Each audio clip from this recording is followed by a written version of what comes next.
Everything began with Goku's return to Earth after the events of his training on Yardrat.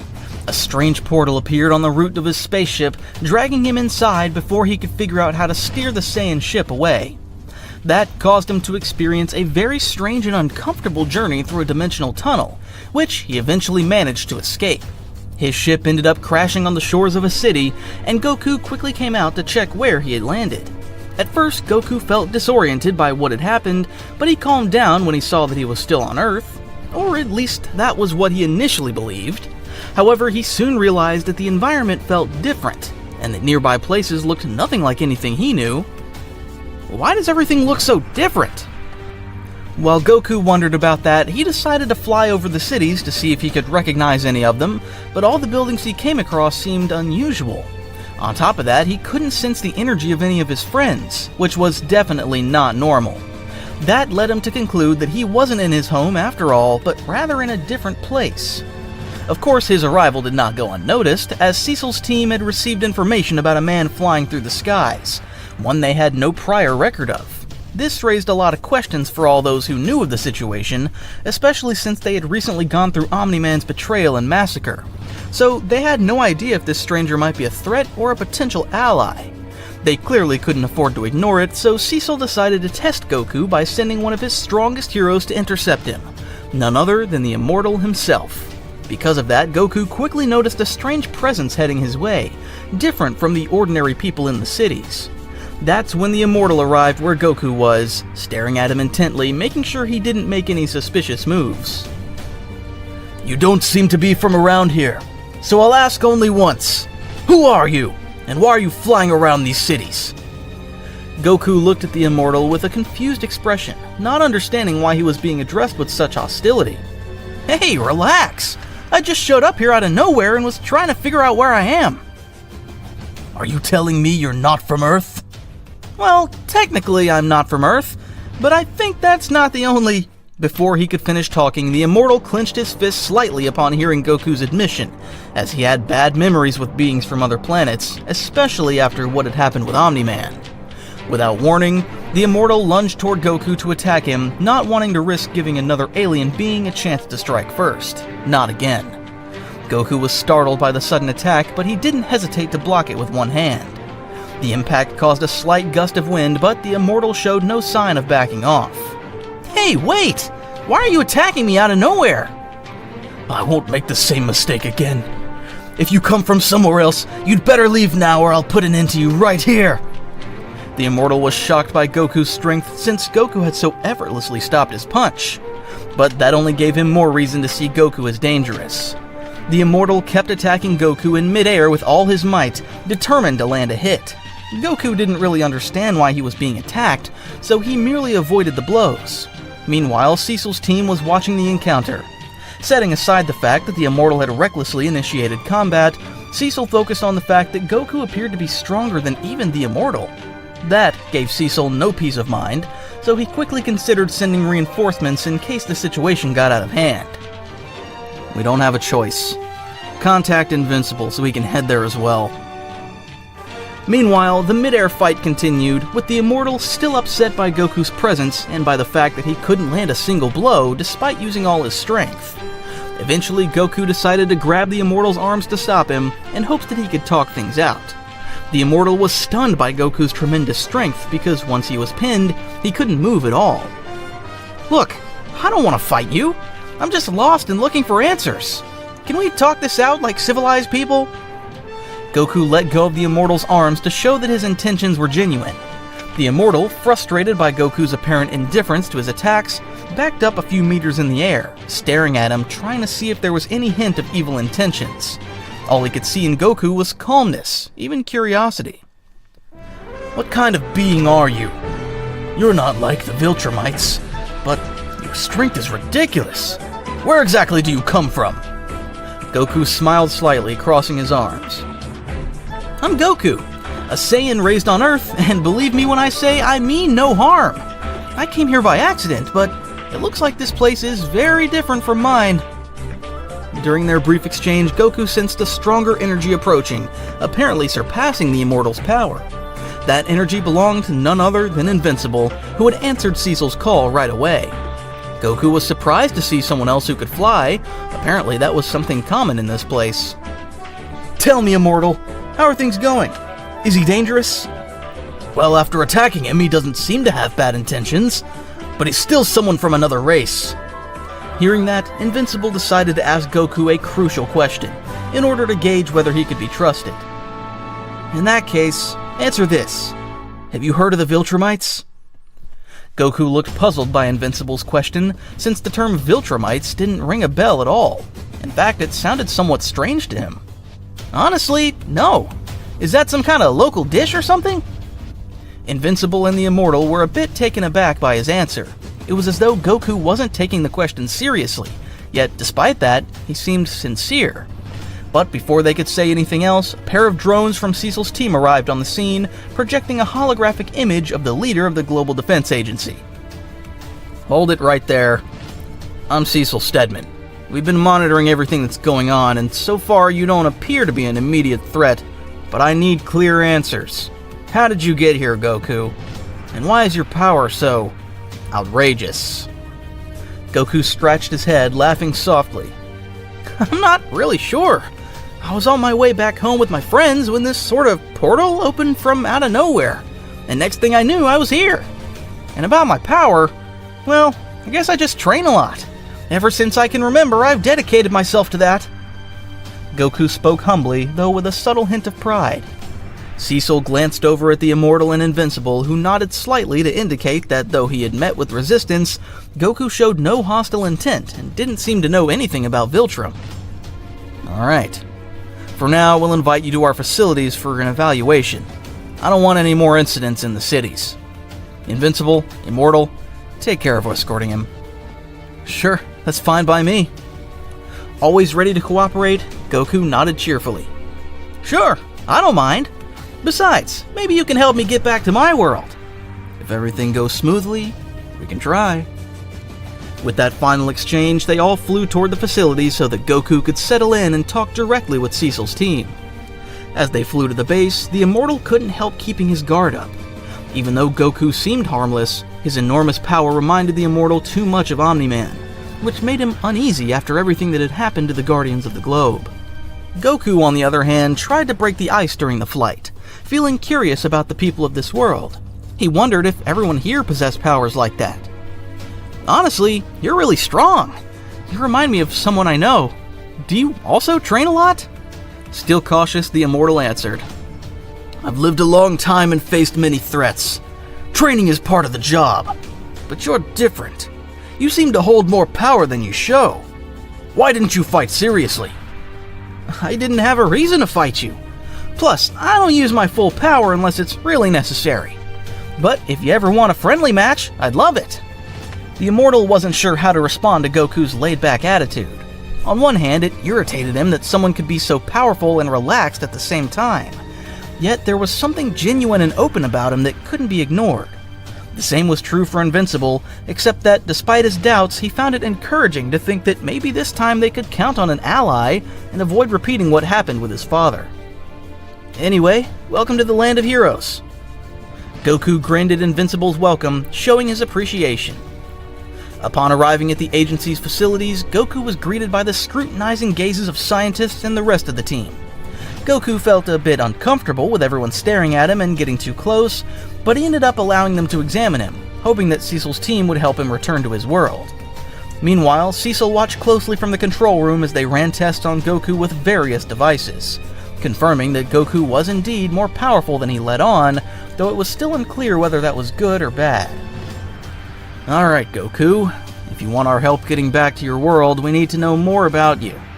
We recently went through something very serious, and we need to be sure. First of all, exactly how strong are you? What are your abilities? And most importantly, what will you do if we can't send you back?"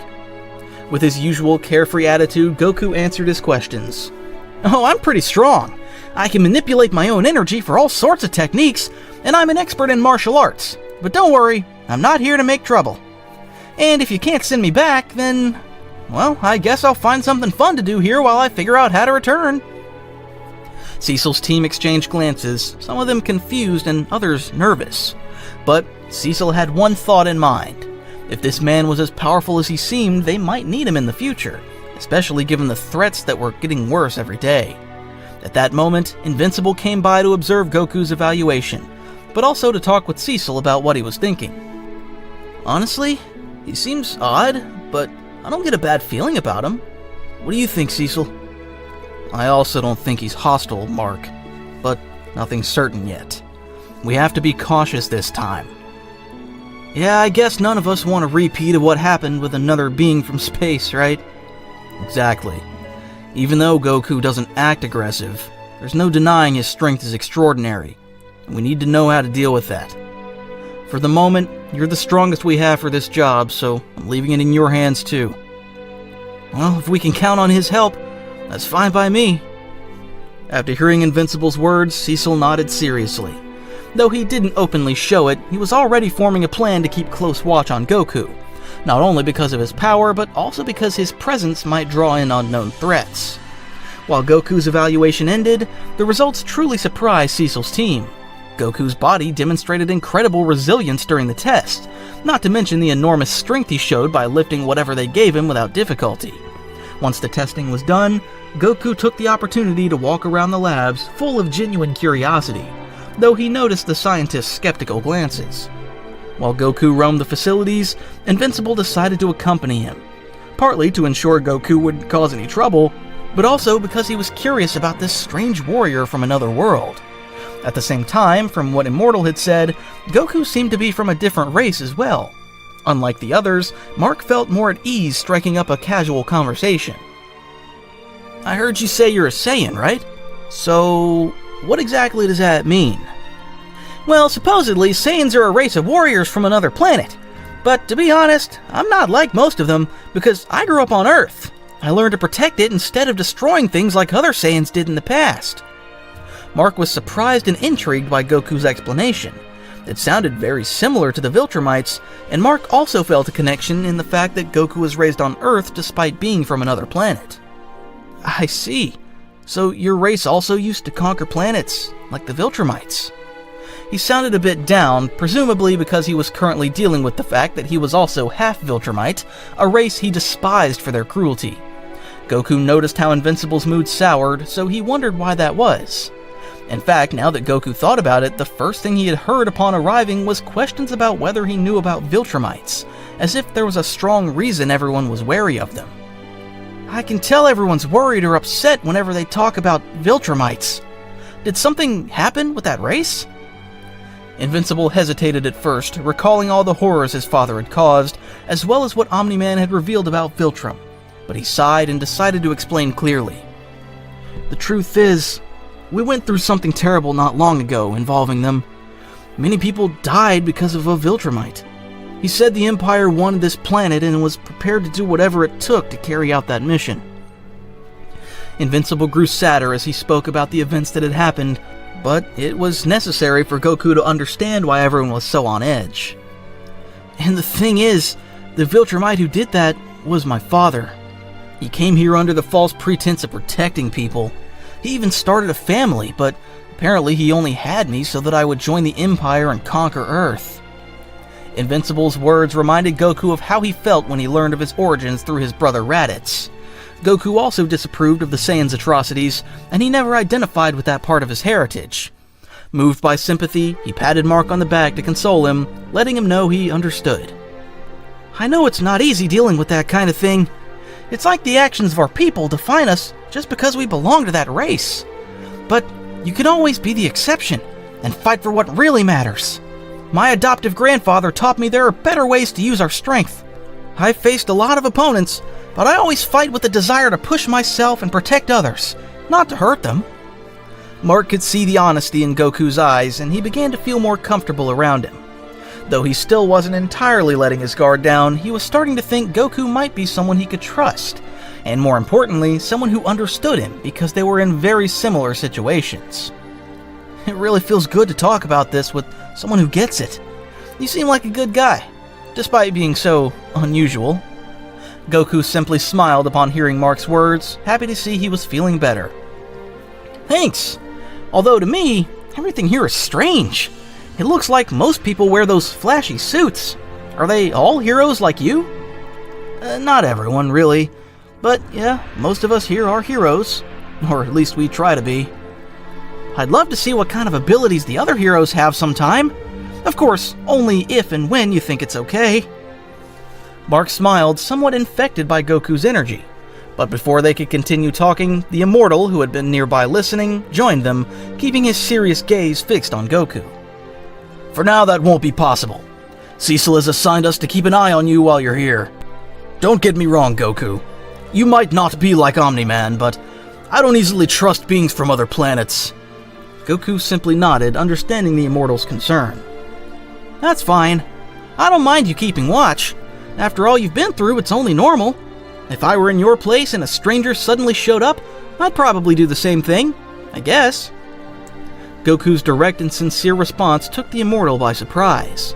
Despite not showing it openly, the Immortal was beginning to feel that maybe this warrior wasn't like other aliens he'd fought in the past. Meanwhile, Goku and the others were chatting as Cecil continued reviewing the preliminary reports on Goku's physiology, which he still found astonishing. Goku's strength, speed, and endurance surpassed even his highest expectations for the planet's top heroes, making him an enigma. Yet what intrigued Cecil most was Goku's attitude. How can someone so powerful act so carefree? Is it all an act, or is he really that straightforward? Later, Cecil decided to put Goku to a more controlled test, proposing a combat simulation to assess his true potential. To that end, he called his strongest heroes, Invincible and the Immortal. Goku was excited by the idea of a practice fight, so he immediately agreed. Without further delay, they all headed to the training area. The battlefield was a large hall fitted with advanced technology built to withstand devastating attacks. Perfect for this sort of thing.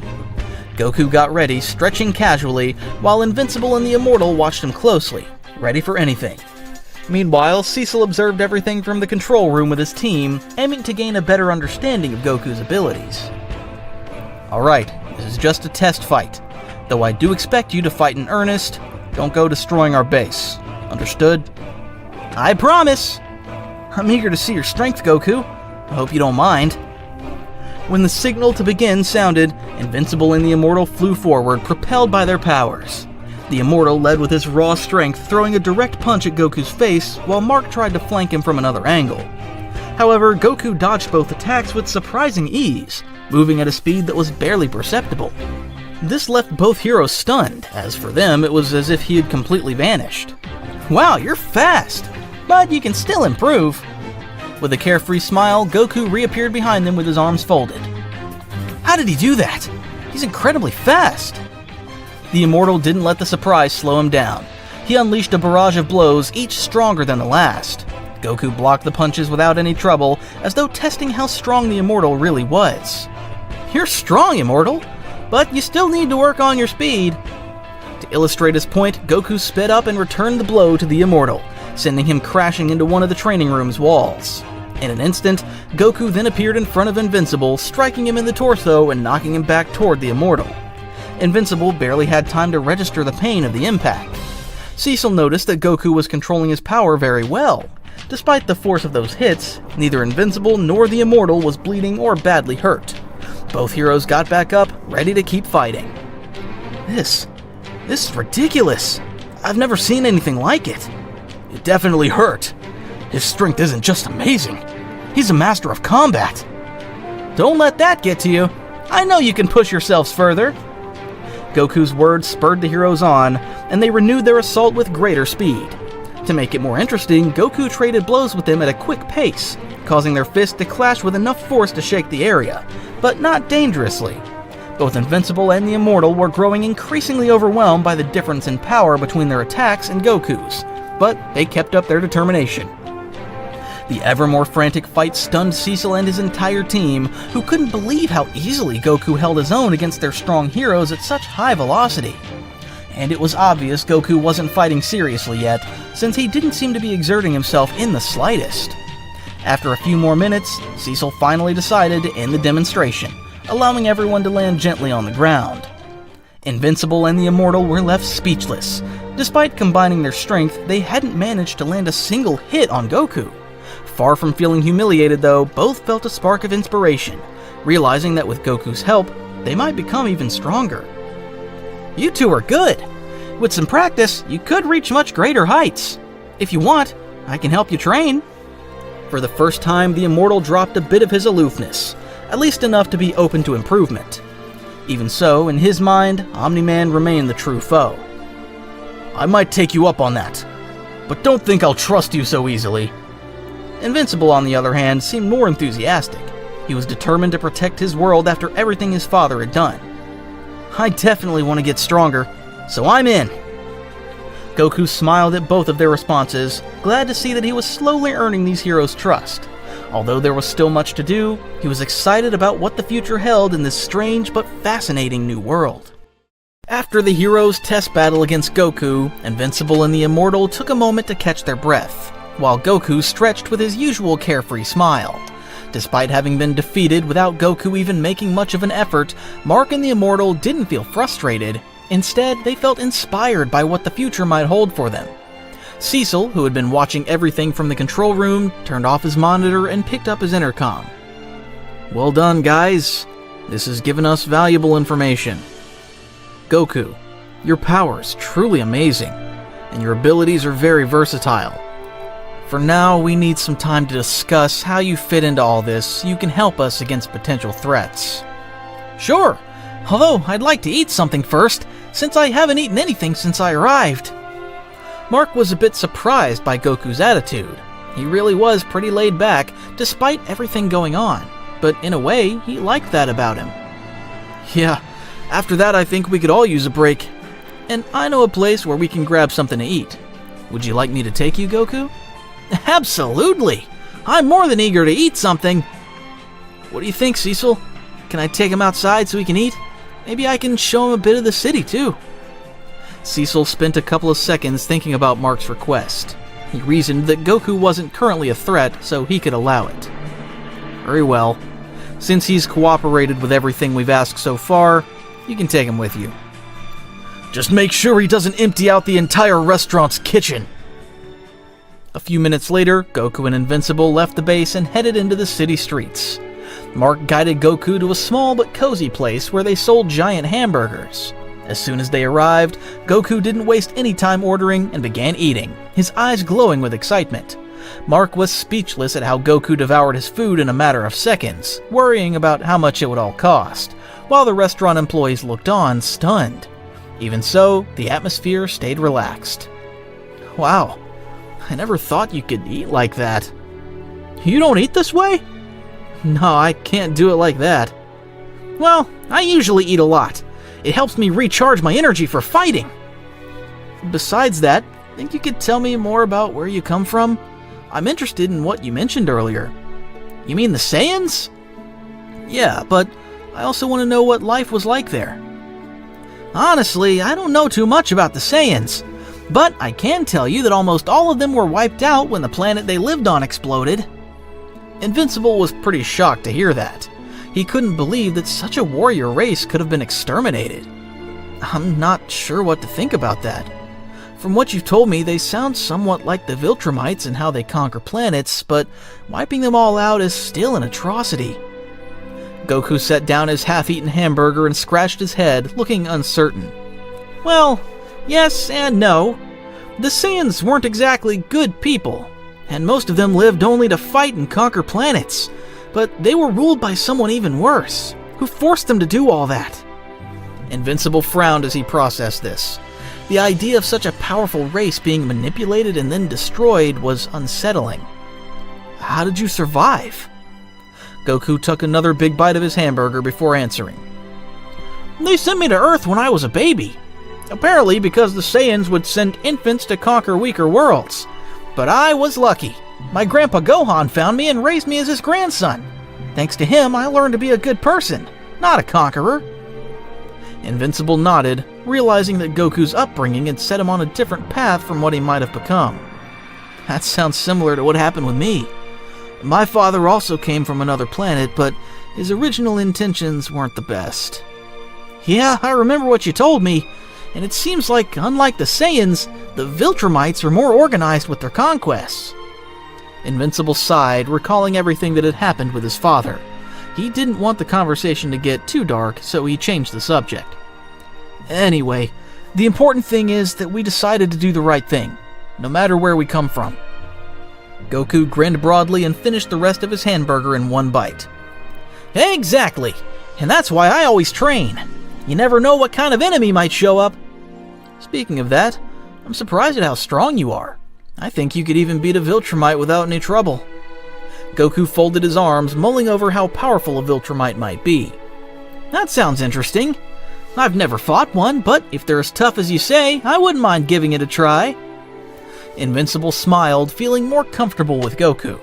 Despite Goku's overwhelming power, his friendly, easygoing personality made him pleasant to be around. But right then, Invincible got a call from Cecil, who had detected some unusual activity at the Mauler twins' lab. They had recently escaped from prison under mysterious circumstances. I don't know what the twins are up to this time, but there's a very high energy reading in that area, so I'm requesting your help with this mission. Seriously? Those two escaped again? Alright, I'll head right over. Bring Goku with you while you're at it. This will be a good chance to see how he handles this kind of situation and assess his performance. Got it. After that brief exchange, Invincible ended the call and turned to Goku as he stood up. Well, I guess you heard him. We gotta go. Goku had already finished eating and smiled excitedly. Great! It's just what I need to burn off my meal.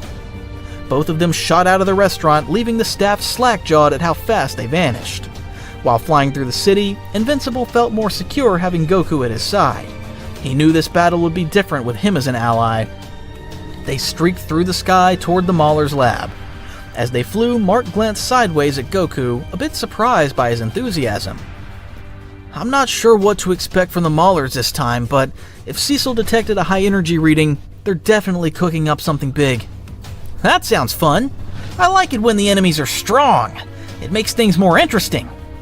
I don't know if fun is the word I'd use, but at least we'll be ready for anything. What neither Goku nor Invincible knew was that the Mauler twins weren't acting alone. They were working with Angstrom, specifically his normal pacifist version from before he turned evil. He was the one who'd freed them from prison, but only so they could build a machine for all his variants and absorb their knowledge to improve life conditions in every reality. When they arrived, Goku and Invincible landed with caution. From the outside, the Mauler's lab looked more heavily fortified than before, causing Mark to frown. I wonder why this place is so reinforced. Don't worry, I'm sure we'll handle this in no time. After saying that, Goku quickly sensed the energy of the people inside the lab, surprised by how many there actually were. But what was most bizarre was that although several presences were inside, most felt exactly the same, like clones. There's definitely something weird going on in there. We'd better figure out what it is. Invincible nodded, and both decided to force their way in before anything else could happen. In a flash, they broke through the walls to enter and locate the Mauler twins. Because of the tremors caused by the collapsing walls, the twins immediately realized someone had busted in. Damn, it looks like they know where we are. No time to lose.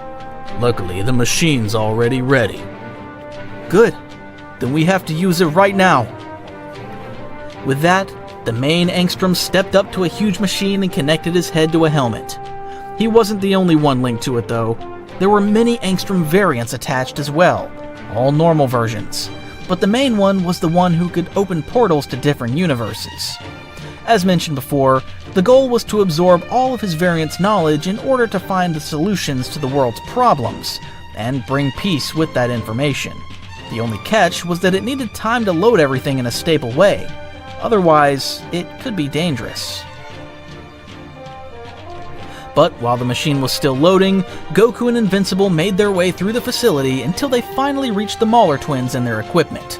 Goku focused on them, noticing that both twins had exactly the same energy signature, as if they were the same person, confirming to him that they were clones.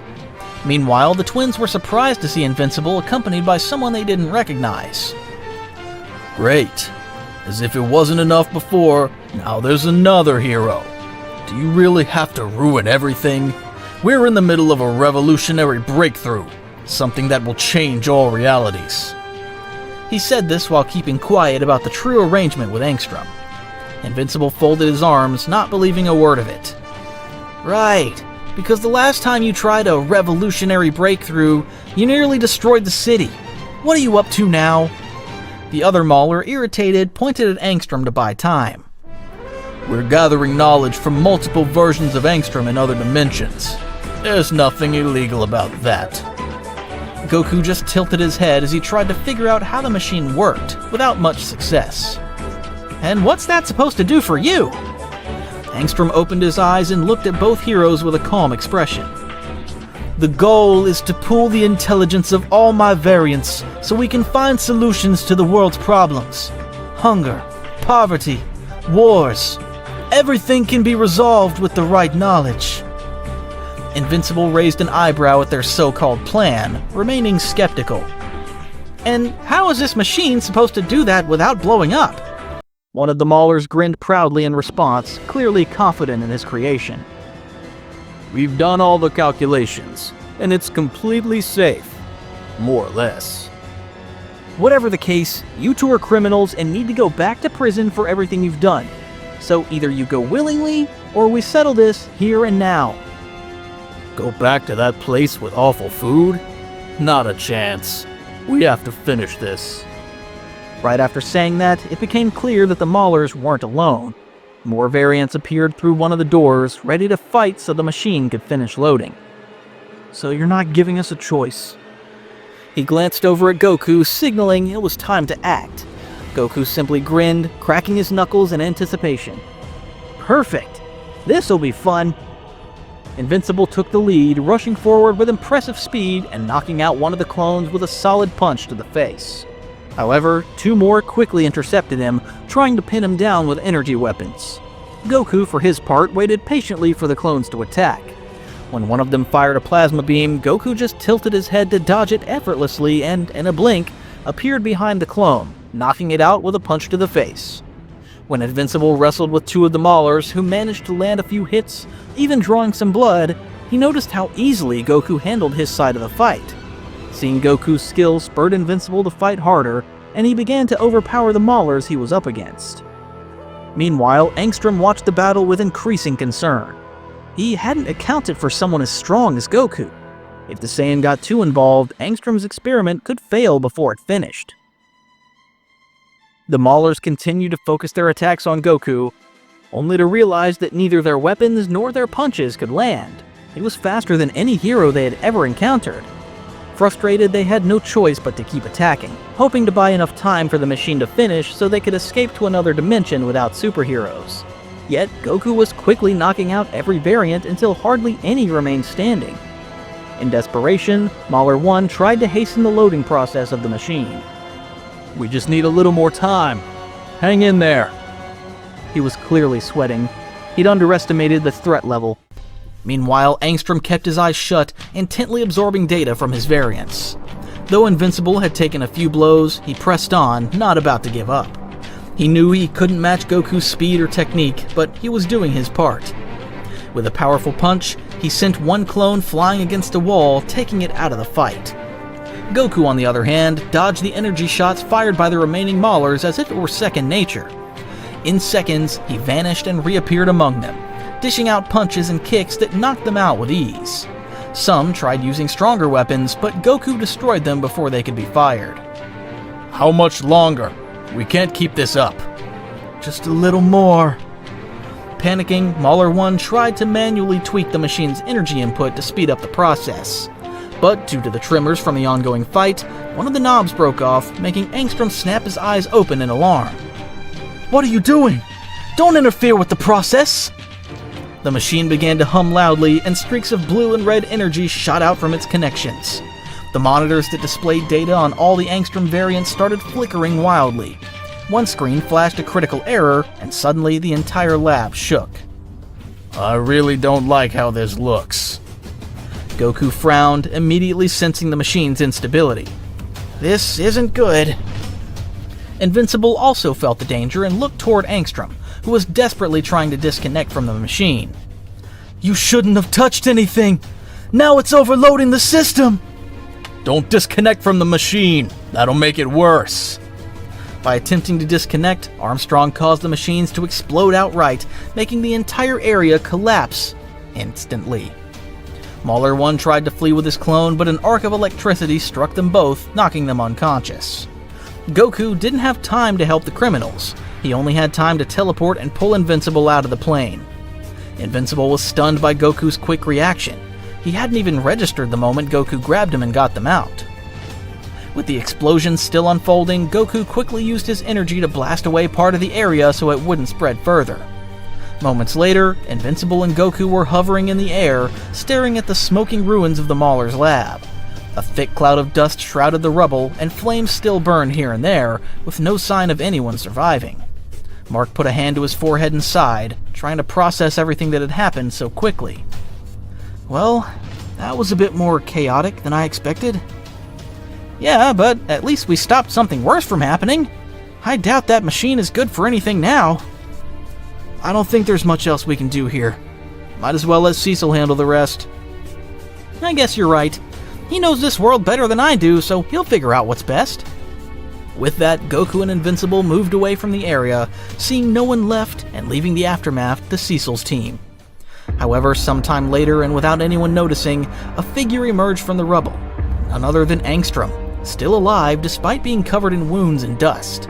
Yet, because of what had happened with the machine, his brain had grown noticeably larger, having absorbed a great deal of knowledge from his variants in other worlds.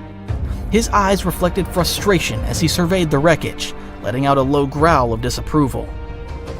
All that knowledge, all that information, they don't understand. This wasn't just about me. It was supposed to be the start of real change. It was supposed to be the answer. Armstrong stood up slowly, thinking about what had just happened. He realized the two who had thwarted him were Goku and Invincible. Now that he had gained so much information, he'd seen the worst versions of Invincible in other worlds.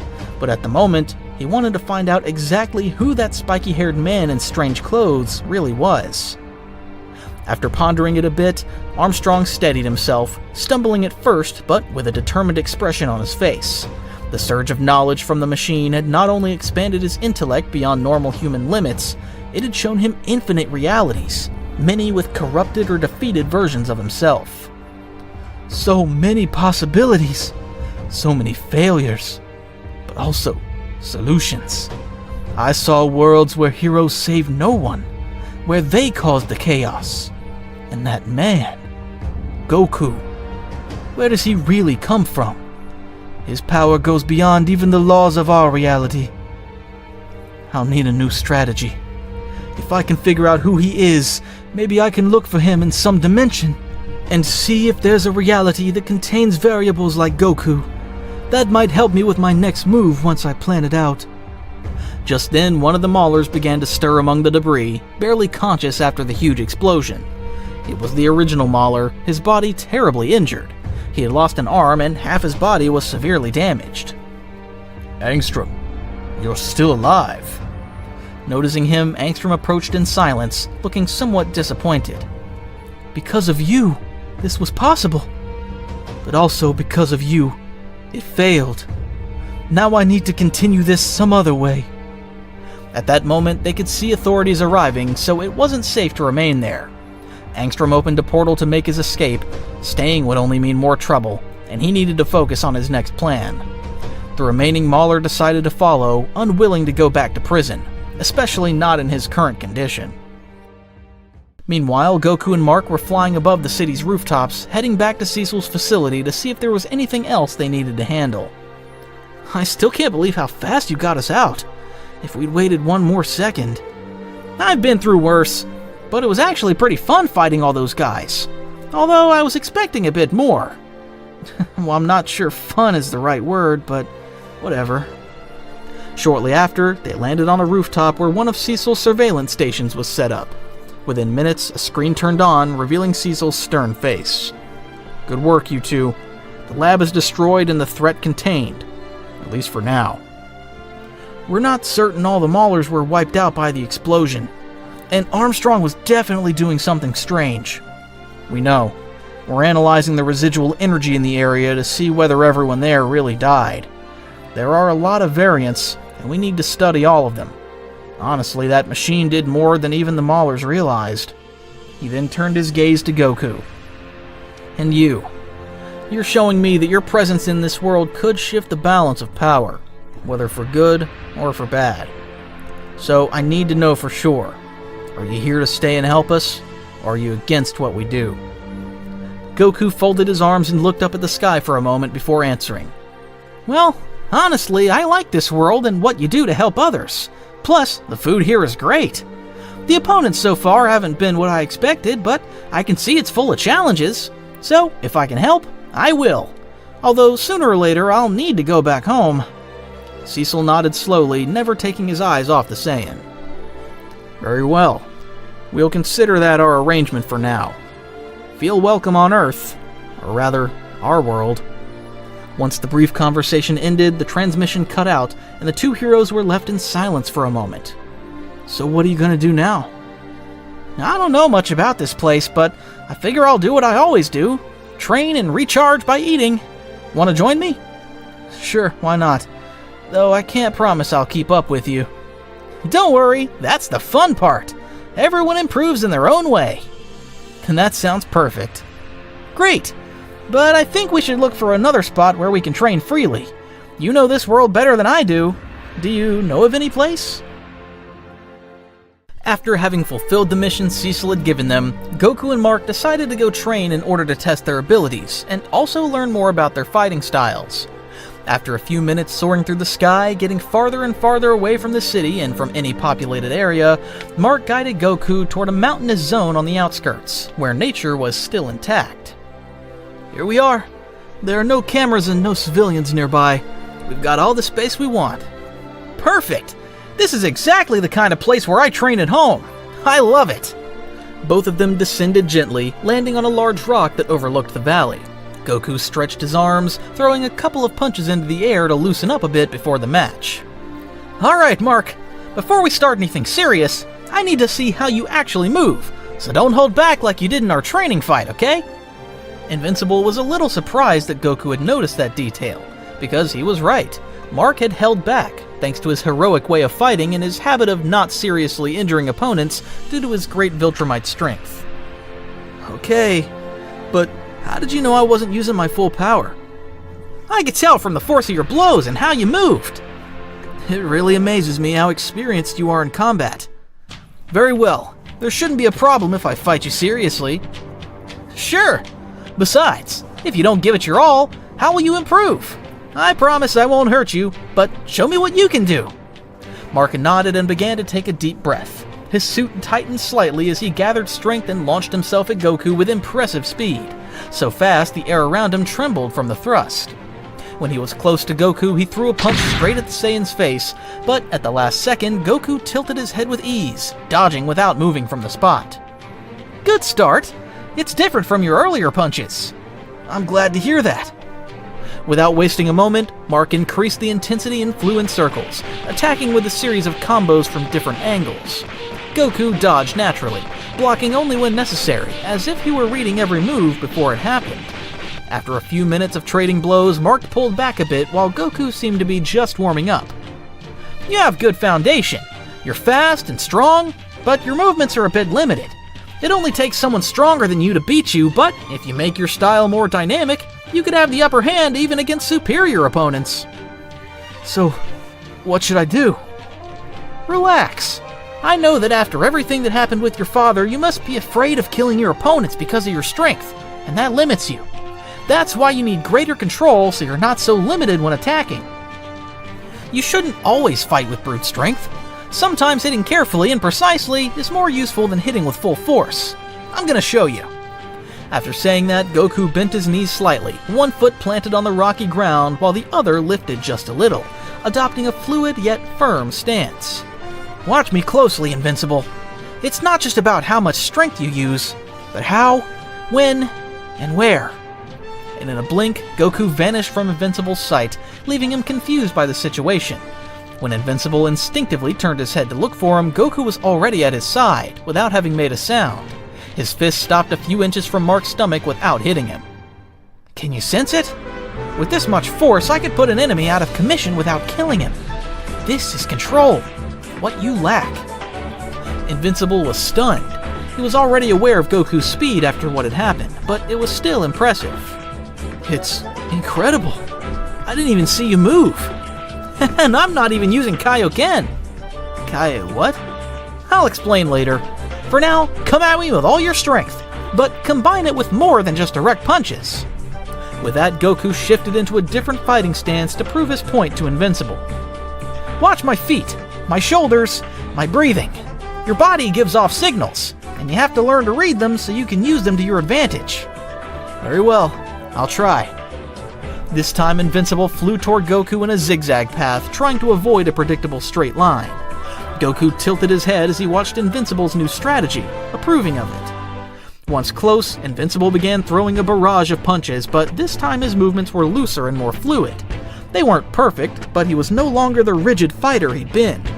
Goku blocked one punch and dodged another, then answered with a series of light blows to Invincible's torso and shoulders. They weren't meant to hurt him, only to make him stagger, lose balance, and break his guard. Goku clearly enjoyed training with Invincible since Mark learned quickly and made an effort. Well done! You don't always have to go for the heavy hit. Sometimes a different approach gives you more advantage than a direct punch. After that comment, Invincible decided to apply what he's heard. While close, he spun in midair, grabbed the Saiyan's arm, and hurled him upward. Although Goku had allowed it so Invincible could test his moves, he smiled at the change of strategy, using his own momentum to stop himself in the air shortly after Invincible's throw. That was good! See what you can do when you fight properly and without fear? You're right. This is more complicated than I thought, but it also feels more real. Seeing his progress, Goku adopted a new stance and let his aura rise slightly to show Invincible his energy control. Now comes the best part! I'll attack more often so you get used to the pace of a real fight. Alright, then let's continue. In an instant, Goku launched into the attack. His speed was overwhelming, but not lethal. He was simply teaching Invincible with every blow. Each strike forced Mark to move, react, and learn. Invincible began to see patterns in Goku's restrained attacks, starting to anticipate some moves. Goku kept going, encouraging Invincible to uncover his deeper combat instincts. I'm beginning to understand what you said. It's as if my body's starting to understand the language of fighting. Mark began to respond better and faster in combat, exchanging the occasional blow with Goku. He also used the terrain, bouncing off rocks to propel himself. He created gusts of wind with his flight to confuse Goku's instincts and gain an edge. Goku stood still for a moment, watching carefully how Invincible moved around him, realizing it wasn't random. Mark was gaining force in the air, and he was right. For soon, Invincible charged at him with incredible speed and managed to land a clean hit on the Saiyan's face. The punch didn't move or affect Goku at all, but at least Mark had landed a strategically sound attack, which was exactly what Goku wanted. That was surprising! Great job, Invincible! I'm sweating like crazy, but this is amazing! Thank you for your advice, Goku. Well, I think we've earned a well-deserved break, don't you? Honestly, yeah, that'd be nice. After their brief chat, they decided to come down from the sky for a breather. Invincible sat on a rock, wiping sweat from his face while looking at Goku with a mix of respect and fatigue. You learned more than I expected, and it's not just because you're strong, it's because you truly want to learn. Thanks, Goku. You didn't just help me fight better. I feel like I'm understanding what it really means to fight, and not just act like a hero. That's the most important thing. If you learn to fight properly, you'll get stronger and will be able to handle enemies, and then you can protect others. Mark nodded, understanding well what Goku meant. In the distance, the sun was beginning to sink behind the mountains, marking the end of their training day. What a great day! It's been a while since I trained with someone new who was so eager to improve. I'm glad I came to this world. Same here. Sometimes, with all the chaos and responsibilities, I only focus on getting stronger, and forget the part about learning the art of combat. Thanks for that.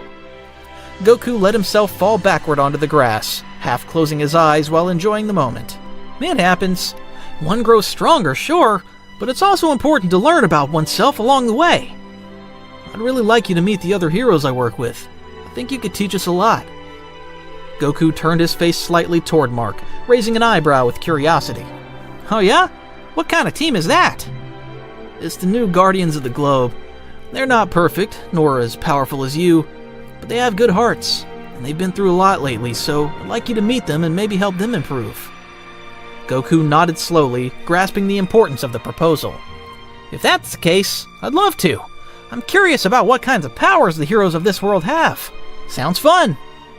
After answering, Mark stood up, stretching his arms with some effort while shaking the dust off his uniform. "So, how about tomorrow? I could talk to Cecil to set something up with us. I don't think he'll complain if you're involved." "Sure. I've got nothing to do tomorrow anyway." Hearing that, Mark slowly took off, beginning to leave the valley to go home. "See you tomorrow, Goku. Thanks again." "Rest up, Invincible. You did well today." While Invincible disappeared into the distance, Goku stayed a moment longer, looking at the stars that began to appear in the darkening sky. Invincible's words about the hero group reminded him of his friends on Earth, whom he'd hoped to see again someday. "I hope everyone in my world is okay. I promise I'll see you again, friends." After those words, Goku headed back to Cecil's facilities to rest, since that was his home for the moment. Dawn the next day. By dawn, everyone at the facility was working as usual. For his part, Goku had gotten up a little while earlier and began walking the halls with his characteristic calm expression. Some agents watched him in awe as he passed, still unable to grasp the magnitude of his power, but aware that the spiky-haired man was not evil. While walking through the corridors, Goku ended up bumping into Cecil, who had something to tell him.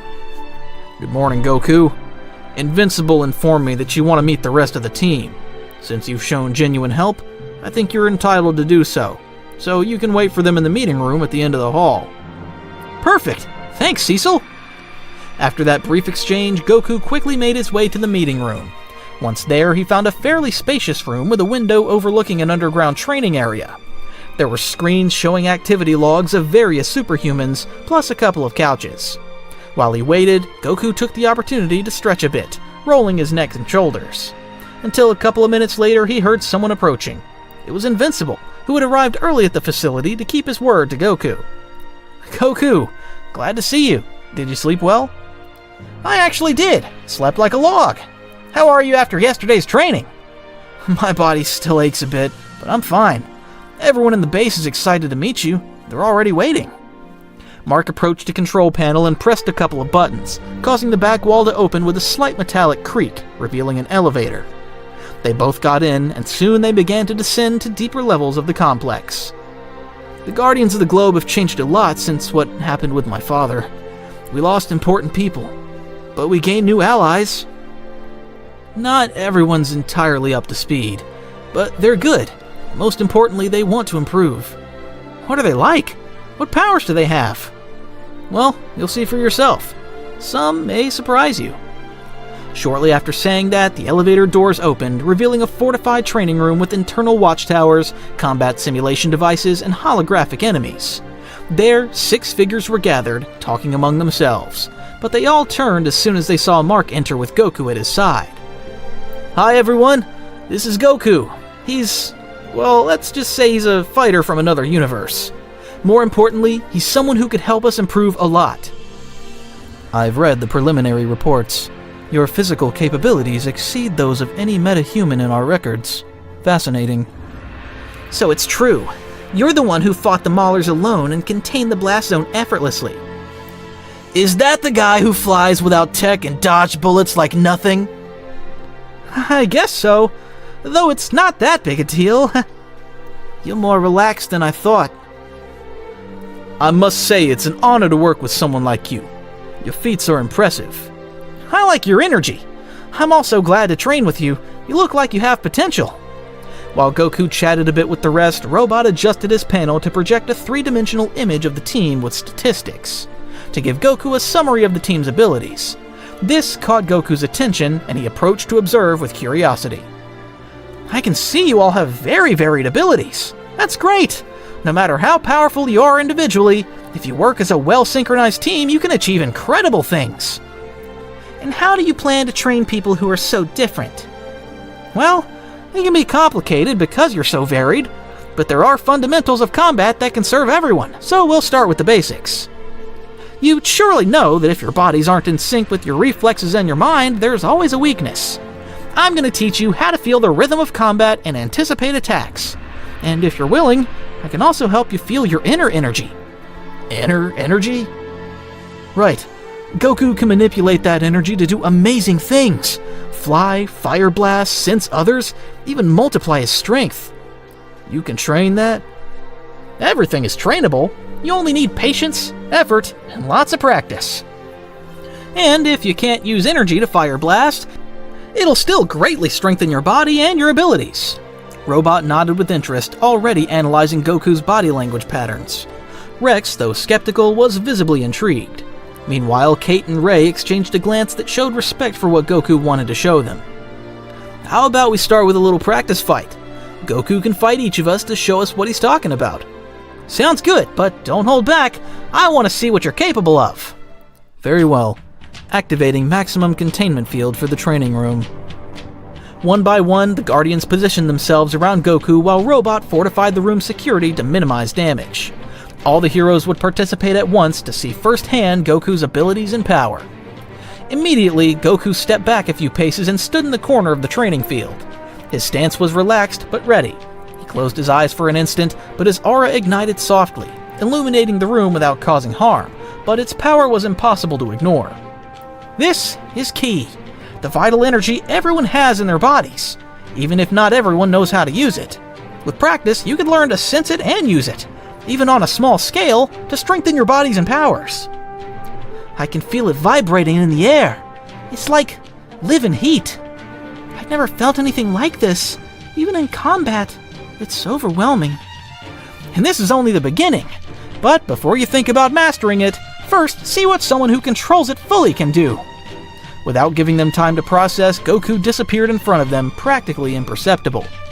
In an instant, he appeared behind Bulletproof, who instinctively turned to defend himself as soon as he sensed his presence.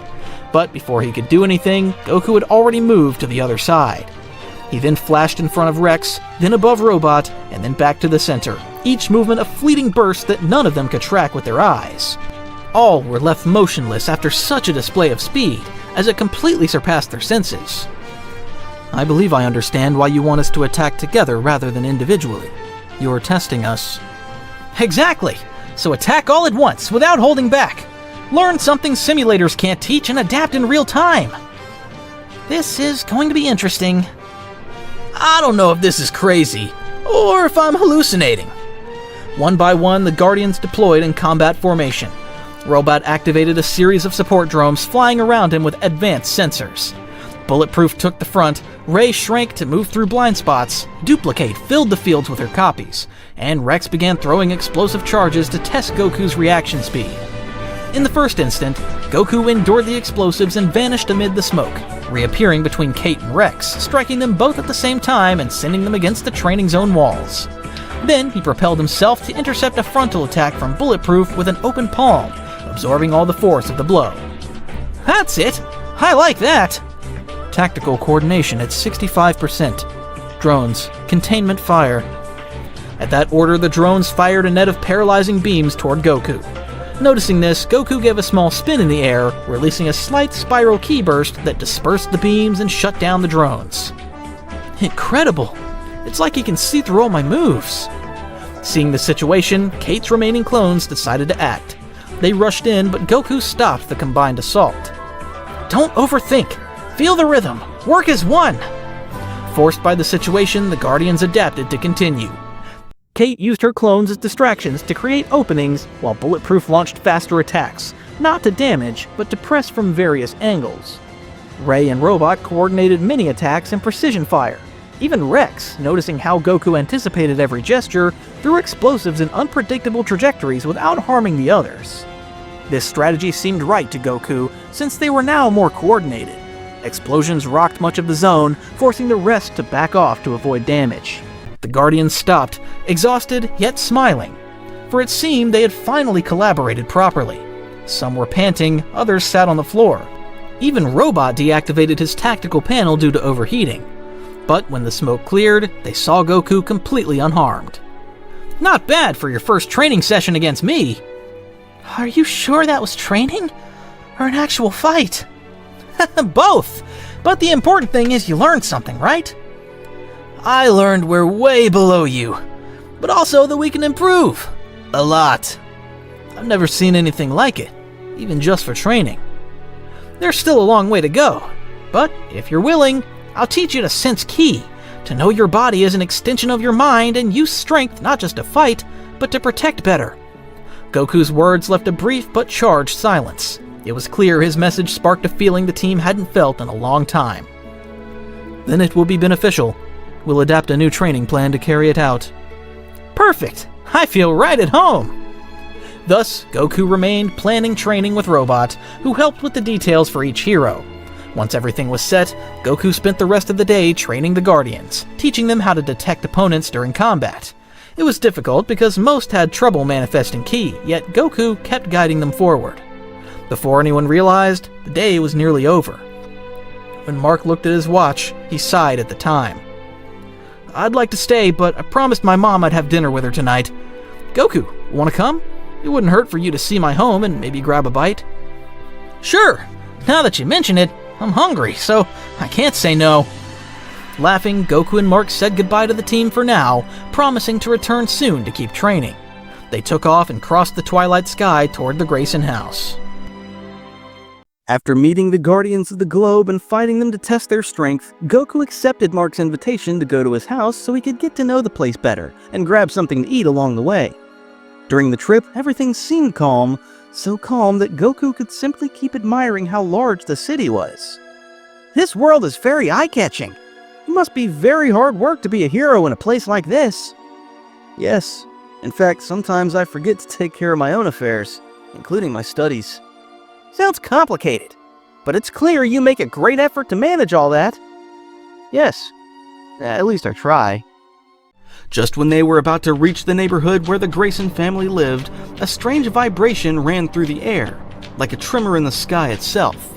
Suddenly, a humanoid figure with an insect-like appearance appeared in front of them, tall, with blue skin, and wearing a worn ceremonial armor. Both stopped in midair, surprised by what they were seeing.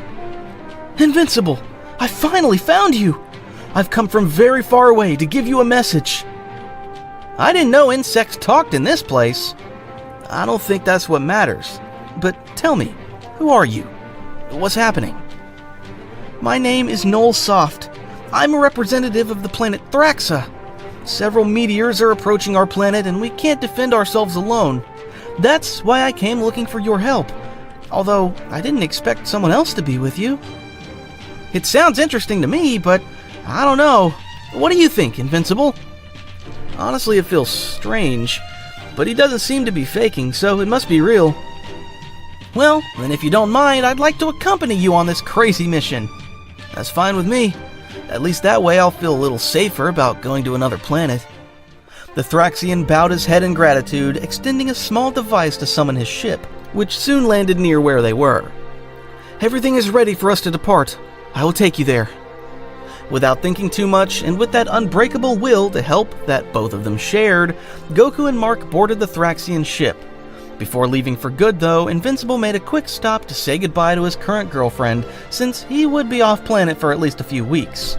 It's worth noting that Cecil did not agree with this decision as soon as he detected that Goku and Invincible were leaving the atmosphere in that ship, but Invincible was determined to help the inhabitants of that planet.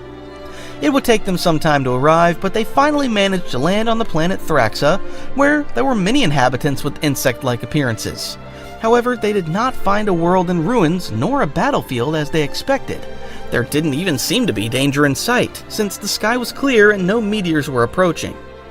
A shiver ran through Mark, while Goku felt confused by the situation.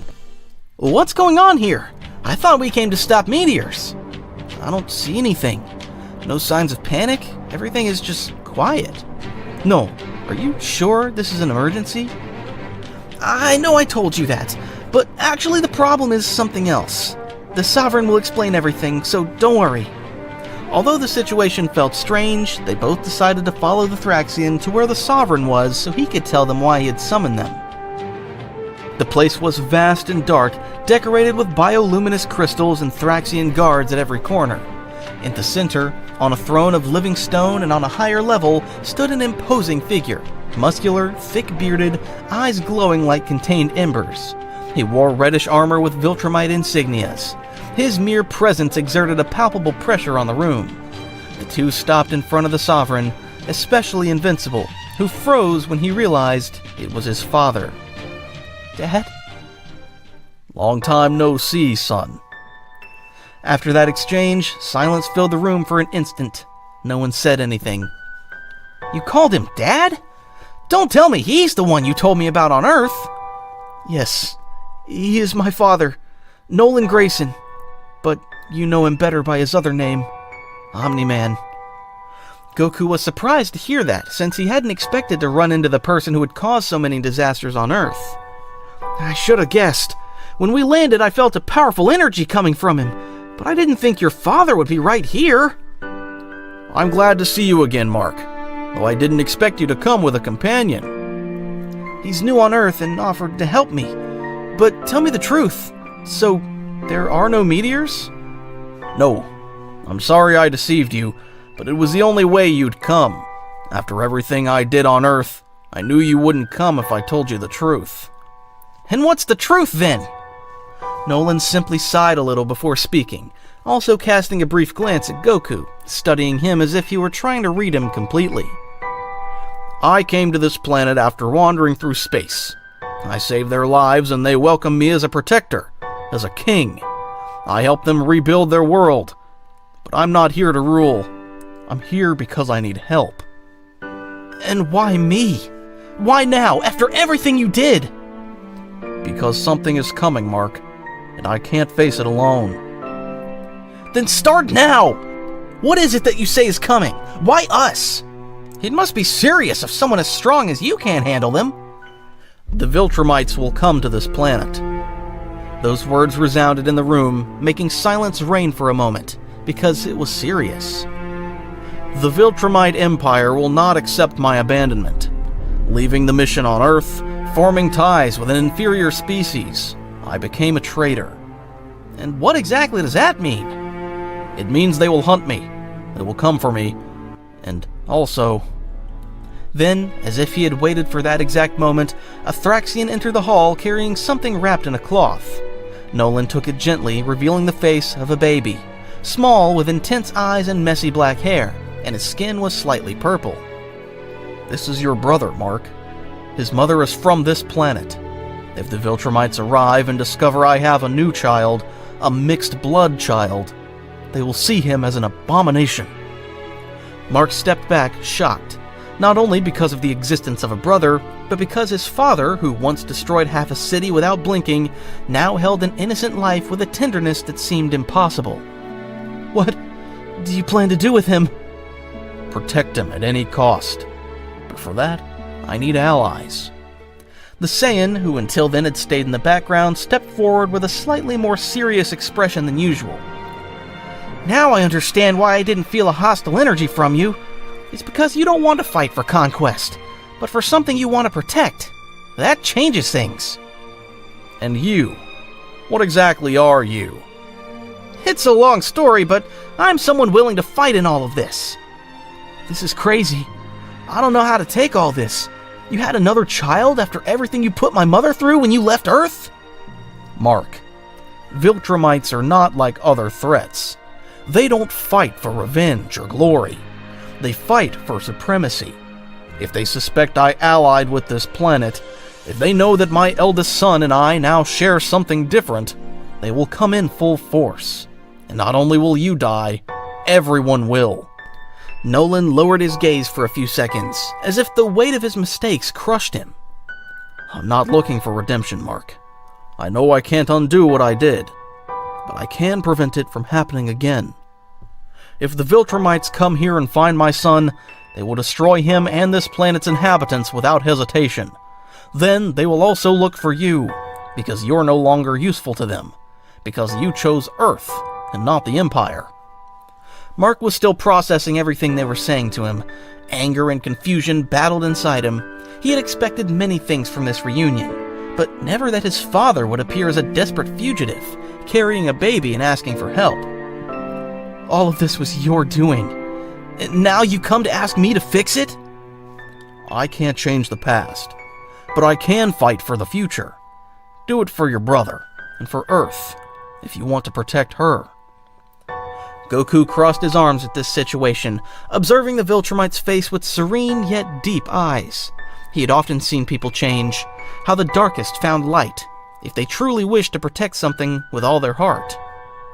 I don't know everything that's happened between you, but what I do know is that your father understands the beings on this planet shouldn't pay for this situation. And that's something I agree with, so I think you should help them, Invincible. Mark tightened his fists a little at his moral conflict. His father had shattered his soul with each blow in that battle in the city, and now held a child as if it were his only hope. Alright, I guess I can't ignore what you're saying. So tell me, Dad, what do you expect from me, exactly? Train and prepare. I want you to fight by my side when the Viltromites arrive. You must know they won't come in peace. They will come with every intention of killing. Plus, if they find me with this child, they'll try to eliminate him and they'll come after you too. Do you know how many will come? There will be at least 3 elites, almost as strong as I am. As powerful as you? That will be a problem. Sounds like a good fight. A challenge would suit me. Mark glanced sideways at him, almost indignant of his enthusiasm. How can you think of that as if it were fun? Because when something is serious, I want to be in my best shape to protect others. Makes sense to me. I have built a small defense on this planet and the Thraxians follow me, but they aren't made to fight Viltromites. They're too fragile. The revolution went another way. I can't risk them, so I need warriors. Before he could continue with more details about the plan, a tremor ran through the planet. An invisible shockwave shook the atmosphere and the clouds parted, as if something huge had pierced the boundary of space. Realizing this, Nolan raised his head immediately. No, they arrived sooner than expected. Goku turned in the same direction, his expression changing completely. He had immediately sensed 3 evil presences. You were right. There were 3, and each with a rather high power. After he said that, 3 figures descended at great speed from the upper atmosphere. When they stopped over the city, their silhouettes became clear. They were Viltromites. The first was a burly veteran, imposing more strength than the rest of his companions. The second Viltromite was younger, with short blonde hair and a sharp, arrogant face. The third was a slender woman, but with an aggressive look. Her silver hair was quite peculiar since she used it as a weapon too. Nolan Grayson, you've committed the sin of tainting your bloodline and abandoning your purpose. The sentence for this is death. Nolan tensed at the words of the other Viltromites, while the baby in his arms began to cry. Quick, Mark! Take the baby now! Take him to his mother! Hide under the mountain! There's a shelter there, made with Thraxian technology and reinforced by me. It's the only thing that can withstand it if it gets out of control. Mark didn't respond immediately. His body froze for a moment at the enemies in front of him, but he quickly extended his hands and took the baby to carry him off. And what will you do? I'll do what I didn't before. I'll stop them. As Nolan prepared for combat, he quickly turned his gaze to Goku, since he was the only partner he would count on in this fight. I don't know you, but if you know how to fight, I ask you do it now. Don't worry, I'm ready for anything. While they handled the fighting, Mark went to find his brother's mother, so he could take both of them to the heart of the mountain to keep them safe. The 3 Viltromites descended slowly while watching Invincible fly away, realizing the truth. Was that your son, Nolan? Looks like he's already grown.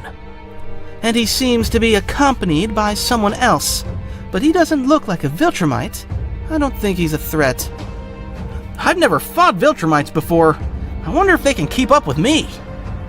Do not interfere. This is an Imperial matter. If your business involves ending innocent lives, then I have no choice but to meddle.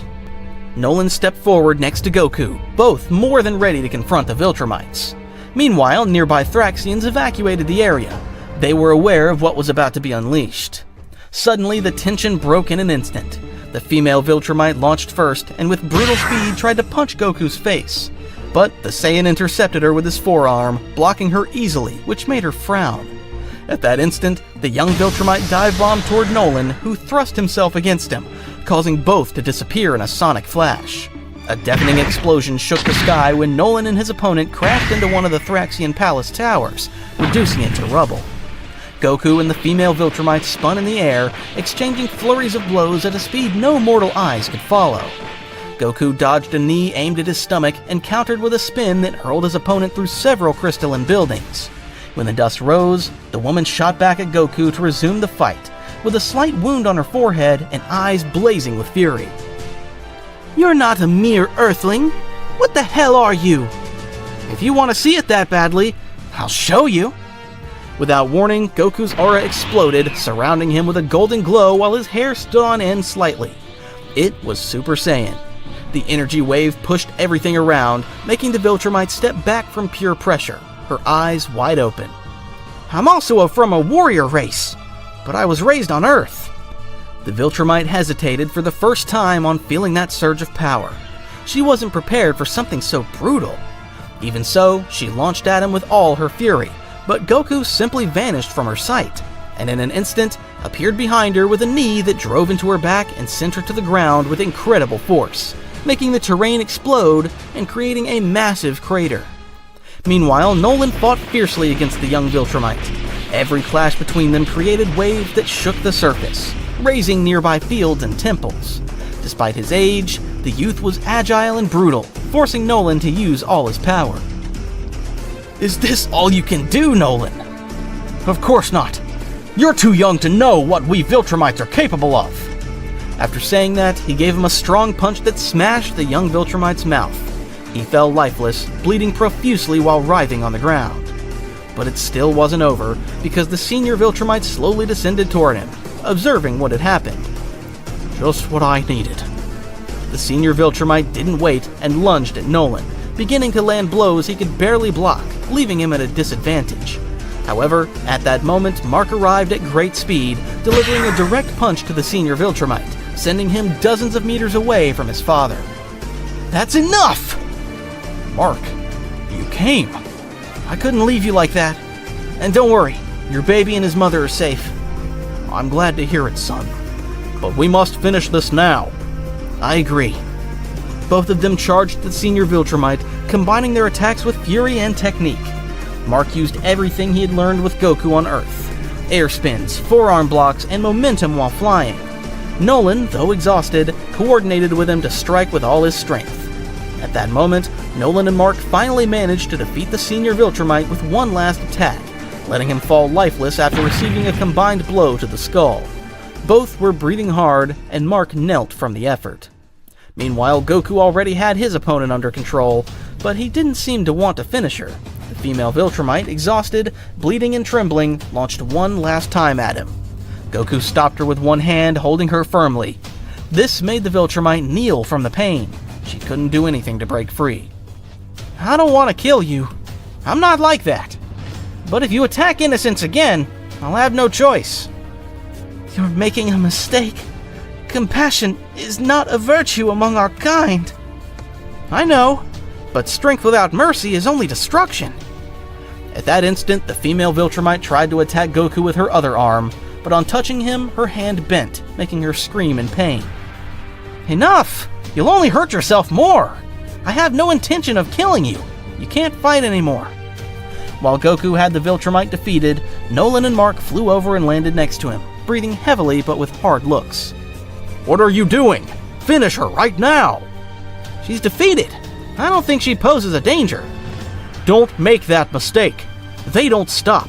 Viltromites recover, regroup, and kill again." Goku didn't respond. He just looked at him with a mixture of surprise and resignation.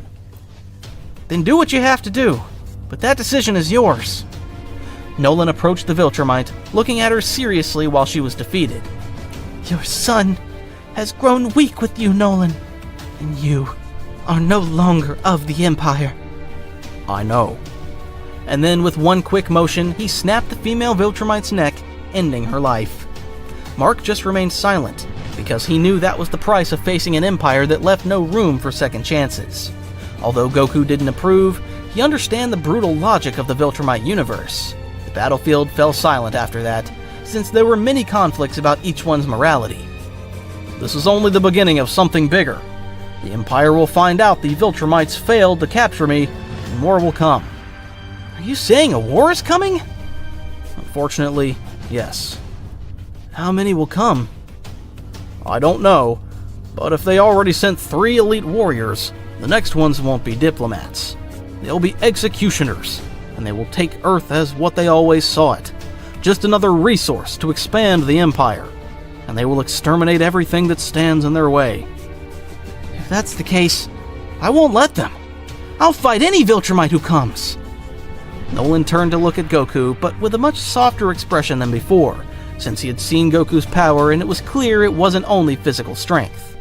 I admit your presence changed the balance of this fight, Goku. We wouldn't have managed without you. I'm glad I came. I don't know what would have happened if I hadn't. But if they're approaching, what will we do?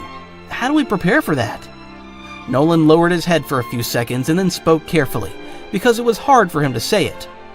First, I have to go back to Earth. The son I had with Andressa is half Thraxian.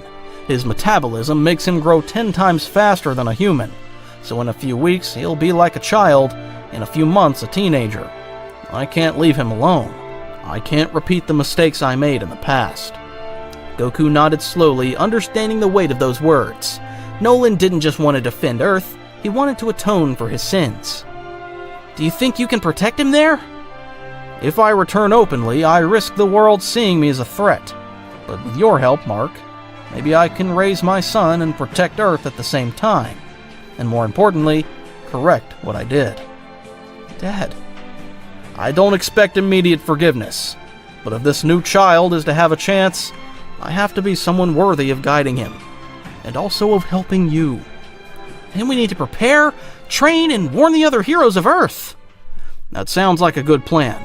But first I would like to help the people of this planet rebuild what we destroyed in the fight. I want that to be my last act here. Alright, Dad. If it's to help them, I'm in. I'm not sure how useful I can be, but count on me too. The days after the clash with the 3 Viltromites were for reconstruction, since a large part of Thraxian infrastructure had been destroyed during the brutal battle. Mark, Nolan, and Goku worked hard to help the Thraxians by their own decision. They used their strength to rebuild what they could, raising structures, transporting materials, and helping rescue those still trapped under the rubble. And once they finished all that, they were more than ready to return to Earth and prepare for what was coming. The Thraxians had prepared a modest but emotional farewell. The Thraxian Andressa, better known as the mother of Nolan's new son, also said goodbye to them, entrusting Nolan with the life of her little one, since she didn't have much time left due to her short Thraxian lifespan. Thus, Nolan and Mark headed to Earth along with Goku in a ship, knowing it wouldn't be easy for people to accept Nolan, but it was the only way to protect Earth.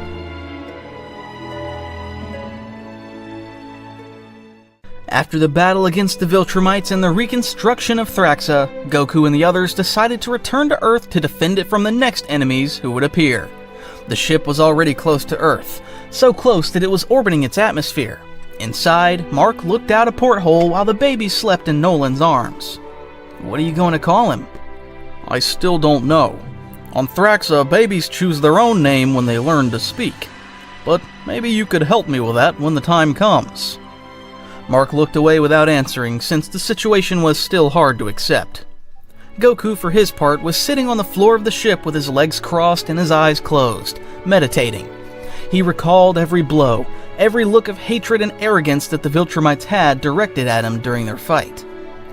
Before we land, I have to say that I don't know how they'll take it down there. I know Nolan was brutal in the past and caused many deaths, but when I saw those other Viltromites on Thraxa, their contempt for life, their arrogance, it was worse. They didn't even want to conquer. They just wanted to kill them because they considered them inferior. I know I was part of an empire my whole life, but not anymore. I won't recognize any other Viltromite after everything they've done. And that's the difference. You questioned them and fought them. That's what you have to show on Earth, that you can fight to protect it from the Empire. Even so, Cecil won't accept it so easily, nor will the people who saw my dad destroy the city without mercy, much less the government. The truth is, all of this is very complex for me, but if I've learned anything, It's that fear can make people shut down, but it can also make them listen, if they realize the enemy is bigger than their fear. He spoke while briefly recalling Vegeta's death on planet Namek, since even someone as proud as he eventually recognized how dangerous Frieza was and entrusted the fight to him.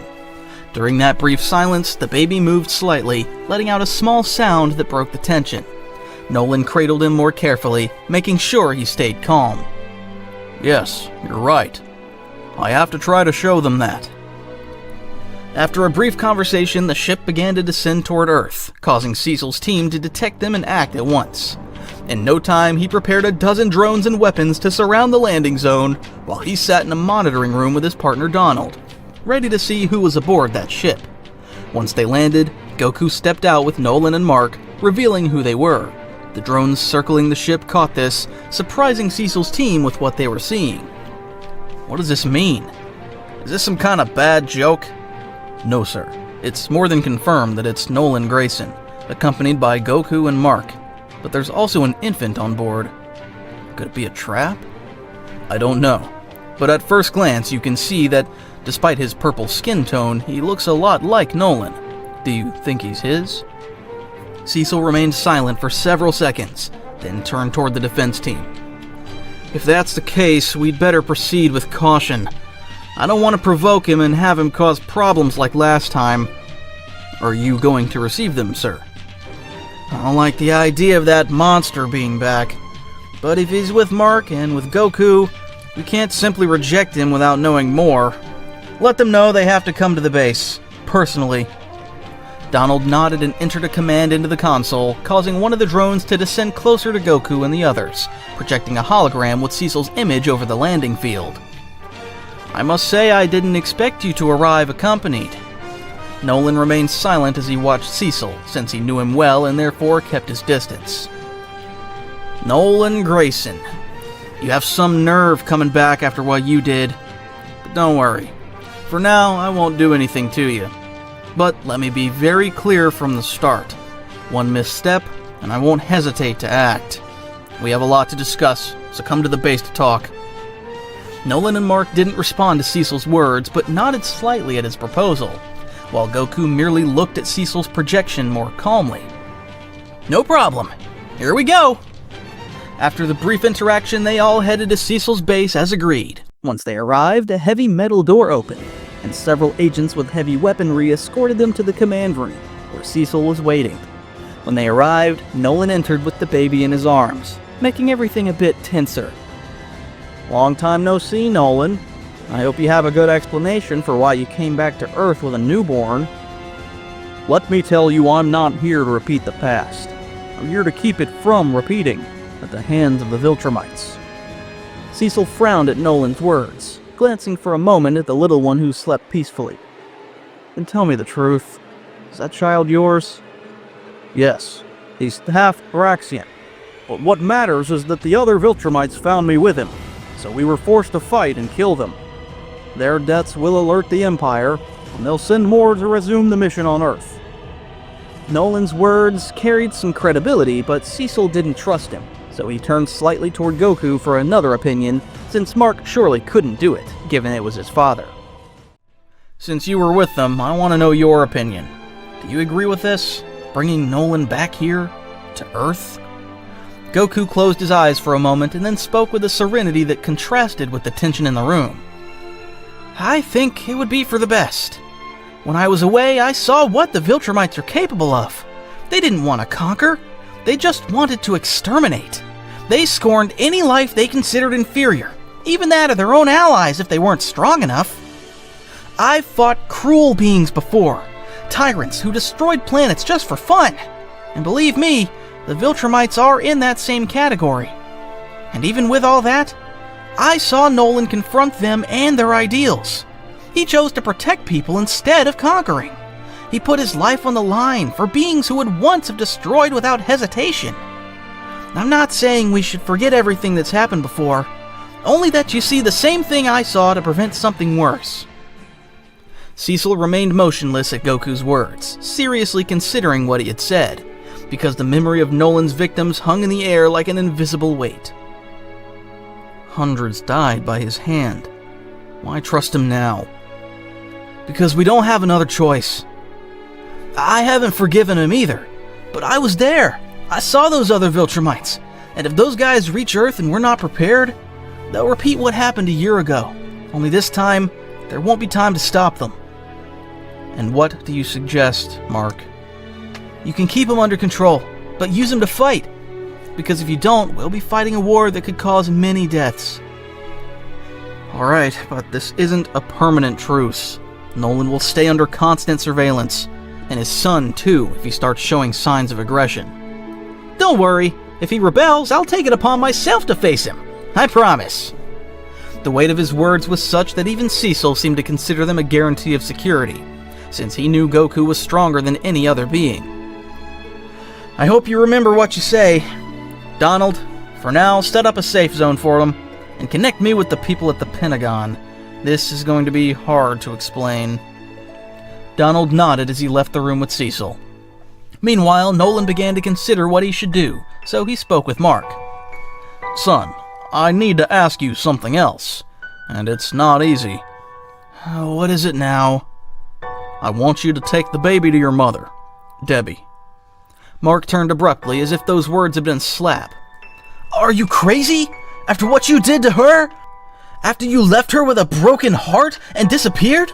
Do you really expect her to help you? I don't expect her to help me. That's why I'm asking you. She wouldn't listen to me and would probably not even let me cross the door. But you're her son. Maybe she'll listen to you. Mark ran a hand over his face, clearly upset but also trapped by the argument's undeniable logic. He turned toward the baby, who was sleeping soundly. And what will you do? Start our training. Not only so you can defend yourself from the Viltromites, but so you can become stronger than me, stronger than any of them. And for that, I need to focus completely until your brother's ready as well. I'm sure that with your friend Goku's help, we can do it. I've never seen anyone as powerful as him. Goku, who had been watching in silence, raised an eyebrow, since that caught his attention. If that's the case, then before we start Mark's training, how about you train with me first? Are you challenging me? More like, I'm curious. I saw you fight on Thraxa and noticed you're strong, so I want to see how far that strength goes. Are you two going to fight? Not a fight to the death, just a match to measure ourselves and get to know each other better. In my world, fights are also a way to understand the other. Nolan hesitated for a moment because he wasn't a warrior for passion like Goku. He fought out of conviction, out of duty, but something in Goku's challenge interested him. After all, Goku was a guy who radiated peace, yet whose power defied all logic. So maybe it would be good to understand how someone can fight like that without ambition for conquest. All right. If that's what you want, I'll do it. But I won't hold back. Great! That's exactly what I want! Mark put his hand to his forehead as if reliving his father's madness once more. But deep down, something about this felt right. Maybe Goku was just what Nolan needed to become more human again. A few hours later, while Nolan was getting ready for the fight against Goku in a wider, uninhabited area, Mark headed to his house. He carried the baby wrapped in a blanket, his face tense since he knew it wouldn't be easy to explain to his mother. The ride was silent, and when he reached the door, he hesitated for an instant before knocking. But he did, making his mother open the door. Mark? What are you doing here? And that baby? Mark swallowed nervously since he didn't know how to tell her the truth. Mom, I need you to listen to me. It's complicated, but please, listen to me. He set about explaining a bit of the situation, including what happened with his father on Thraxa and that the baby was his. This made his mother feel very confused and at the same time sorrowful. Are you telling me that baby is Nolan's son? Yes, he's half Thraxian and half Viltromite. But he didn't choose to be born that way, Mom. It's not his fault. And you want me to raise him? After what your father did to me? No, I don't want that, but there's no other option. He needs someone to take care of him, and I know you're the right person. The way you raised me made it possible for me to oppose my father when he asked me to join the Empire.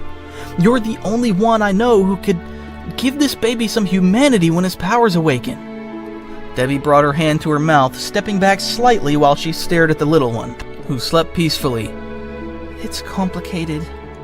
Mom, if you can't do it, I understand, but I had to try. She remained silent for a while, but soon after, Debbie approached, extending her arms, carefully taking the baby. He really does look like him, but it's not his fault. Mark nodded silently, seeing how his mother struggled with a sea of feelings, but she had taken the first step. I'm willing to do this so the past won't repeat itself. This child won't be the legacy of what Nolan did. He'll be better than that. Mark only smiled at his mother's words, ready to support her if she needed it. Meanwhile, in a remote desert area in the southwest of the United States, a tough fight was about to take place. There stood Nolan Grayson, a Viltromite, and Goku, the Saiyan warrior raised on Earth. Both were in combat stance, watching each other intently. I don't know what you expect from this, but I warn you, I'm stronger than I look. I know! That's why I'm excited to see your capabilities! Without further words, Nolan lunged forward, propelling himself with great force to gain more speed. His first blow was aimed straight at Goku's face, quick and packed with power, but Goku deflected it with his forearm at an equally astonishing speed. Nolan stepped back in surprise, but immediately charged again with a flurry of attacks. Goku began to dodge Nolan's blows without stopping his smile, moving with grace and lightness. At one point, he counterattacked with a direct punch to the abdomen that made Nolan bend slightly forward, gasping. You're not bad, but you're using too much power and too little technique. Is that how Viltromites fight? We're a warrior race, trained from childhood to dominate and conquer. Usually we don't need complex techniques. I see. Then maybe it's time to show you how a Saiyan fights. Before Nolan could ask, Goku moved so fast that he disappeared completely. A second later, he appeared right behind Nolan and struck him with a kick to the back that hurled him against a nearby mountain. The crash was brutal, causing a partial collapse of the cliff. Nolan flew out from the dust and rocks, visibly irritated by the tremendous attack he had received. But his eyes were fixed on Goku. From the moment I saw you fight the Viltromites, I realized your strength. So I wonder, what exactly are you? Because it's clear you're not human. You're right, I'm not. I was born on another planet, and my race is called Saiyan. Born warriors like you, though very different in spirit. Nolan frowned, trying to process it while readying himself to attack again. This time he increased his speed and launched himself, breaking the sound barrier several times in seconds. Goku took a direct punch to the face that hurled him back several meters. He landed with his feet planted in the ground, leaving a trail in the earth. But his smile remained intact. Wow, that wasn't bad at all. That punch did pack a lot of power, but you're missing something very important. What am I missing? Control and purpose. It's not just about being strong, it's about flowing in battle. He said this while slowly rising into the air, his expression a bit more focused. You've seen a part of what I can do, but now I want you to see who I really am. After saying that, the air began to churn violently around him, and a golden aura started to emanate from Goku's body, accompanied by a rising roar. The sky seemed to tremble as Goku's black hair lifted, and slowly turned golden, shining like fire. His eyes became green and his expression changed. It was no longer mere serenity, it was pure determination. This is a Super Saiyan! Nolan retreated slightly in the air, much more than surprised by the transformation. It was the same form he had shown on planet Thraxa. The power emanating from Goku was almost crushing, not just physical, but spiritual. He felt it in his bones. How is this possible? Your appearance changed? What kind of monster are you? I'm not a monster. I'm a warrior who fights to protect and defend what is important. I hadn't mentioned it, but I've already lost friends in the past, even my own life. But I've learned to fight thanks to all of them. The answer left Nolan silent, because for the first time he felt he was in front of someone truly different. A warrior who had been born to fight, but who had chosen to protect Earth. Right now, you have a lot to fight for. So, if you focus on that, you'll be able to learn to fight better. Goku slowly rose into the air, his usual calm expression now tinged with excitement. You've seen a part of what I can do, But now, I want you to see how I really fight. Shall we continue? Sounds good to me. Nolan nodded respectfully this time and launched himself at the attack again. It was no longer a fight to compare strength, it was one of learning.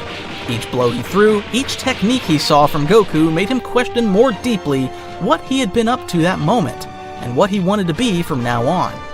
Before Nolan could react, Goku disappeared and reappeared in front of him in a blink, launching a series of rapid blows that Nolan barely managed to block, yet they pushed him far back. Nolan counteracted furiously, channeling all his Viltromite strength and rising to supersonic speeds. The battle climbed even higher into the sky, creating shockwaves that split the clouds. Even some satellites registered the anomalous energy of the clash. This disrupted Cecil's base systems, so they decided to see what was going on. Sir, it seems we've received strong signals in a desert area. Zoom in with the satellites. I want to see exactly what's happening there. After he issued the order, the screen showed the image of Goku in Super Saiyan form fighting Nolan at full speed. Each movement was a powerful burst, each clash a contained explosion of power. And even so, Goku seemed to be controlling every second of the fight. This amazed Cecil, since he had never seen Goku's golden form before and found it shocking. So that's what it was about. This changes everything. This man, Goku, has the strength to crush mountains if he wanted, and yet he's holding back every time he fights. Are you saying he's stronger than Nolan? Much stronger, and probably stronger than anyone we've ever seen.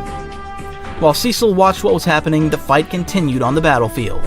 Rocks pulverized with every exchange of blows between Goku and Nolan, who fought without restrictions thanks to the uninhabited location. When they took off, only their silhouettes could be seen because of how fast they moved. It was an astonishing fight. Nolan began to notice that, unlike him, Goku's movements weren't just blows packed with power. Each one seemed calculated to do something specific, like breaking his guard or attacking more vulnerable points.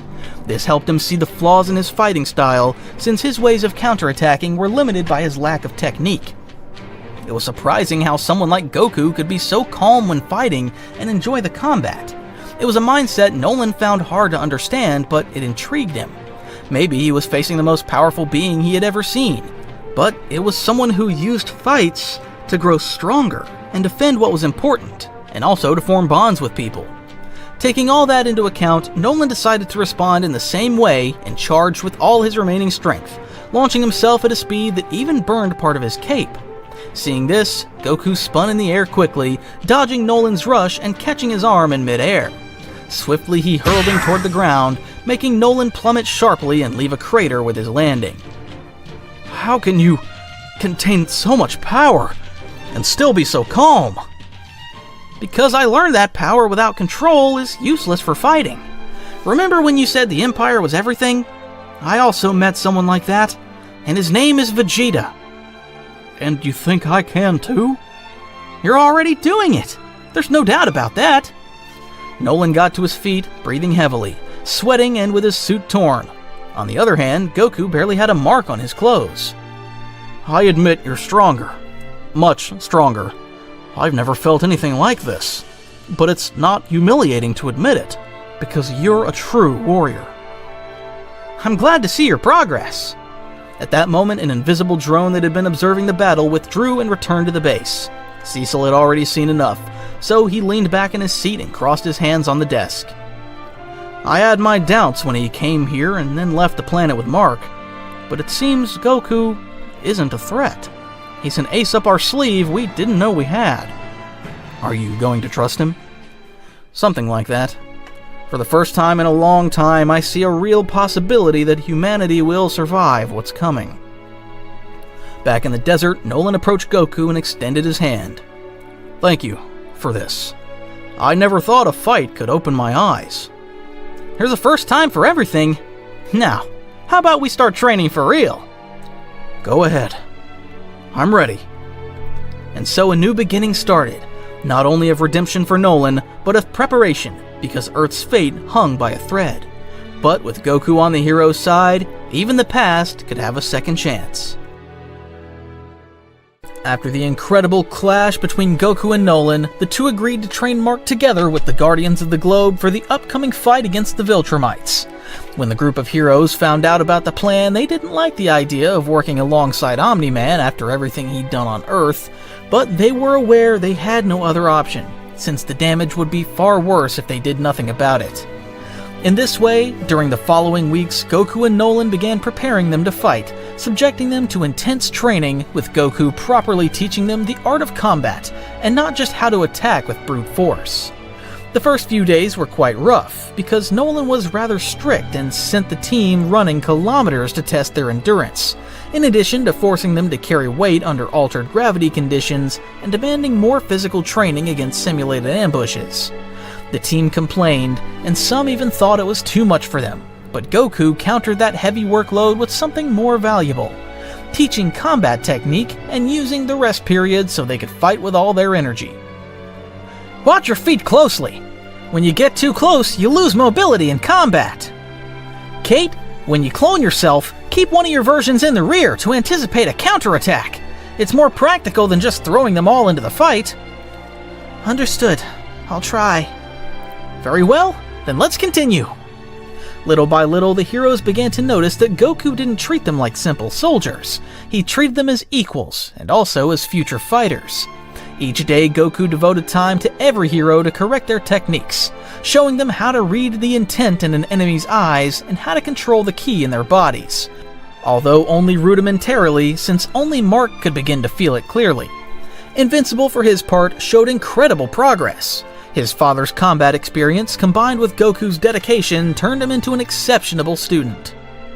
Day after day, his speed increased and his reflexes improved along with his fighting style, which went from impulsive to ever more refined. During breaks, the Saiyan sat with the rest of the team and ate enthusiastically, giving them small tips for their training. What Nolan molded with rigor, Goku refined with enthusiasm in every session, helping the others to understand something beyond brute strength: intuition and reading the enemy's movements. Despite how different the Guardians of the Globe were, one could see that they were now operated as a real team thanks to their daily training.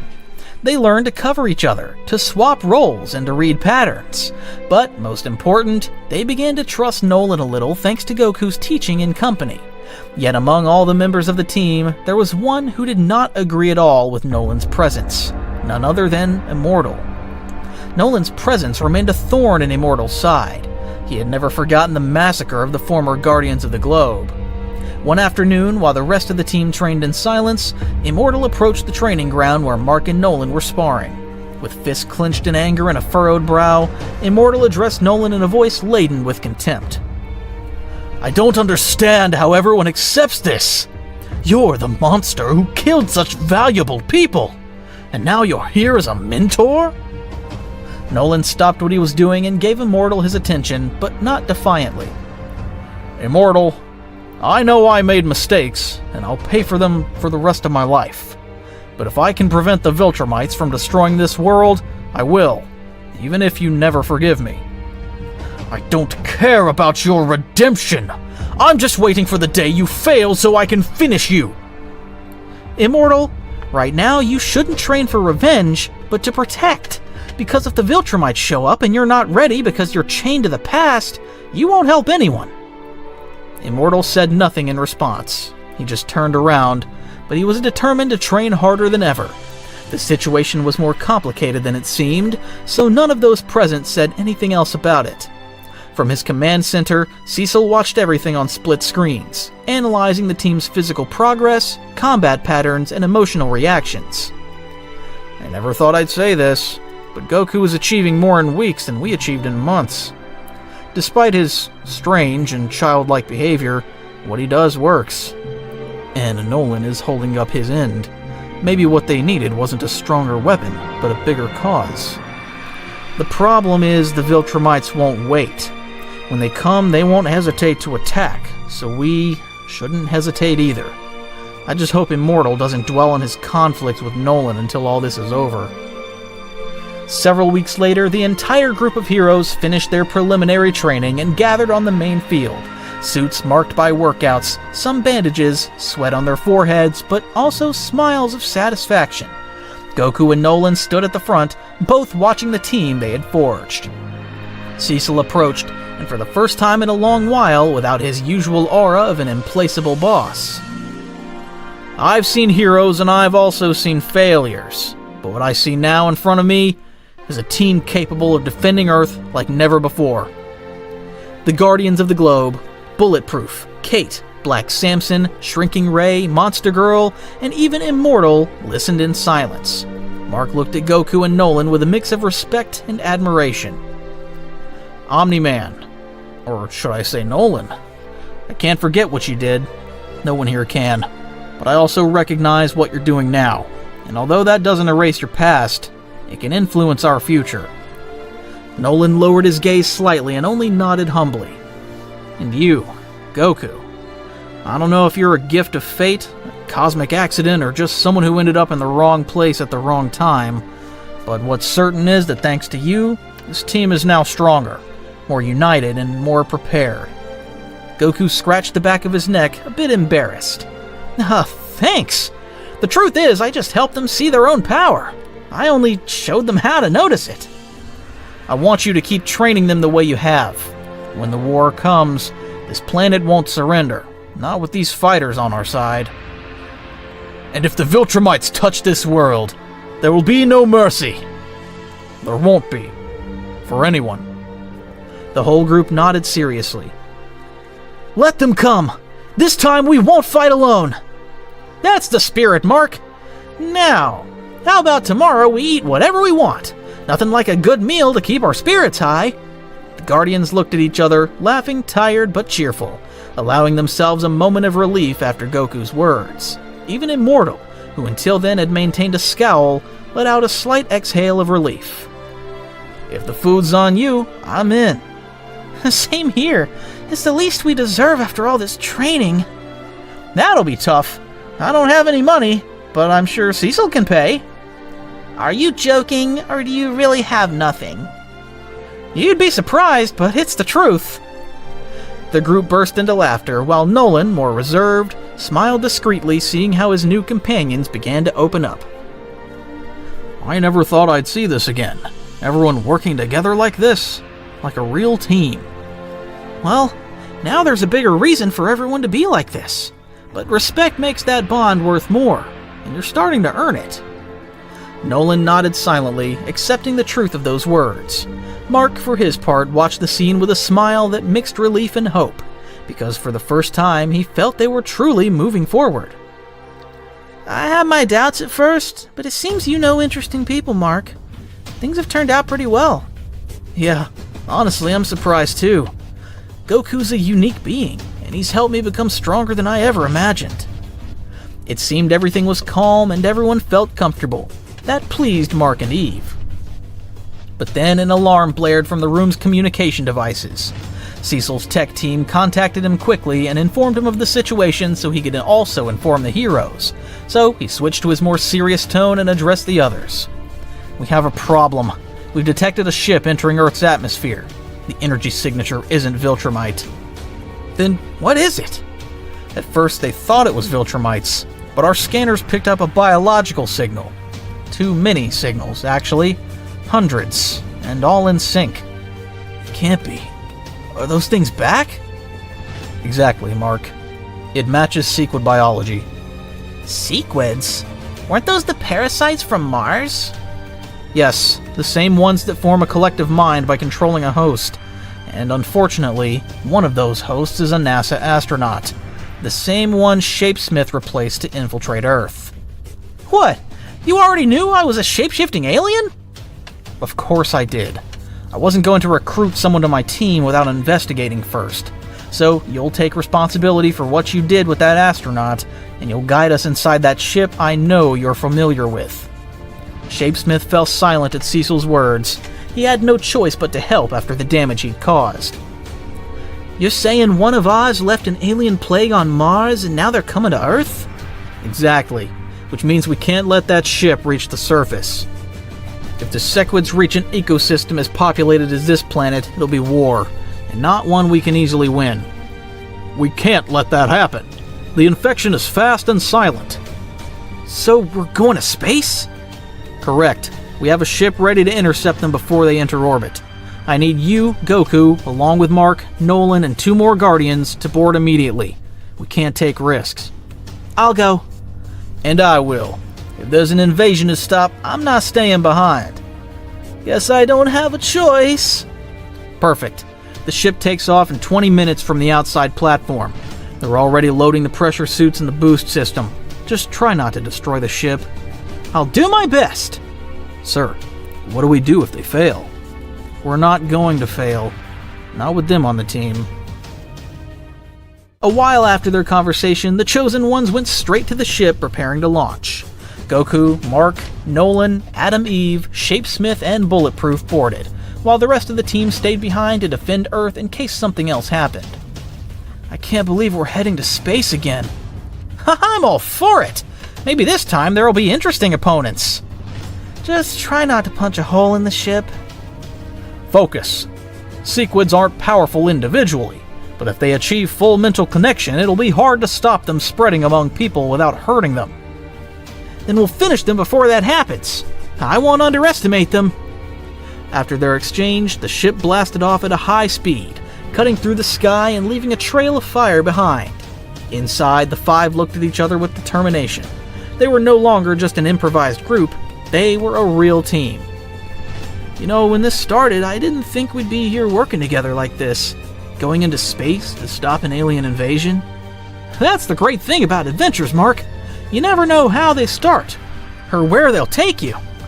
On their way, they approached a misshapen organic structure drifting through space inside that ship, built from the astronaut host's body and controlled by the Martian aliens, who were forced to obey. Expand! Conquer Earth! Once close, the Guardian ship slowed at the massive mothership's edge, quickly docking inside. Thousands of life forms were detected, but they shared a single consciousness, the Sequid's hive mind. They used the astronaut as the core, and the Martians as hostages to guide them to Earth. How vile. So, how do we fight something like that? It's complicated, but it shouldn't be too bad because Sequids can't take hosts who are super strong or have resilient bodies like me and the Martians. We'll have to crush them en masse, but keep the body from moving until we free the possessed astronaut. He's an innocent person who's just being controlled. Are we going straight into that control room? There's no other way. If we destroy the ship from outside, we might release them by accident in Earth's atmosphere. We have to go in and eliminate the central mind so the rest of the Sequids stop following orders. Then let's go. Open that ship's hatch. Here we go! With those enthusiastic shouts, the lower hatch of their craft opened and the 5 heroes shot out in formation. Eve generated a protective bubble for Mark and Bulletproof, while Nolan and Goku dived at full speed toward the entrance Sequids, wiping them out en masse with the sheer force of their flight. After clearing the entryway, Goku wrapped himself in his aura while flying beside Nolan. Ha! With a single punch, Goku blasted open the Martian ship's main door. That triggered a wave of hostless Sequids surging instantly like a tide of flesh. Small, fast-moving creatures with the unsettling agility and impossible coordination, all thanks to the hive mind controlling the human astronaut. Interference! Neutralize! Assimilate! The heroes were greeted by multiple hordes of creatures, many already aware of their presence through the collective mind. This is a swarm! There are too many! Stay together! Don't let them get close! They're trying to get through the suits! Careful! Don't let them control your bodies! Stay calm and attack! Goku closed his eyes for a moment, then exhaled. A sphere of ki formed around him, incinerating all the nearby Sequids. Take care of the main mind! I'll clear the way! I'll open the way too! The 2 warriors joined forces against the massive number of Sequids. Goku struck with constant, precise blows, making their bodies explode without damaging the ship. Nolan was more brutal, not hesitating to smash walls to forge a path through dozens of enemies, shielding the others. While the team fought their way through the remaining Sequids, the primary host began focusing on them as they got very close. Threat detected! Contain the intruder! The astronaut host floated suspended by Sequids, his face deformed by parasites and his eyes dark, as though he had no control over himself. Around him, hundreds of Sequids crawled and reorganized, forming a gigantic collective body. a creature made of thousands of tiny bodies moving as one. It was an aberration with dozens of mouths opening and closing in unison. You will advance no further. That's not happening.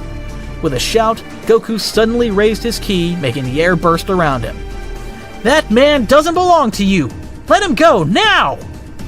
After saying that, Goku launched himself at high speed, easily dodging the composite creature and destroying a large part of the sequence forming that deformed mass while avoiding harming the central astronaut. Meanwhile, Invincible and the others continued fighting the remaining creatures, surprised by Goku's ability to handle so many enemies unharmed. It's incredible. Even with how strong I've become, I can barely keep up with Goku's movements. Focus, Mark. We can't drop our guard with these things. Right. We still have to get these off us. While Nolan and the others kept the Sequid hordes at bay, Goku flew up to the main host and with a single spinning blow completely disintegrated the creature controlling him, freeing the astronaut. Then Goku caught him so he wouldn't fall. At that moment, the remaining Sequids began convulsing because they no longer had a host issuing orders, leaving them badly stunned. The Sequids collapsed like a lifeless mass. Without the hive mind to organize them, they became harmless parasitic beings. Adam Even Mark freed the astronaut from his bindings. He was breathing with difficulty, but alive. Looks like things calmed down a bit. Even so, we have to eliminate the rest of those creatures. Make sure to crush every one of them. Alright, let's finish this. With that said, the heroes destroyed the remaining Sequids until none were left aboard, making sure none infiltrated Earth. It took them a while, but they finally finished them off thanks to the creature's collapse without a controlling host, giving the astronaut time to regain consciousness. Where am I? Don't worry, you're safe now. Minutes later, aboard the Guardian ship again, the team rested in silence. Nolan treated a superficial wound. Bulletproof had an improvised bandage. Eve gazed out the starry window.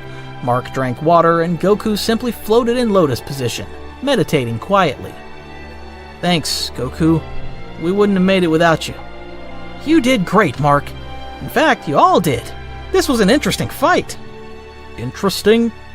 Yeah, at least that's how it felt to me, though those creatures were ugly.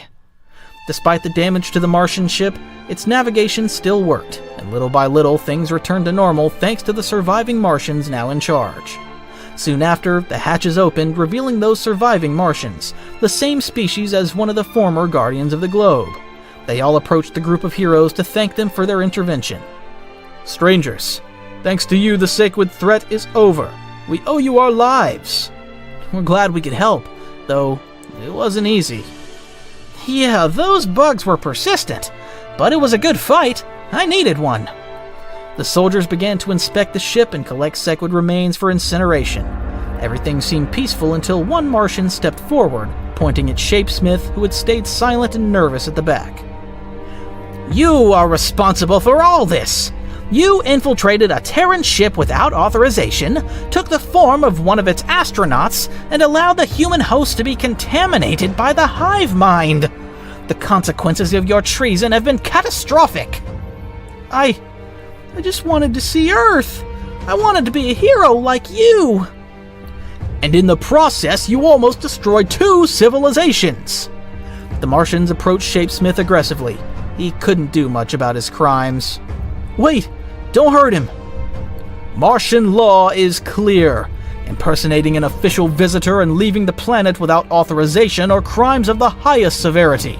He must answer for his actions. I understand you want justice, but you should also consider everything that happened afterward.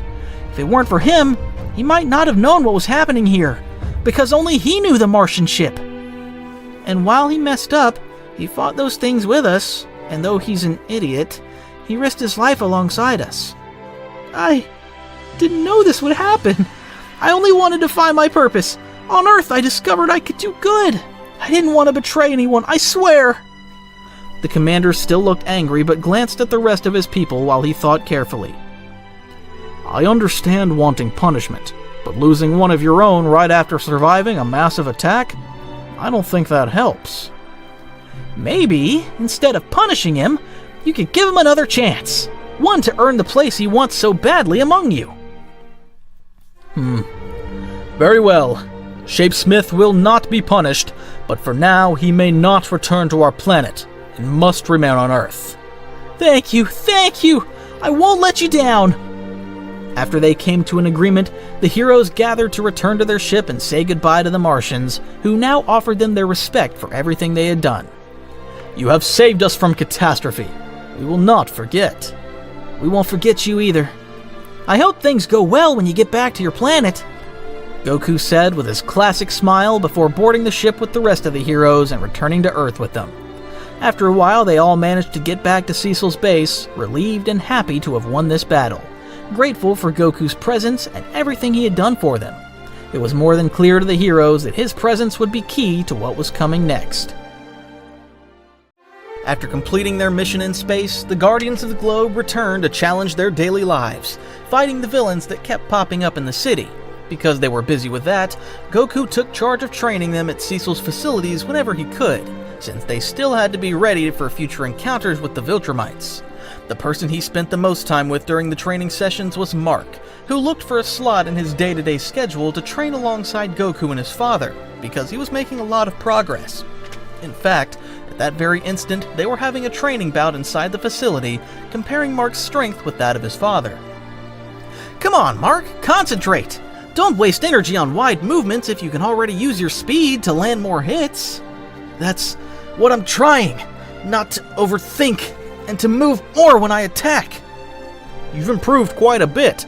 It's not so easy for me to read you anymore, but you still need more before you can seriously drive me back. Then I guess we're headed in the right direction. Goku approached the others, interrupting the exchange with a gesture. Alright, I think we've had a lot of training for today. I wouldn't like you to end up breaking the room again, and making Cecil repair it like last time. Technically, that time you were the one who blew out a wall with a Kamehameha. Haha, right. While the three of them sat down to rest, Mark lay back on the metal floor, breathing heavily but with a proud smile. A fight like that would have landed me in the hospital before. Now I'm just exhausted. I feel like I'm finally doing things right. Exactly, Mark. And you're using it to protect, and that's what counts. That shows your growth. You're getting closer and closer to understanding true control of your power. Mark closed his eyes in relief. His mind drifted to Amber, his mother, and his friends. Everything seemed to be getting back on track. He handled Cecil's missions, stopped robberies, helped with rescues, even shared some missions with Eve. His relationship with Amber also seemed to be improving, finding time for her to talk, laugh, to live like a normal young couple, even if it was in between training and fights. But, as always happens in a hero's life, calm is nothing more than the prelude to the storm. After finishing that day's training, Mark thought about doing something more than just fighting for once, going out with his girlfriend. Despite the constant training, the missions with the Guardians of the Globe, and the strategic talks with Cecil, Mark wanted time to get his humanity back. That particular afternoon, the sky was clear. The training with Goku and his father had ended early, and for once Mark had no urgent alert on his communicator. After stopping by his house, Mark dressed in civilian clothes, wearing a light jacket and jeans, only to then head straight to Amber's apartment door with a smile. Amber opened the door with a relaxed smile, dressed in casual clothes with her hair down and an expression of relief. Ready for us to finally have a date with no cosmic interference? Is this a trap? Or did you already defeat every alien in the universe, so now you can give me a whole afternoon? I won't promise that my communicator won't ring, but at least today you're my top priority. That sounds good to me. After that comment, Amber closed the door behind her and took Mark's hand. They walked through the city streets like any normal couple, ate ice cream, strolled through the park, and even took silly photos in front of a fountain that used to be the meeting point for their college group. I can see something different in you. It shows that you're more at peace with yourself. Though to me, you're still the same clumsy boy I fell in love with. Thanks. Truth is, my buddy Goku has a lot to do with that. He is different. He doesn't fight out of duty. He does it because he loves surpassing himself, but without losing his humanity. He's helped me see I don't have to carry the world on my shoulders alone. Amber leaned on his shoulder while they walked, interested in what Mark was telling her. I'm glad everything's going well for you, though sometimes it still scares me that everything could change from one second to the next. I swear that this time, I'll really do everything to keep you safe, Amber. I know. Don't worry. But just when it seemed the afternoon would end with a quiet dinner, a figure descended from the sky at brutal speed, causing nearby cars to overturn from the shockwave. A woman floated in front of them, pale skin, black hair, and the classic Viltromite armor. Her presence radiated power, and her gaze was as sharp as blades. Mark Grayson. Mark immediately went on guard, placing himself between Amber and the Viltromite. His expression shifted from surprise to distrust in seconds. You're a Viltromite? What do you want? My name is Anissa. I came to evaluate your progress, and if necessary, to force your compliance. You've been soft, Mark. Ridiculously soft, like your father. Mark? Amber, back up. Relax, human. I didn't come to kill you. At least not if Mark proves he can be more than sentimental and fulfill his duty. Mark didn't take his eyes off the Viltromite, keeping his fist tense while his heart pounded. I'm not going to help conquer Earth. Wasn't that clear when I rejected my father? Even if he's considered a traitor among us, Nolan at least tried. You don't even make the effort. You're a Viltromite. Your lineage demands results. I'm not like you. I'll never be. Then maybe you need a more tangible motivation. With a swift move, Anissa lunged toward Amber to attack her. Mark reacted on instinct, stopping her quickly with a sonic crack. But despite stopping her, Anissa had grabbed Amber's neck with her other arm, able to finish her with just one move to break her neck. Mark! Well, so you're not weak, Mark. But you're emotional. That's your flaw. She has nothing to do with this! On the contrary, she is one of the reasons you haven't accepted your destiny. And if I have to break your spirit to awaken it, I will. Just when Anissa was about to twist her hand and break Amber's neck, a powerful figure appeared on the scene. It was Goku, who had arrived thanks to instant transmission. Goku firmly grabbed Anissa's arm, forcing her to release Amber while wearing an unusually serious expression. I don't think that's going to happen. Anissa stepped back at the pressure. It felt like an invisible wave that forced her to be cautious. Amber felt more relieved to be safe, breathing a little fast after being grabbed like that. Is that Goku? Yes. And you're safe. Goku turned to Amber and Mark, briefly smiling. Everything's alright now. Stay with Mark. I'll take care of this part. And who the hell are you? I'm someone who hates seeing force used to threaten. I was training when I felt your energy. It was too obvious that your level was above that of several heroes on Earth. Whatever. You don't know who you're messing with, stranger. I don't need to know. If you mess with my friends, you'll deal with me. With absolute calm, Goku positioned himself in front of Anissa to challenge her. The ground around them trembled slightly as he raised his ki a bit, though Goku's mere presence already destabilized the surroundings. Interesting. Very well, foreigner. If you want to fight for him, then we'll fight. I have no problem with that. But first, there's something you need to understand. When this begins, I hope you're ready, because if you hold back, you'll only lose the fight. Still in his base form, Goku increased his ki just enough for the Viltromite to know she wasn't dealing with an ordinary human. This is gonna hurt a little. What are you talking? Without warning, Goku vanished in an instant and appeared in front of the Viltromite, slamming his fist into Anissa's abdomen with titanic force, making her spit a lot from the pain. The Viltromite shot away like a cannonball from the impact, crossing several kilometers of urban and mountainous landscape in less than a second. Her body opened furrows in the sky as though she were a deflected meteor, until she finally crashed against a distant mountain range, making the ground rumble. What was that? He sent her flying with a single hit? Take her somewhere safe, Mark, and make sure Cecil hears about this. I'll handle this fight so there are no casualties. Understood. Let's go, Amber. Without wasting time, Mark took Amber in his arms and took off, leaving behind Goku's serene figure who was already preparing for the real fight. On the other hand, among the mountain debris, Anissa got up. Her face was bruised and part of her suit was torn, but her eyes reflected fury rather than fear. She couldn't believe there was a being capable of doing that to a Viltromite, who were supposed to be superior beings. That bastard! What the hell is he? While the Viltromite was wondering that, Goku quickly flew to the spot, landing gently on a nearby rock, arms crossed, and wearing a more neutral expression. Good! Here we can fight without worrying about destroying houses or hurting innocents. You broke a couple of my ribs with one hit. No one, not even an elite Viltromite, has done that. Then I guess I'm the exception. But I still haven't shown anything serious. Want to surrender now? I don't need mercy. Fight!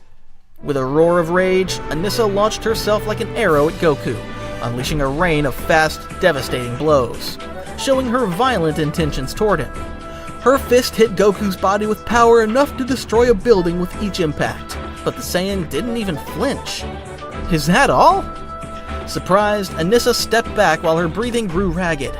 She had never fought someone who could absorb her attacks without even blinking. How?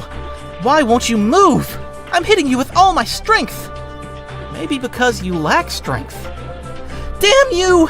Viltromites are the strongest warriors in the galaxy! The Viltromite launched herself again at full speed, spinning in mid-flight to hit him from above with a descending kick. But Goku caught her with one hand, holding her leg in the air. You're strong. Very strong for this planet, in fact. But you're far below what you could become if you keep following this path.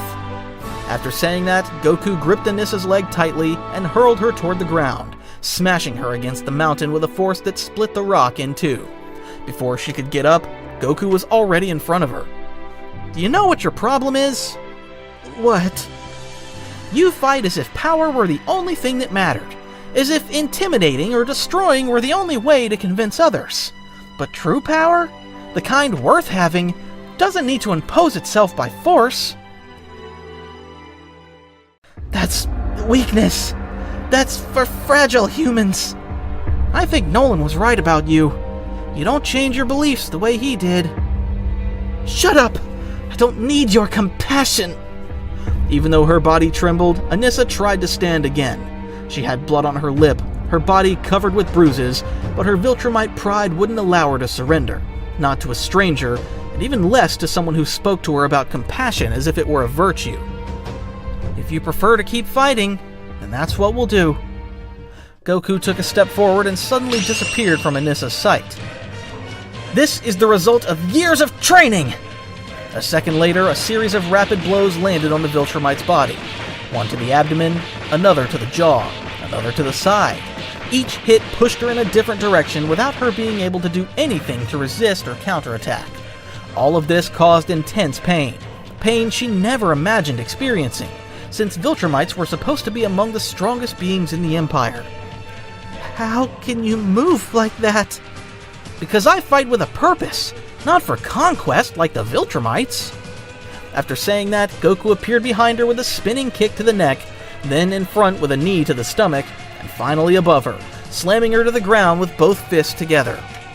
After a series of blows, Anissa was left kneeling on the ground, breathing with difficulty. Her body trembled, not out of fear, but from exhaustion. She had never felt so powerless, and yet she couldn't yield. What the hell are you?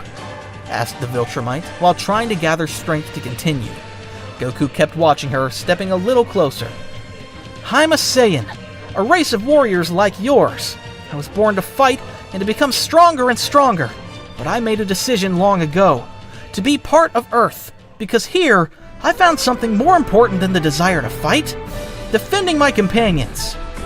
No, it makes no sense. You could conquer entire worlds. Why limit yourself? I already told you, I don't fight to dominate. I fight to surpass myself, and I fight for my friends. I doubt you can understand it thanks to the pride you have in your empire, so if you want to keep fighting, I will, but there's no point anymore. I'll do what I must. We don't change. We're conquerors. In one last desperate attempt, Anissa lunged at Goku with a punch, but her lunge was slow and desperate, without real strength, since the Viltromite was wounded and completely exhausted from the fight. For that very reason, Goku dodged her without even moving from his spot, just leaning his torso to one side. You can't go on anymore, can you? Anissa couldn't even answer the question, so Goku decided to end the fight with a light chop to Anissa's neck, leaving the Viltromite unconscious on the ground. Now Anissa's body lay among pulverized rocks. You could see her ragged breathing and traces of blood on her mouth, nose, and eyebrows. Her Viltromite suit was torn in several sections, showing her effort during the fight. Seems Viltromites are more stubborn than I thought.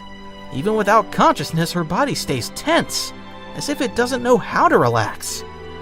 At that moment, a figure floated next to Goku. Nolan, who had arrived after Mark informed Cecil and the others about what happened. Nolan kept watching the Viltromite with a somber expression fixed on the body of his former comrade. You gave her a lesson she'll never forget, if she survives long enough to remember it. Does it bother you that I left her alive? It's not about annoyance, Goku. It's experience.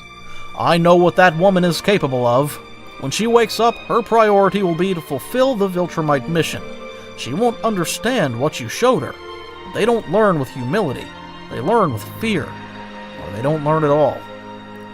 I don't know. Is there really nothing else to do? No chance to show she can change, like you did?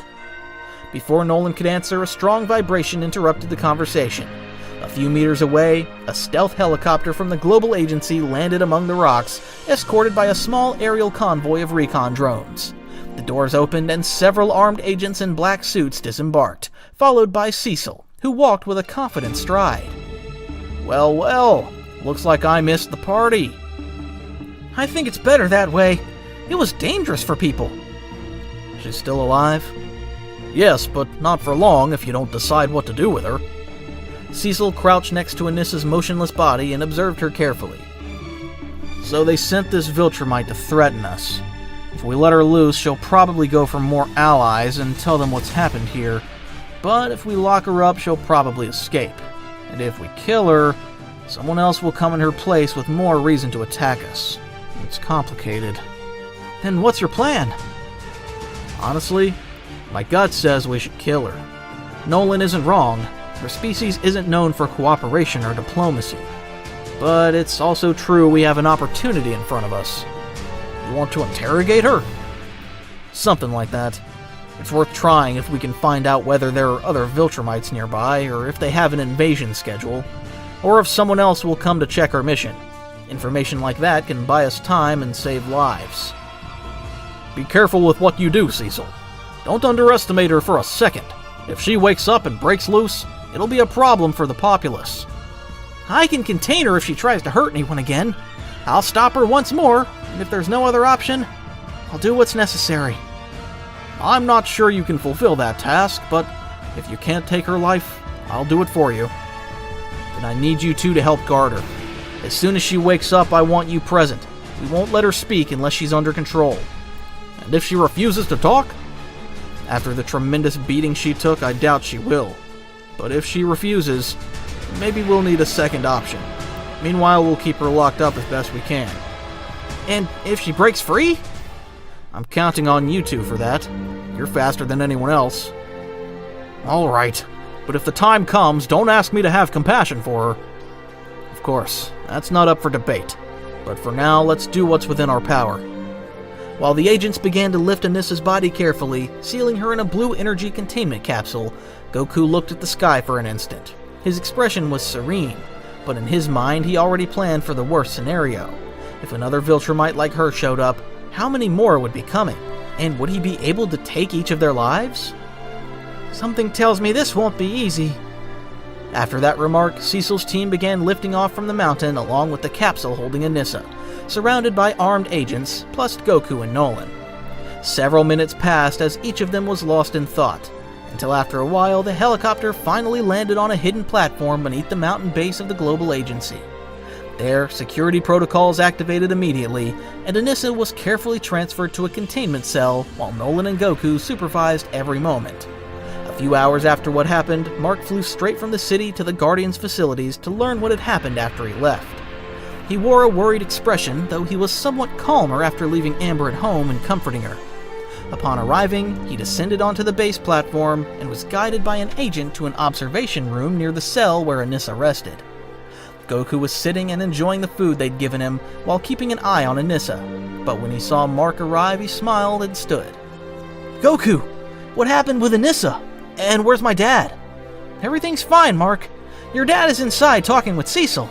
As for Anissa, she's alive, but unconscious for now. You beat her by yourself? Yes, but she's as obstinate as the Viltromites who visited planet Thraxa. She didn't stop fighting even though her body was already at the limit to show that Viltromites are superior to the rest. I see. But at least for now, everything's under control, Mark said while sighing in relief. By the way, thanks for earlier, Goku. I don't know what I'd done if something had happened to Amber. No need to thank me, Mark. I would have done it anyway. And besides, I'm here to help however I can. Mark showed his agreement with Goku's response, truly happy to have him as a companion. At that moment, Nolan came out through one of the side doors with Cecil and both joined the conversation. I see you're back, Mark. Yeah, Dad. So, have you decided what you're gonna do with her? For the moment, keep her locked up under constant surveillance. That chamber is built with energy fields specific to beings of her type, so she shouldn't get out. At least not easily. Our main objective is to obtain information. I want to know how many more like her are on the way, whether she reported anything, whether there's a time limit before they send reinforcements. Any detail could make a difference. And if she doesn't talk, we'll have to convince her. Although I don't hold out much hope. I'll be there when she wakes up. She already knows what I can do, so maybe that'll help her rethink her strategy. Don't trust that it'll teach her a lesson. Viltromites are trained with a single goal: conquer or die. Don't you think she can change? You did. I had reasons, like you and your mother. But she has no ties with anyone on this planet. Her duty to the Empire is the only thing that gives her meaning. When she wakes up, her mission will remain intact. Alright. When she wakes, Goku will be the one to go in first. I don't want to provoke her with threats or interrogators. We're gonna try a different approach at first, but everyone be ready.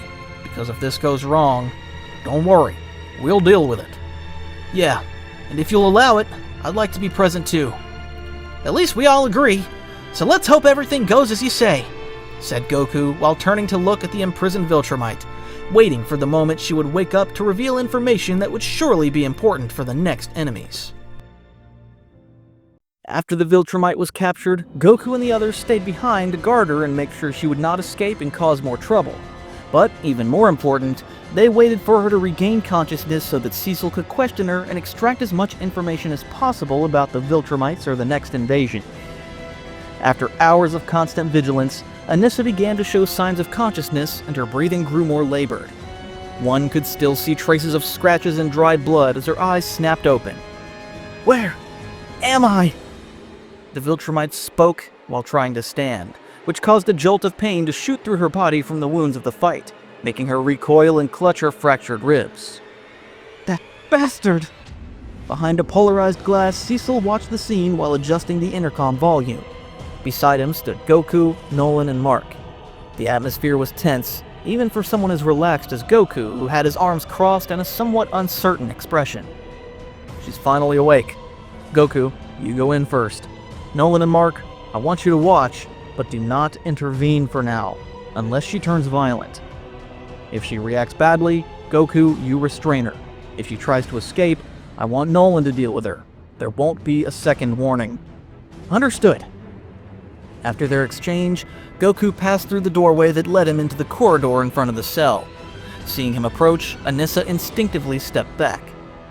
"Are you here to finish me off?" "I'm not here for that. There's something else we need to talk about."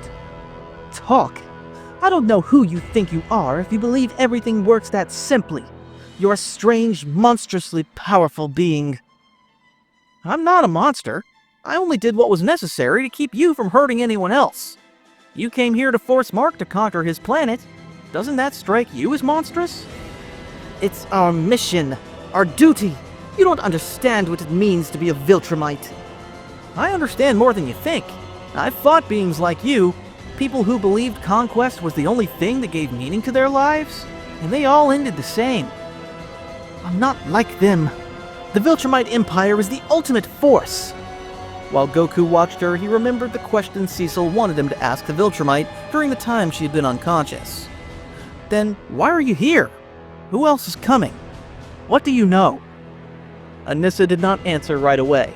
Her gaze shifted between Goku's serene expression and a reflection of her own face. At that moment, she saw no way out. only a being whose strength was abyssally superior and whose calm disturbed her more than any scream or threat: Goku himself. Meanwhile, from the observation room, Cecil leaned toward the microphone so they could hear him. "Anissa, this is Cecil Stedman. I know what you are, I know where you come from. Right now you have two options: cooperate with us and leave this alive, or cling to your loyalty to an empire that already writes you off as dead." Anissa frowned at Cecil's words, a mere human to her. What did you say?" "You haven't seen any reports. Your locator's damaged.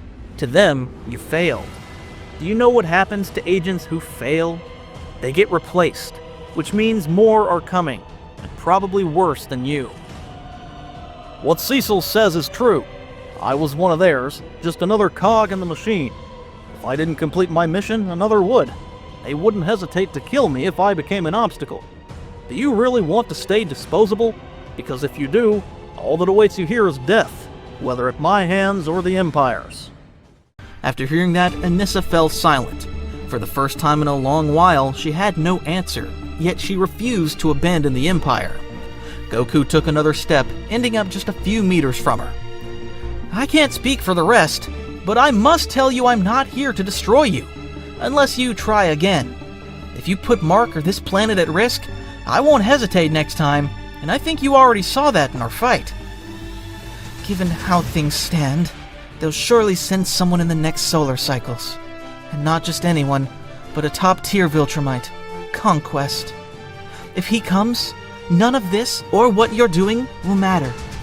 And if they find out there's such a powerful being on Earth, Thragg will see you as a threat they can't ignore and will send the rest of the elite to eradicate you. Besides, in their forces is General Craig, but he and the rest of the Viltromites fear Thragg more than any enemy. If he orders this world wiped out, they'll do it without hesitation." The atmosphere grew heavier. The name Thragg dropped like a bomb in the room. Cecil, Goku, Nolan, and Mark fell silent for a moment. Only the hum of the monitors broke the tension. Nolan recognized that name immediately, along with Conquest, knowing the danger they posed. Who the hell is Thragg?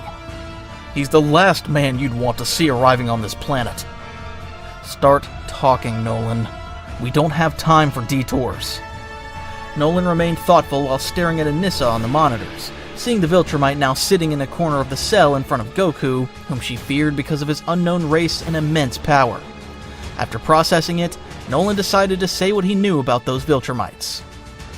Conquest, Craig, and Thragg, they aren't simple soldiers. They are the best of the Empire, or rather, the worst. Together, they're a planet-level threat. No army on Earth can face them. Tell us about them. Try not to omit details because it could be crucial. Conquest is a veteran, ancient even by our standards. He lost an arm and half his face in one of the Empire's most brutal expansion wars, and still returned to the front before fully healing. He lives for battle and is obsessed with conflict. For him, conquest isn't duty, it's pleasure, and he has no remorse.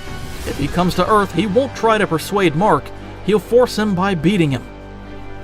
None of that sounds favorable to us, but go on. What about Craig? He's a relentless strategist. Not the strongest physically, but if he arrives, you won't see him coming. If Thragg sends him, it'll be to weaken us before a frontal attack. And Thragg, what makes him so special? Thragg isn't just a Viltromite. He's the end product of generations of Imperial eugenics, trained from birth.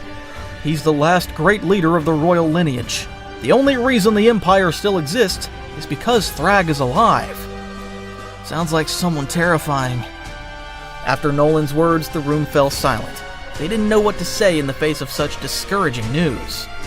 Soon after, Nolan left the observation room and went to Anissa's cell, entering to speak with Goku about it.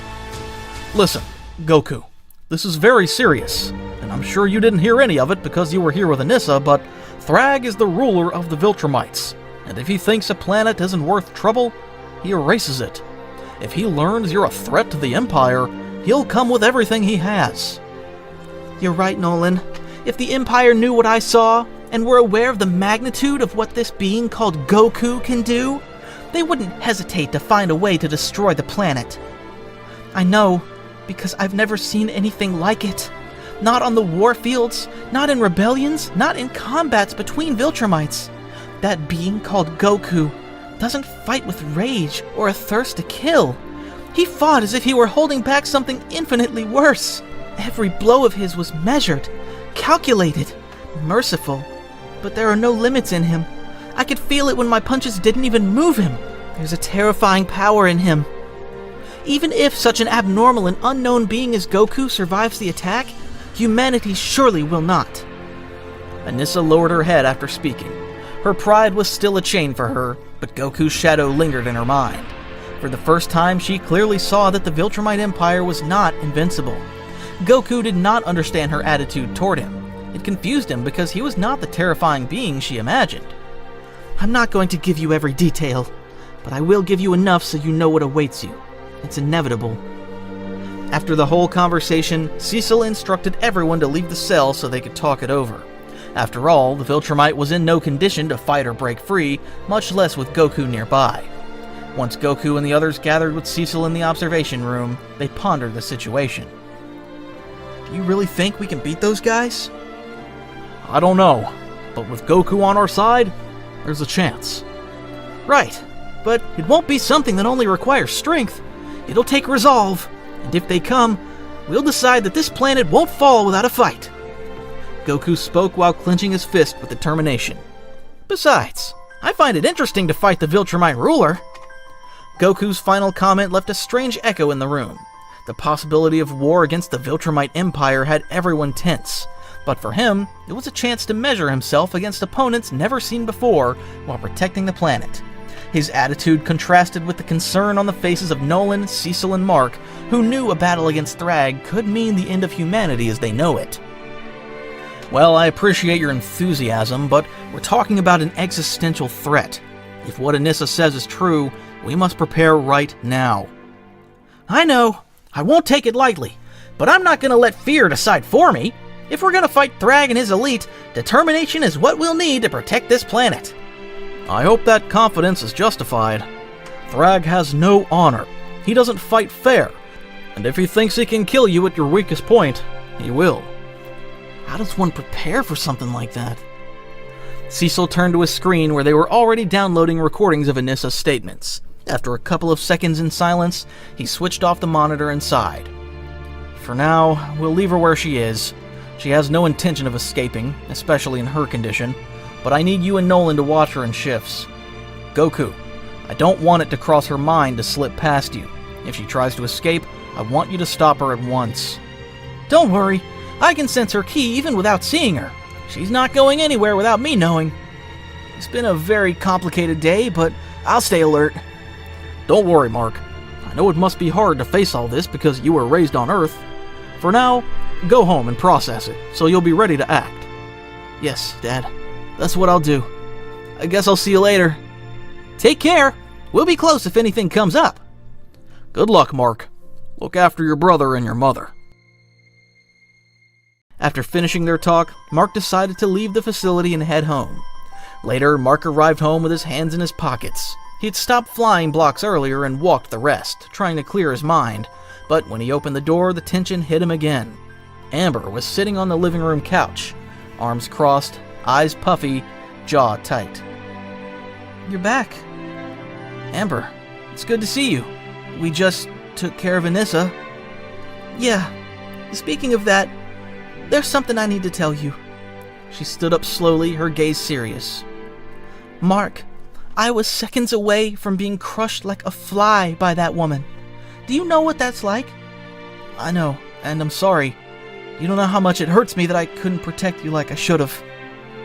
I know it wasn't your fault, but at the same time, I know this isn't going to change.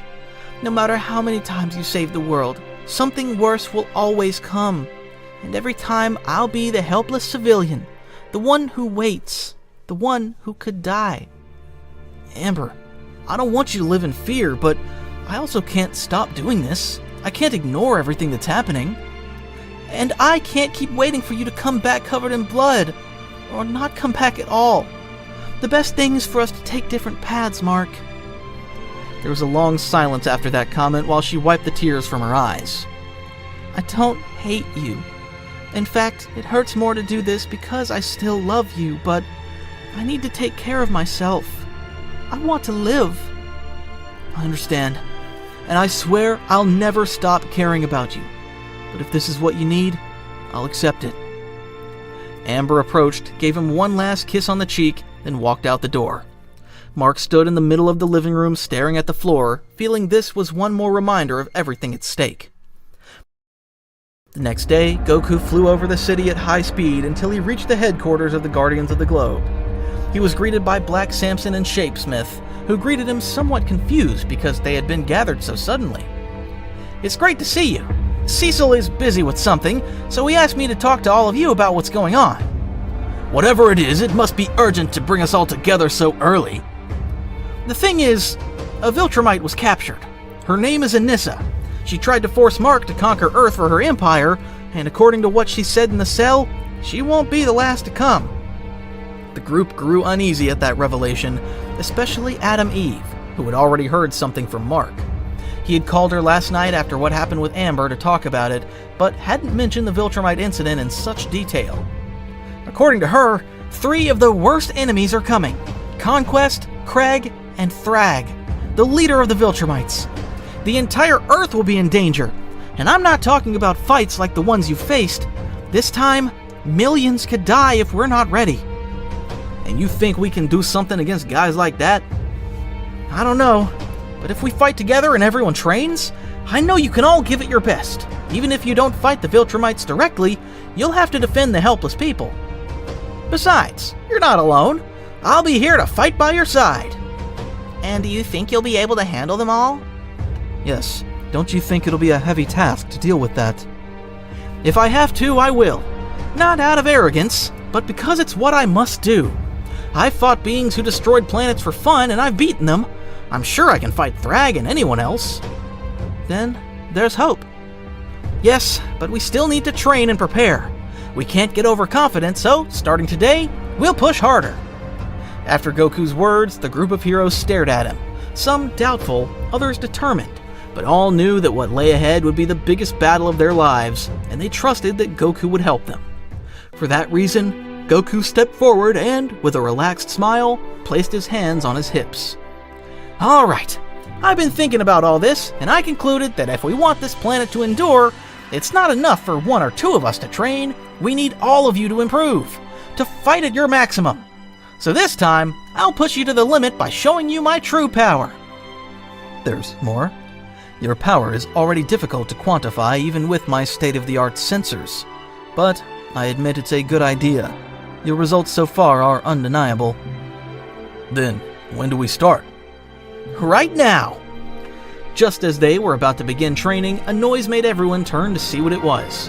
To everyone's surprise, Mark entered, bursting through the door with a new energy on his face. A mix of determination and melancholy, the gleam of someone who has made a hard but necessary decision. Wait! I'm going too. Everyone looked at him surprised, especially Adam Eve, who stepped forward to be near Mark. Are you sure you want to do this today? After what happened with Amber? Precisely why I'm here. I'm not going to keep letting others fight my battles. If I want to protect my family, my friends, this planet, I have to stop doubting. So I want you to train me, Goku, harder than ever. Goku looked at him with a slight but sincere smile, stepping up to him and placing a hand on his shoulder. I like your spirit, Mark, but if you're going to train with me seriously, I also need to show something to all of you. Something you probably already know. Show what? Something only a few here have seen, but I feel it's necessary for you to be aware of what's coming, so pay close attention. The heroes didn't understand what he was talking about, but they watched Goku attentively to try to grasp it. At that instant, Goku took a deep breath, and slowly his ki began to rise. A breeze began to stir, and an energy hum grew louder as well. Everyone stepped back a bit when the air around them changed, as if something were about to emerge. It was an overwhelming sensation, unlike anything they had ever experienced. Suddenly, his black hair stood on end, and then exploded into a golden glow. Goku's golden aura ignited like a contained stun. His eyes turned green, and his hair became pure gold. Now an intense pressure filled the entire room.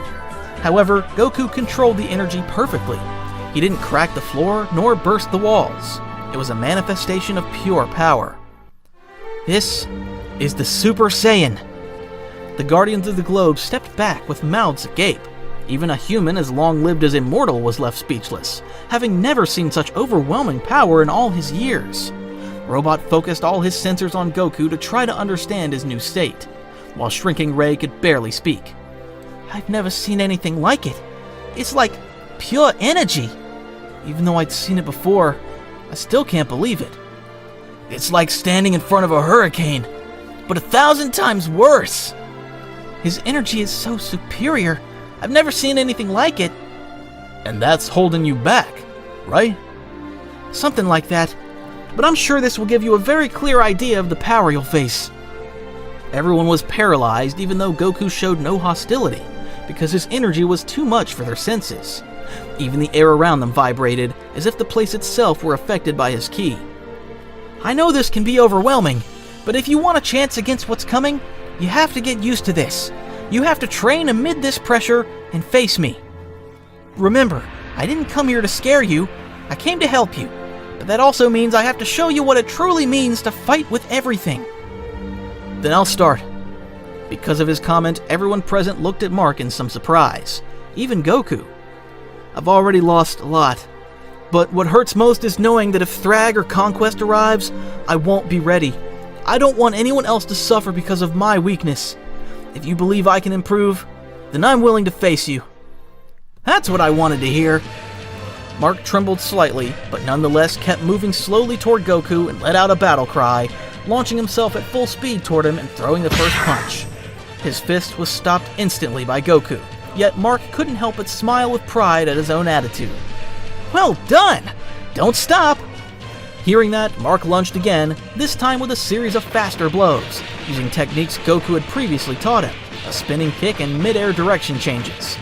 Goku blocked everything with ease, but his eyes reflected respect, for each of Mark's attacks was more refined and stronger. It doesn't seem to matter to him. The difference. Mark is giving it his all to become stronger. Are they really serious? It's not just that. It's like Goku was guiding him instead of merely fighting him. The clash of blows continued while the others watched. When Goku decided to strike, Mark received a blow that sent him into a wall, but he stood up immediately with a smile.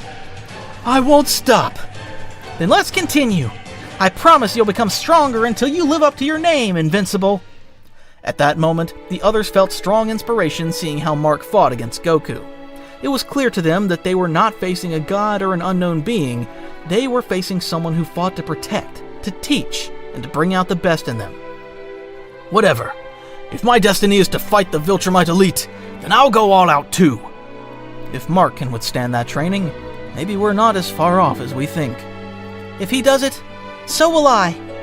Adam Eve rose, activating her energy field, while Duplicate created 5 replicas and positioned herself to attack. Rex charged his explosives, and Samson cracked his knuckles. We're ready. Then come at me, all of you. I want to see what you're made of. Thus began the toughest training of all. The Guardians launched themselves at Goku in a coordinated offensive, just as he had taught them in all the previous sessions. Goku smiled while dodging, blocking, correcting mistakes mid-fight, raising the difficulty little by little to push them. Each of them improved with every attempt, every clash, every fall, and every scratch. For hours, the training turned into a fight filled with inspiration, a symbol of what humanity could become if it strove to reach the impossible. Goku was not just training them, he was teaching them to show their true fighting spirit. And in his mind, a single idea shone. If they want to face the Empire, they'll have to surpass themselves like never before. And I'll be here with them until the end. After the training had begun, everyone started attending daily to improve their skills, since the Empire could attack at any moment and they had to be prepared. Goku made sure to use his Super Saiyan form during the fights so that everyone would be aware of the danger that lay ahead, while maintaining his enthusiastic attitude so they would give their very best. That same day, the Guardians of the Globe lay exhausted on the ground after hours of training, sweat running down their foreheads. Everyone's muscles trembled from the effort, while Goku, still in his Super Saiyan form, floated a few meters above them, observing with pride and attention. You didn't do half bad. I'm surprised that none of you wanted to quit the training, not even when you were at your limit. You call this training? This felt like a massacre. I feel the same, but despite that, I think it works. I can feel my body growing stronger. Confirmed. My combat processing speed has improved exponentially thanks to the extensive sparring against Goku. Honestly, I didn't think I still had so much room for improvement, but you proved me wrong. I knew this would do you good. I saw how you cared for each other and synchronized. I can see you have a strong fighting spirit, and that'll be useful in battle, because it's what ignites when you fight for something important. Thanks for not holding back so much, Goku. I needed it. For the first time, I feel like I'm reaching beyond my limits. And you're on the right path, Mark. Just don't stop. If you keep this up, very soon you could fight face-to-face with anyone from the Empire. Mark smiled, exhausted but with eyes more alive than ever. From the top of a barracks tower, Cecil watched everything through a holographic screen while lighting a cigarette. Beside him stood Donald, who was reviewing energy readings to verify the Guardians' progress. It's impressive. The readings indicate that all the Guardians have raised their combat level by between 90% and 130% this past month. Of course they did. You don't train every single day with an intergalactic warrior who can fly, destroy mountains with a single finger, and yet still smile as if he had nothing to worry about. Are you sure you still want to trust him, sir? I don't trust anyone, Donald. But with Goku, it's not necessary. He doesn't hide what he is. He's here to help us. And for now, that makes him more reliable than any hero or soldier I've ever known. Donald merely nodded in silence, fully understanding what Cecil meant. Meanwhile, on the training field, Goku had reverted to his base form, making his energy feel much calmer, yet somehow he still radiated that unbreakable presence. After that, he sat down while the team recovered from training. Adam Eve approached him, still exhausted but with a grateful expression. I don't think I mentioned it before, but I wanted to thank you for your help. I know it wasn't your obligation to do this, and yet you're giving everything for us. Well, I don't like seeing the bad guys win. Besides, you all have something I admire, the courage to fight. So, if I can help you awaken all that potential, then it'll be worth it. Despite being the oldest of all, I admit you have more combat experience than I do. And that says a lot. Well, I've also taken plenty of hits to the head, but I learned my own way. Do you think I could become like you someday? I don't think the point is for you to be like me, Mark. Of course I want you to get better, but I want you to find your own path, your strength and your fighting style, because only then will you truly be invincible. Goku's words resonated through the group, causing a moment of silence, since they were still surprised by Goku's cheerful attitude given the current situation with the Empire. Yet, at the same time, they admired him for it. Then Rex stood up, dusting off his suit. Well, if this is the new standard, I guess we're in for one hellish week. You'd better not complain, but if you can't keep up, that's understandable too. Speaking of which, I'm already designing a gravitational simulation system to increase physical stress levels during training. I like that! If you want, I can teach you some ways to boost your endurance. I have several ideas. Now we're really in over our heads, huh? After their brief conversation, they all looked at each other with complicity and enthusiasm. Because despite the exhaustion, for the first time in a long while, everyone felt there was a real chance to win. A few hours later, the day's training finally concluded, so the Guardians of the Globe, still tired, began gathering their things. Goku watched them with a calm smile, stretching his arms with a yawn. He was somewhat tired too. Well, I think that's enough for today. Tomorrow we can try some aerial combat. Sounds like tomorrow I'll be throwing up in midair from the dizziness. Don't be dramatic. We've been doing everything right so far. I'm sure we'll manage. I guess that means we've been improving. At least, I want to think so. That seems the most logical conclusion. I don't think my strength had that much room for improvement. I can lift even heavier things now.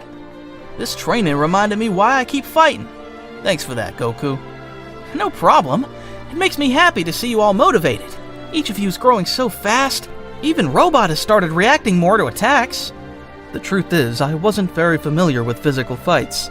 But thanks to you giving me the chance to study your patterns and analyze your movement speed, I was able to improve. Well, I'm glad it was useful. After that comment, Mark approached Goku to chat a bit. You could see Mark's face was dirty and he was tired from training, but his attitude was upbeat. You know, Goku, today I felt stronger. Like for a moment I could protect the people I care about. Thanks for that. Then don't let that feeling fade. Cling to it and make it grow, because you're gonna need it. Mark nodded slowly with a smile on his face.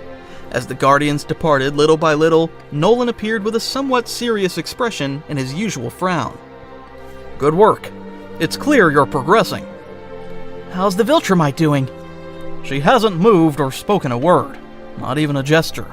She's been sitting all day staring at the wall as if nothing else exists. Mark tensed at hearing that, lowering his gaze. Do you think she's planning something? Probably. No matter what it is, Viltromites don't stop even when chained. Her mind is surely waiting for an Empire counterattack to act. Stubborn as always, I suppose. Listen, before you go, I want to ask you something. What is it? How's your brother's growth going? Have you given him a name yet? Actually, yes. My mother and I decided to call him Oliver. Well, make sure you take care of Oliver, and when you come back tomorrow, tell me how his abilities are progressing. Aren't you coming? You know I can't. Not yet. After everything I did on Earth, I can't just show up like nothing happened. It wouldn't be fair to your mother, or to Oliver. Besides, someone has to stay watching Anissa, and I trust you'll know how to look after your brother. Mark simply nodded at his father's words, though he looked somewhat distressed. All right, I'll take care of both of them. Thank you, son. Seeing Mark a bit discouraged, Goku placed a hand on his shoulder once more. Don't worry. If everything improves, you'll be reunited again. Cheer up, Mark. Sure. Thanks for your support. After that final exchange, Mark flew away from Cecil's facility, heading home before night fell. After a while, Mark landed softly in his backyard, where the lights were off and he could hear soft music coming from inside, which felt strange. Mom, is everything all right? Mark frowned when he heard no answer. That calm didn't feel natural. He decided to walk cautiously toward the back door, opening it slowly, and as soon as he crossed the threshold, a familiar, resentful voice boomed in the darkness. You've arrived just in time, Mark Grayson. Or should I say, Invincible. After saying that, the lights snapped on, revealing his mother Debbie with fear-filled eyes while holding his little brother Oliver, who was still too young to understand what was happening. Behind them stood Angstrom, the same villain Mark and Goku had thwarted a couple of months ago, his huge, deformed brain giving him an even more unhinged appearance than before, making it clear to Mark that he couldn't let his guard down. Mark, don't come closer. He has a very strange power, and he used it to appear out of nowhere. Mark felt a chill run through his body, clenching his fist as he advanced slowly, voice calm, but fury rising. What do you want, Angstrom? You already had your chance. What I want is revenge on you, and on that bastard who ruined all my plans. You don't understand what you're meddling with. You don't even know what lies beyond this miserable universe. At that final shout, something began to glow on Angstrom's arm, and a flickering portal opened beside him, revealing a chaotic landscape of green flames and deformed creatures. Now that I can see through several worlds, I've devoted myself to researching them. You and that so-called Goku. I know what you are, and I also know how to rid myself of you. The power of the multiverse is in my hands. And let me tell you, Mark, you're just an annoying anomaly.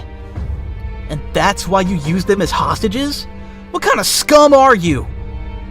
The kind of superior mind that doesn't stoop to brute force. At least, not at first. Suddenly, Angstrom's arm began to glow again, opening a portal in the ground beneath Mark's feet. This caused him to fall through the multiverse, being sent to a place unknown to him. Mark crashed onto a damp meadow, quickly getting up to survey the area. Instantly, a flock of giant pterodactyls flew overhead. He was in a prehistoric world where, it seemed, dinosaurs had never gone extinct. A Tyrannosaurus appeared to his left, charging at Mark with full force. Seriously? Dinosaurs? With an explosive push, Mark drove his fist through the dinosaur's jaw, making it collapse on its side with a muffled roar. Two more appeared behind him, but this time Mark didn't hold back and defeated them in the same instant, demonstrating how his speed, strength, and even perception had increased thanks to the training. Angstrom! You won't stop me with your carnival tricks! The energy from this flight shook the surroundings. Then another portal opened, and Mark was sent to another place once more. I don't care where you throw me! I'm coming back! Mark said as he was sent through the next portal, facing one dimension after another. Among them was a world of fire, another where the air itself seemed thick as lead, until finally he returned to his living room, crashing against the wall, right behind Angstrom. Mark, you're okay? God, I was so scared. How? How is it possible that you escaped my portals? I'm not the same kid you defeated with your illusions the first time. With a burst of speed, Mark appeared in front of him and punched him directly in the face. Angstrom flew into the dining room, smashing the table upon impact. I won't let you hurt anyone else! It's over! Angstrom spat blood as he rose among the shattered wooden glass, his face showing fury but also a hint of desperation. No, it can't be! All that power! You shouldn't have it! You have no idea what I've been through. I didn't just get stronger. My training made me realize that I must fight with everything I've got.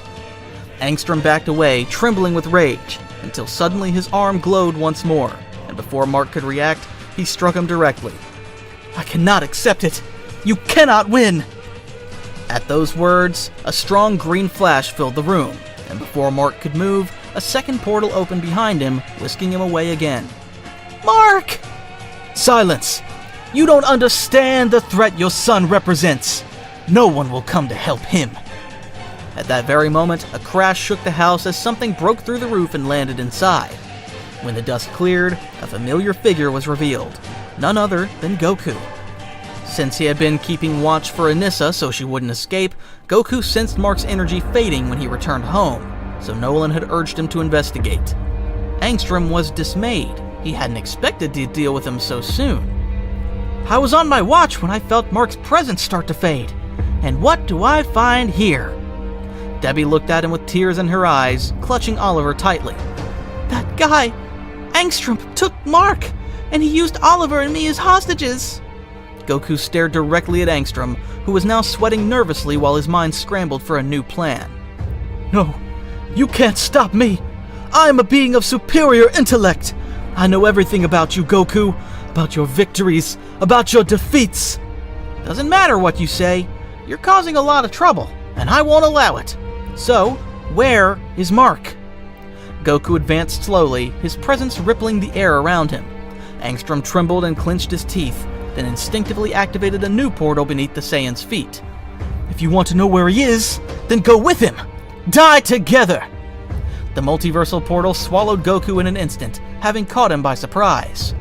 Both Goku and Mark landed in the same world, where the sky was gray and the clouds looked like ash, and the ground was covered in mist. Mark had crashed onto a cracked street between destroyed buildings, but he got up quickly with fist ready, though he felt something strange. Where am I now? And what is that smell? A growl made him spin as hundreds of staggering figures emerged from the shadows.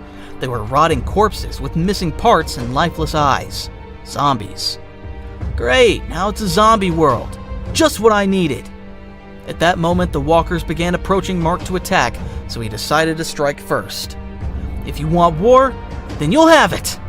After saying that, Mark carved his way through the zombies, annihilating them effortlessly. You could even see swarms of undead being flung into the air like broken dolls. His speed was such that it formed air tunnels through the horde. Why are there so many zombies here? What a strange world. While Mark was flying through the place, he sensed a familiar presence and turned sharply. It was someone else flying and cutting through the dead as well, none other than Goku. It can't be. Goku is here too? Shortly after saying that, Goku flew to where Mark was. I was looking for you. I thought you'd gotten into trouble again. Well, you're not far off the mark. I see. Besides, this place is full of dead who don't want to stay down. Yeah, but it's nothing we can't handle. The two warriors positioned themselves back to back as the zombie horde surrounded them on all sides. Ready for a training session? Does surviving a zombie invasion with super strength count as training? Of course! It all adds up to experience. Let's get this done quickly so we can stop Angstrom. After that final comment, what followed was a storm of punches, energy blast, and perfect synchronization between the two fighters to eliminate the walkers en masse. Goku fired controlled ki blasts that incinerated hundreds of zombies at once, while Mark flew among them and crushed entire waves with his brute force. I don't say it often, but I'm glad you're here, Goku. Likewise, and you don't fight half bad. It seemed that Goku and Mark were finishing off all the walkers in the area, which overwhelmed Angstrom since nothing seemed to stop them. Damn, this is more complicated than I thought. I must do something to split them up. Meanwhile, Goku and Mark had finished dealing with the zombies and were now seeking a way out. Good job, Mark. You've improved a lot. It's clear you're not the same kid you were before. Mark was about to respond, but suddenly there was a flash in the air before them. A portal opened abruptly, tearing space with a green glow, causing Goku and Mark to react immediately, but it was too late. It's him! Angstrom again! Before they could react, the portal split and took them both. Mark was sent back home, but Goku was absorbed by the portal's force, being carried off through the multiverse. Goku! Mark tried to grab him to prevent him from being taken, but the portal closed with a snap. Then Mark found himself back inside his house with shattered glass, broken dishes on the floor, and overturned furniture. And standing before him was Angstrom, one hand gripping Debbie's neck while she held Oliver in her arms to try to protect him. Mom! Oliver! Are you okay? Yes. Don't worry, Mark. Just take care of this lunatic. None of you understand. The only way to remove the threat is for Invincible to disappear. I'm tired of listening to you. Let her go. Now. Or what? Are you going to shout at me again? I'm getting tired of this too, Mark. And here, the winner is the one who hits harder. And I have all the pieces on my board. After saying that, Armstrong suddenly twisted one of Debbie's arms, causing her intense pain. Ah! Enough! Mark let out a fierce scream as he gave in to his rage, his body shaking with pure adrenaline. Without thinking, he lunged at Angstrom with such force that he cracked the floor beneath their feet. The villain tried to open another portal, but Mark, already familiar with his tricks, reached him first, grabbed him by the neck, and dragged him through the portal with him, closing it behind them with a roar of fury. Mark gave his enemy no time to orient himself, or to see where they had ended up. He simply began pummeling Angstrom in the stomach with such force that Angstrom's body doubled over in pain. Never touch my family again! Mark's fist grew heavier and heavier as he struck Angstrom in the face, chest, and stomach, giving him no respite. Each impact echoed in the space. Angstrom's nose bled, his jaw wouldn't close properly, and his eyes showed panic. Wait, this wasn't... Before he could say anything else, a direct blow to the liver left him breathless. But Mark didn't stop. His fury clouded everything. Images of his mother bleeding and Oliver crying, even of Goku disappearing, all combined into an unstoppable storm of emotion. And after all that, Mark finally grabbed Angstrom by the head and slammed him against the ground. I don't care if you never move again. You don't deserve another chance. Angstrom made no sound. His body lay limp and unconscious. Mark panted heavily, fist clenched and covered in blood, mostly Angstrom's. Meanwhile, Goku had ended up in another world, where the sky was red and the air was dense. Where am I this time? After saying that, he sensed a familiar presence. Too familiar, so he turned sharply and saw him. A Goku identical to him in every physical aspect, but with a straighter posture and an arrogant smile, wearing full Saiyan armor. Who are you? Wow, I could ask you the same, but I suppose there's no need, right? Let me guess, you never got hit in the head, right? Strange that you remember that incident, but you're right. And what did you do at this place? I simply finished the Saiyans' work and conquered Earth. The humans resisted, but no longer. Goku's gaze hardened at his variant's explanation. You have no idea how wrong you are. This path is not the right one. Going to lecture me?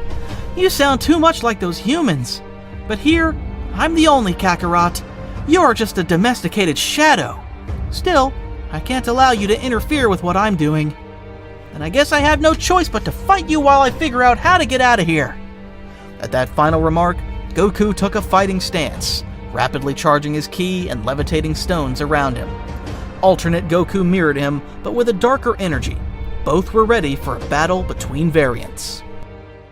After the encounter with Angstrom, Goku and Invincible set about thwarting his plans, obliterating every obstacle he placed in their path across each dimension. This forced Angstrom to separate them, sending Goku to an alternate world, while Invincible laid into Angstrom with a brutal beating for having harmed his family and banished his friend to an unknown location. Now that Goku was trapped in an alternate world, he had to face an evil variant of himself as he tried to find a way out.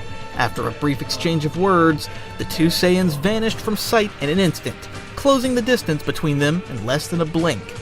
Their fists collided with a thunderous crack that shook the entire area, generating a shockwave that split rocks and cracked the ground beneath them. Well, you've got strength beyond what I expected, but can you keep up with me? We'll see about that. After his first attack, both fighters stepped back a few meters and began exchanging blows at blinding speed. Every strike they landed made the air tremble, and the burst of energy that erupted from their impacts illuminated the crimson sky. Alternate Goku fought with ferocity and no mercy, seeking to destabilize Goku with rapid, savage combinations. The weak always end up beneath the strong. At that, Goku blocked his variant's attack and countered with a punch to the abdomen. Alternate Goku staggered back several meters, grinding his teeth as he felt the sting of the blow. That's what you think. You're not capable of seeing how powerful trust in others can be. Pathetic. That's the difference between you and me. You think of others, and it holds you back. I only think of my victory. I have nothing to hold me back. Wasting no time, the variant lunged at Goku at full speed, unleashing a series of sonic booming kicks. Goku dodged each one with agility and countered every time with increasing force. You only use what you've learned to destroy everything in your path. That's why I can't afford to lose to someone like you. Hearing that, alternate Goku burst into laughter. Just empty words. I'll show you what I'm capable of. With that, alternate Goku rose into the air and charged a sphere of dark energy between his hands. Let's see how strong those feelings of yours really are. Saying this, the dark energy orb hurtled toward Goku, lighting up everything in its path. Without hesitation, Goku reacted instantly, forming a Kamehameha between his hands to intercept the attack. Kamehameha! The two beams collided mid-air, generating a shockwave that made the earth groan and sent debris flying. For a moment, they seemed evenly matched, until Goku focused his ki into his arms and let out a fierce shout. I'm not going to lose to my own shadow! His energy surged suddenly, overwhelming alternate Goku's power and pushing the wave back ever stronger. For a moment, the evil version of Goku felt his advantage slip away. Impossible! I'm a superior Saiyan! You can't! Goku's energy enveloped him completely, erupting in a blinding explosion that sent his counterpart crashing into the ground, leaving a deep crater. When the dust cleared, Goku descended slowly through the rubble, serious but without anger. You had the strength, but you never understood its true purpose. A Saiyan is more than just raw power. Alternate Goku tried to rise to his feet, his armor in shreds and his breathing ragged. So, that's what makes you so strong. Goku extended a hand. If you want to get up, I can help you, but only if you understand that power isn't meant for conquest. Alternate Goku let out a harsh, bitter laugh as he looked at the hand being offered. Help? Mercy? I don't need that from someone like you! In a furious outburst, his aura flared around him, cracking the ground beneath his feet and kicking up a cloud of dust. Without warning, the variant hurled himself at Goku, landing a direct punch to his jaw that sent the original Saiyan skidding back several meters from the force of the impact. I will never yield to someone as pathetic as you! Goku, calm as ever, wiped the blood from his lip. I understand. then I have no choice but to show you just how far power can go when it comes from a pure heart. As he spoke, an electric current began to crackle around the true Goku's body.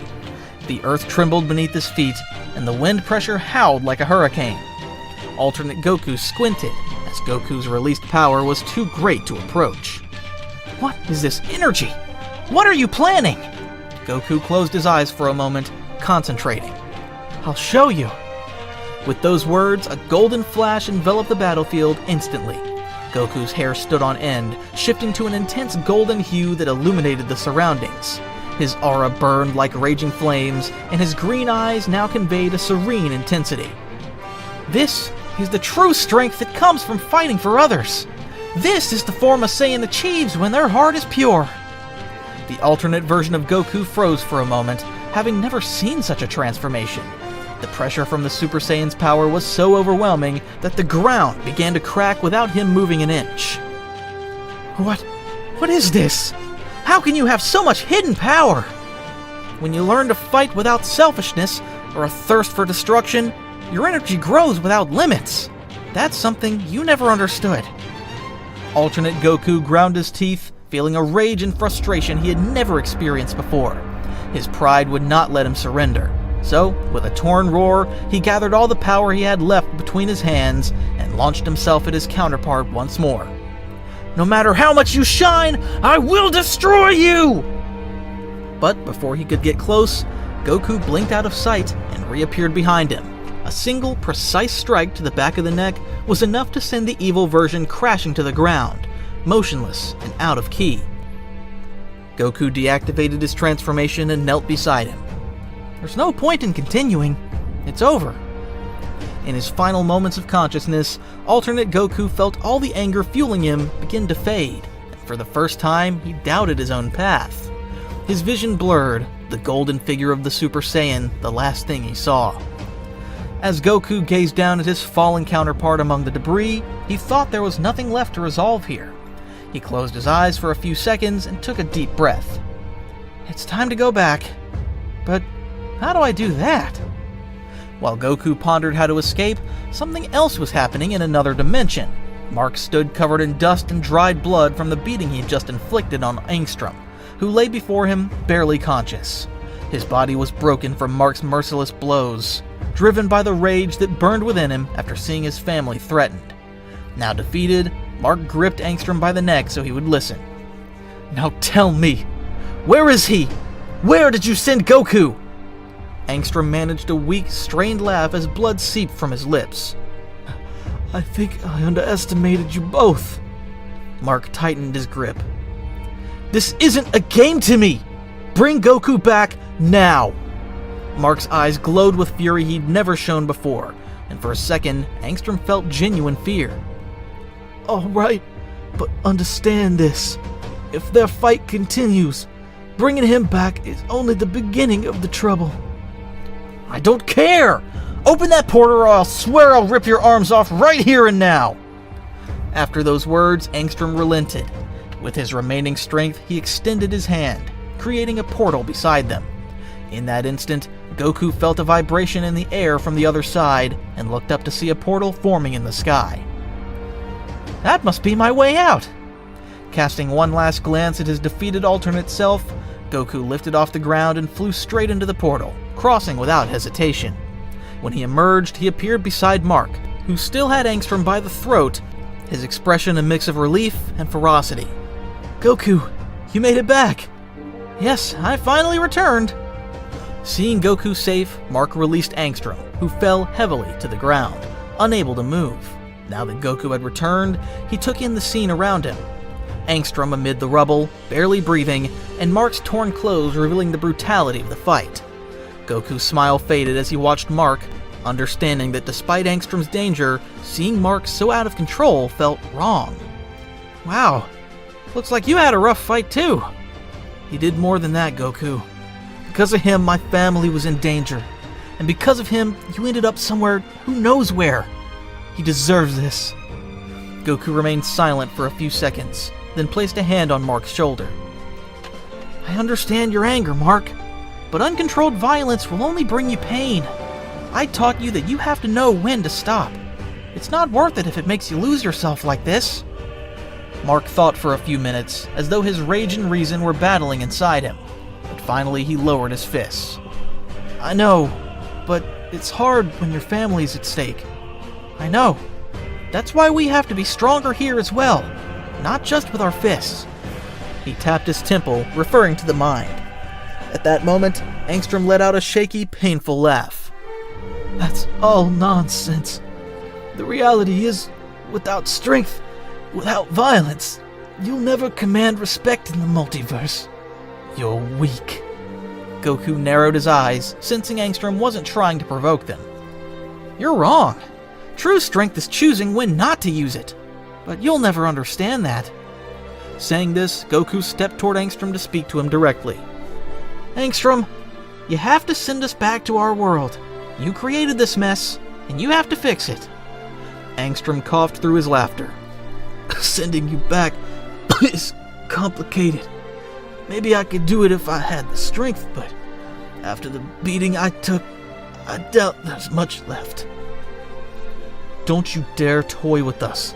I know you still have enough energy to open that portal. Angstrom narrowed his eyes, feeling his own weakness. Perhaps. Just perhaps. But I have no reason to help you. I've already lost. Goku and Mark exchanged glances, understanding that Angstrom was trying to bait them, but also that if they wanted to get out of there, they needed to act fast. Angstrom, you don't have much time. Your body's exhausted and you know it. You'll save yourself if you get us out of here. Angstrom squinted for a few seconds as he realized the situation. I suppose you're right, but know that if I survive this, I won't forget what you did to me.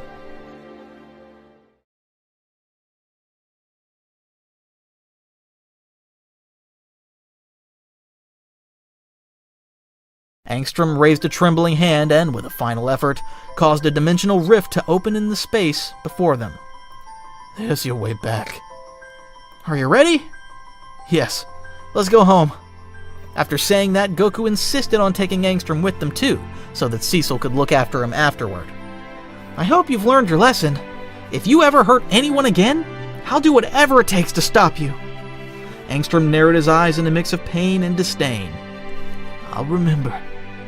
With that exchange, Goku and Mark entered the portal together. Light enveloped them, and the rift closed shortly after they crossed. But they had returned to the world of Invincible. They found themselves right at Mark's house, where the entire conflict had unfolded. Mark felt a lump in his throat when he saw his mother, Debbie, and his little brother, Oliver, in her arms. Debbie's expression shifted from confusion to joy in an instant. Mark, you're back! Oliver let out a happy babble and reached his little hands toward his brother. Unable to contain himself, Mark threw himself into their embrace, feeling a moment of calm he hadn't felt since all this began. That's right. We made it. I'm okay, Mom. I knew you'd be fine, honey. Seeing you safe is all I ever wanted. Mark gave a genuine smile for the first time in a long while. The weight lifted from his heart. Nearby, Goku watched the family scene in silence while holding Angstrom, who was still unconscious. He didn't want to interrupt, so he simply stood back. This is what's truly worth protecting. After a few seconds, Debbie noticed Goku and the figure he carried. I see you're alright too. Thank you for helping my son fight that man. Don't worry, Angstrom is completely defeated now. I'll bring him to Cecil so they can make sure he never causes harm again. Thank you.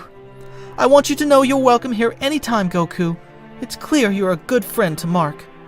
Goku bowed his head slightly in acknowledgement. Take care of yourselves. I trust you'll get some rest after all this. We will. You too, Goku. After their brief conversation, Goku flew off, carrying Angstrom towards Cecil's base. Mark let out a long sigh as he watched his home return to peace, feeling exactly where he wanted to be. For now, we're safe. That's what matters. Debbie smiled through her tears. Yes, and for now, that is enough. While Mark and his family savored that moment of peace, Goku was already flying over Cecil's facility, landing gently in front of it. Several armored doors slid open at his presence, and a group of agents came out to meet him. This way, Goku. Good to have you back. Cecil is waiting. Goku nodded and followed Donald through the long corridors. A few minutes later, they arrived at a spacious office where Cecil sat behind his desk, reviewing reports on a screen. Noticing Goku's arrival, he turned his attention to him. Well, I see you've brought an unexpected guest. That's right. This is Angstrom. He's the one who opened portals between worlds and got me into all sorts of trouble. Cecil narrowed his eyes as he assessed Angstrom's condition. It looks like he didn't fare well in his fight. But tell me, how dangerous is he? Quite dangerous. He can open rifts between universes at will, which is how I ended up battling a dark version of myself in a world I'd never seen. I had to defeat him to come back. Honestly, I'm surprised someone like him has such a power. We'll have to investigate further to gauge the extent of his abilities. For now, it's crucial to keep him alive. Goku nodded, allowing Cecil's team to take charge of Angstrom's body. You know, that man just gave me an idea. One that might get you home. Are you serious? Absolutely. When we first met, I promised I'd help you return home someday. This guy is the closest opportunity we've ever had. But he's dangerous. Someone who can open portals between realities is a weapon others will want to possess. If he falls into the wrong hands, we could face a multiversal crisis. I trust that you'll keep him under control. We'll secure him in a reinforced cell with inhibitors and energy fields. When he wakes, I want you there to contain him if he makes any foolish moves. Nolan is occupied with the Viltromite, so my team will treat him to keep him alive. When we have a chance, we'll interrogate him. I need to know where he's been, which worlds he's touched, and how many like him exist. Of course. You can count on me to keep him in check, but I also want to be a part of the interrogation. I have questions only he can answer. That's fine. I wasn't planning to leave you out of this. You're at the heart of it. They exchanged a knowing look, aware that this whole affair was only beginning. Though Angstrom might hold the key to sending Goku home, they knew they must proceed with caution. For now, go rest a bit, Goku. Once Angstrom shows the first sign of consciousness, we'll call you. Understood. I'll see you later. Make sure you rest properly. Goku turned and left, and Cecil's office door closed behind him. For a moment, everything was silent. After all the day's chaos, Goku finally headed to the room Cecil had arranged for him to rest, waiting for them to call. The next morning, Goku's communicator buzzed insistently in his quarters within Cecil's facility, rousing him from sleep. Cecil? Is it time? Yes. Angstrom is showing signs of waking. He's in the containment cell we prepared, and we want you here when we interrogate him. Got it. I'll be right there. Moments later, Goku rose and hurried through the hallways, meeting Donald along the way, who guided him to a secured chamber. Passing through multiple scanners and reinforced doors, Goku entered the room where Angstrom lay, noticing that Cecil was already present. Angstrom was reclining, surrounded by energy fields that restrained his movement, and covered in bandages as he recovered from the previous battle. You made it just in time, Goku. Angstrom woke up a few seconds ago. Goku nodded and approached, standing in front of Angstrom. So you came back for me. What an honor. We need to talk about a few things, like why you took me to that alternate world, and what you know about the other worlds you've seen. Angstrom lifted his head slightly and coughed before speaking.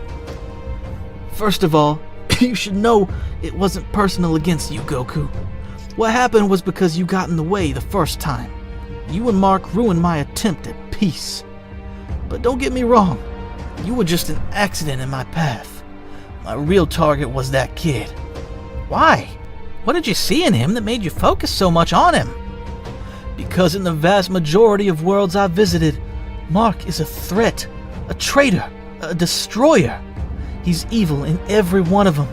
But you're an external variable that changes the course of destiny. Someone who shouldn't be here. Cecil frowned at that. And what about those worlds? How evil are those marks? Angstrom closed his eyes for a few seconds as if recalling. I couldn't see much yet, but what little I saw was worse than any Viltromite. No scruples, no heart. When I saw them, I understood that if I wanted to maintain stability between worlds, I had to deal with him. But that's just one possibility, Angstrom. Mark is good here, and he's fighting to protect his family and his planet. I hope so, for his sake, and for all of ours. Cecil exchanged a look with Goku. The prisoner's words gave them much to consider. Either way, what you did isn't justified. But now that you've told us this, you also have a responsibility. We need you to help us understand exactly what you saw and where you went. Hearing that, Armstrong let out a long sigh and nodded, finally yielding to his situation. All right, then I'll tell you everything I know. Goku and Cecil exchanged looks, knowing that the story Angstrom was about to reveal would open new horizons, new worlds to explore, and perhaps a way to send Goku back home.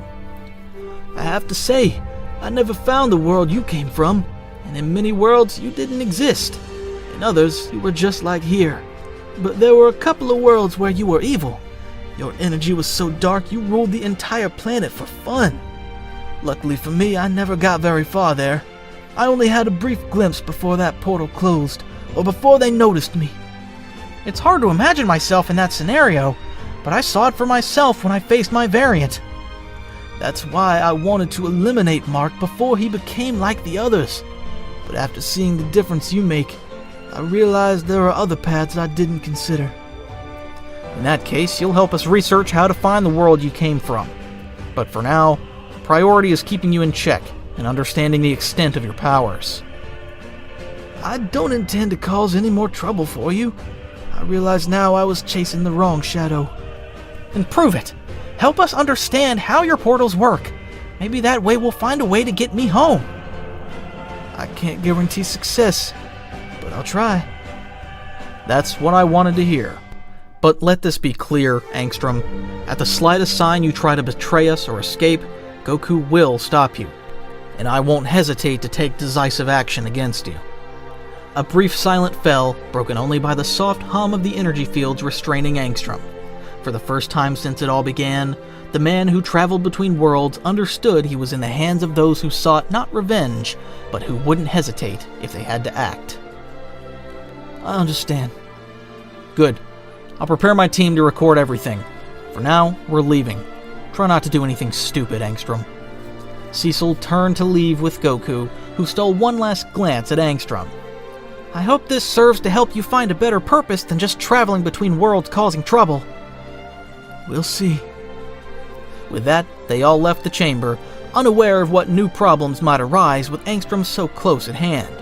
But at least they had an opportunity to find a way to get Goku back home, even if it meant dealing with the Viltromite Empire first.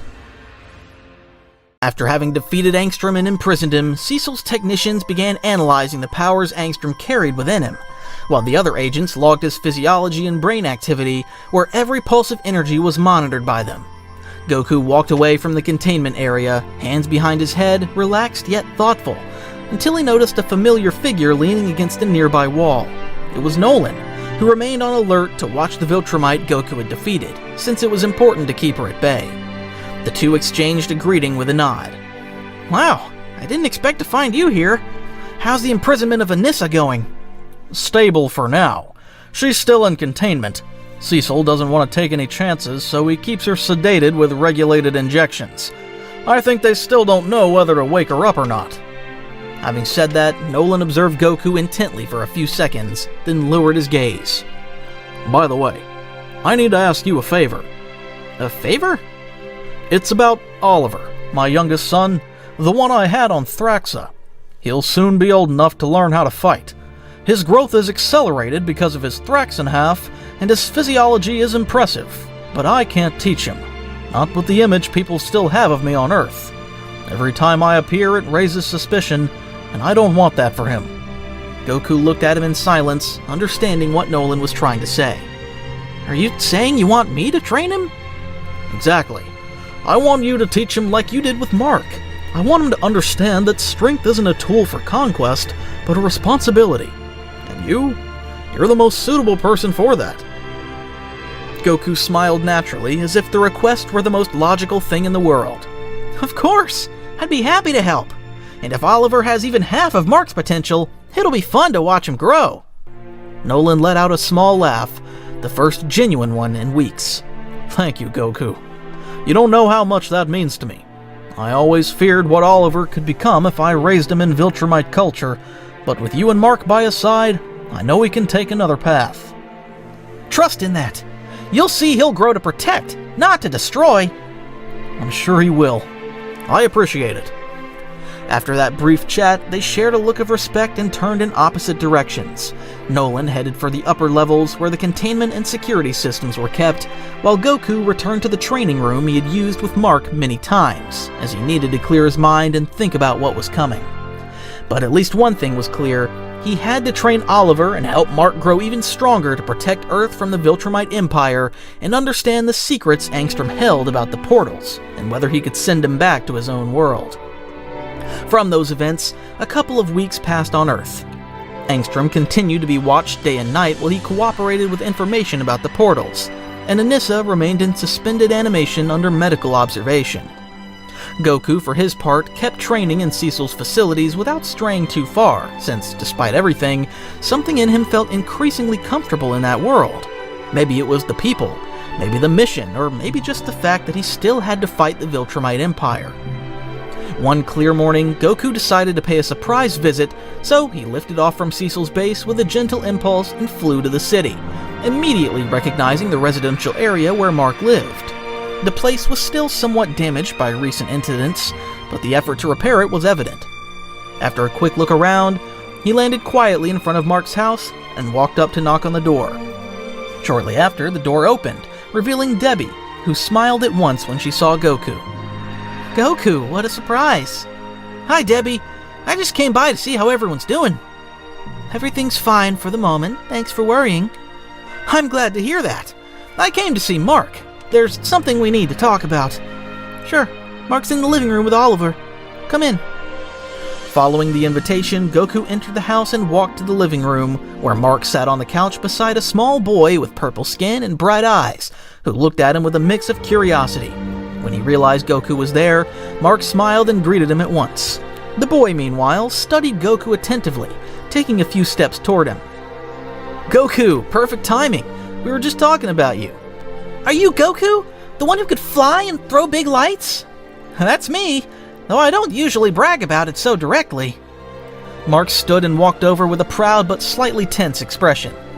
It's amazing to think that since we brought him from Thraxa, he's gone from barely walking to speaking full sentences. Honestly, it's incredible. In my world, even Saiyans don't grow this fast. We can barely keep up with him. I thought I was prepared for this, but it's still impressive. Even so, I don't regret raising him. By the way, there's something I need to tell you. Nolan asked me to train him when he starts showing Viltromite powers, and I think it's a good idea to guide him early. Really? That would be great. I was thinking of training him, but I didn't know if I should start so soon. It all depends on when his abilities manifest. And, well, Nolan told me that usually appears over time. I see. Then we'll have to monitor Oliver's progress. While Goku finished explaining the idea to Mark, Oliver spotted a bird through the window and, without warning, stepped forward to reach it, causing his body to rise slowly as if it were the most natural thing in the world. He had just manifested his powers. As the others watched in surprise, Oliver laughed innocently, starting to spin in the air as if playing with gravity. Oliver! I'm flying like you, Mark! Wow! I didn't think he'd manifest his powers so soon. This brings back memories, Goku said while recalling how his son Gohan had shown the same at a young age. This can't be normal. Not at this age. Mark took much longer to awaken his powers. True, and it took me weeks to learn how to hover. He does it like it's a game. We'd better check how well he can control them. Saying that, Goku calmly approached Oliver, positioning himself in front of him. Hey, Oliver, can you try floating over to me? Or is it hard for you? Oliver looked at him curiously and, with clumsy precision, began to float slowly toward Goku, landing softly in front of him. Did I do it right? You did amazing, Oliver. Do you want to learn how to do it better? That way you could fly higher, faster, and use your strength without hurting yourself. The boy nodded immediately, excited at the idea of learning to be like his brother Mark, who was a hero fighting the bad guys. Yes, I want to train with you! Hearing Oliver's response, Goku lifted him with one hand and settled him on his shoulder as if he were already part of the team. Then it's official. Your training starts soon. After all, we can't let you fly around out of control. Just make sure you don't teach him anything dangerous yet. This is all so sudden, but I'd feel safer if the training is at home. I don't think it's appropriate for him to go to Cecil's base just so they can take advantage of his powers. I want Oliver to have a normal life. Sure, that sounds like a good idea. I wouldn't want Oliver to stop enjoying his life either. Once the whole family agreed, Goku spent the following days frequently visiting Mark's house, keeping their training away from anything related to Cecil, just as Debbie had suggested. The best thing was for Oliver to learn in a familiar environment, where he could grow as a child and not as a weapon, so the training took place in the Graysons' backyard, which was ideal for flying safely and practicing basic techniques without drawing too much attention. During that period, Goku began teaching Oliver the principles of flight and balance so he would learn to land properly without hurting himself. During the first sessions, Oliver showed impressive quickness in learning, and his strength was astonishing for his age. Although he still struggled to measure it, he learned fast with Goku's corrections. Because of that, Goku decided to test him that day with a log he had brought for training. Alright, Oliver. When you hit that log, don't get too excited. It's not about destroying it, it's about knocking it down. I still find it hard, but I'll try. Having said that, Oliver looked at the log before him, clenched his fist with enthusiasm, and threw a direct punch. The impact shook the ground and split the log in half, sending splinters into the air. Oops. Goku, observing with arms crossed, burst out laughing. Well, it wasn't as bad as last time, but we're gonna work on containing that a bit. Mark, who was nearby helping to clean up the remains, watched the process with a mix of amazement and pride. Although his life had become complicated with recent attacks and threats, training alongside his brother gave him a comforting sense of purpose. When I awakened my powers, I barely had time to learn how to use them. I guess this is how I would have liked to be taught. Anyway, you've progressed a lot, Mark. You're much stronger now, and it shows. Oliver learning quickly doesn't take away from your achievements. I know, but it's still impressive. Even with great potential, he needs polishing, so we'll keep training as needed. And then I'll be able to fly into space like Dad does? Someday, but first you have to learn to fly without crashing. Then I'll train harder. While they continued their training, Debbie watched from a distance with a mix of tenderness and concern. She knew Goku was noble and trustworthy, but it was still strange to see her little son using his powers at such a young age. However, seeing Goku laughing with Oliver and teaching him without shouting or pressuring him gradually eased her worries. Mark also began to feel less responsible for everything. In fact, during this time, he had managed to establish a relationship with Adam Eve, and now they spent more time together, both normally and in their hero work. Eve supported Mark in battles with her powers, while he handled powerful foes under Cecil's supervision, giving them more stability than ever. That same afternoon, as the sun started to set and Oliver lay on the grass catching his breath, Goku sat next to Mark, who drank water from a canteen. You know, I really enjoy feeling this peace so often. I'm glad to see you like this. You've been through a lot and had to fight hard to find this peace, even within yourself. Eve says I'll never stop diving headfirst into danger, but at least now I know I have something to come back for. Then you're doing things right. Mark paused for a moment before responding and then looked at Goku with some seriousness for a few seconds. Thanks for everything. Not just for training me, for saving my mother, for fighting the Viltromites, or even for putting up with Angstrom's craziness. But above all, thanks for staying. I know there's a chance you could go back thanks to those dimensional portals, but you've still been so committed to helping us. Goku smiled at Mark's words, valuing what he thought of him. Even if I wanted to leave, I couldn't. Not when this world still needs me a bit longer. I promised we'd fight the Empire together. Still, it'll be hard to see you go when it's all over. You've been a great friend. In that case, I'd better start getting used to it. They both laughed a little at that last comment while Oliver slept deeply, having dozed off in the middle of their conversation. I don't know how long it'll take him to finish growing, but I know he'll be ready to face anything. You're right, but I hope he doesn't have to go through as much as I did. The day ended, and for the first time in a long while, there were no alerts, no attacks, no strange portals, no enemies lurking. Just 3 people training, laughing, and living a bit closer to normality. The next day, before the sun had fully risen, Goku's communicator shattered the calm of the Grayson house, ringing louder than usual. That woke Debbie, who peeked down the hall with Oliver still in her arms, while Mark rushed to where Goku was, wearing a worried expression. At that moment, Goku decided to answer the call to see what was happening.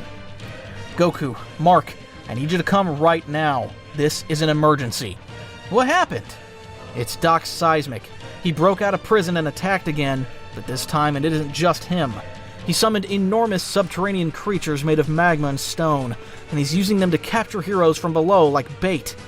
He's already taken some of the Guardians underground, and we can't locate them. What? Who did he take? We haven't been able to count everyone, but among them are Rex, Shapesmith, and Shrinking Ray. There's no response from their communicators. We think they're alive, but something's blocking tracking. Doc Seismic has likely altered the terrain under the city. There are tremors every 15 minutes. He's forming a seismic network. It's like he's trying to sink the entire area. Alright, I'll head there. I just need a minute. Make sure to come with Mark. We'll need brute strength and precision. After saying that last part, the call cut off immediately. Debbie looked at Mark with some concern. It seemed serious. Do you have to go now? Yes, Mom. It's serious. I understand. Just promise me you'll come back. Of course. We'll be back soon and continue training when this is over. You'll see. After saying goodbye to Debbie, the two of them flew out of the house, streaking through the clouds at full speed. Just a few minutes later, they descended forcefully into the area where the seismic activity had been detected, but it seemed part of the city had already collapsed into a huge fissure of incandescent lava. Cecil's rescue teams remained on the surface but couldn't go down because of the heat, and the exploration robots were reduced to scrap in seconds. Cecil was there waiting for them. Thanks for coming quickly. Doc Seismic is using an underground volcanic network powered by his seismic gauntlets. I don't know how he managed to escape his imprisonment, but we have to stop him. He's got giant creatures formed of living magma, almost impossible to harm with conventional weapons. And at least do you know where he is now? In the center of the fissure underground. We believe he's created a volcanic refuge and is using the creatures to drag heroes there. We're not sure why, but it could be worse than a simple trap. I can feel several energies down there. I don't know which one's Doc Seismic's, so we'll go straight to him. Go carefully.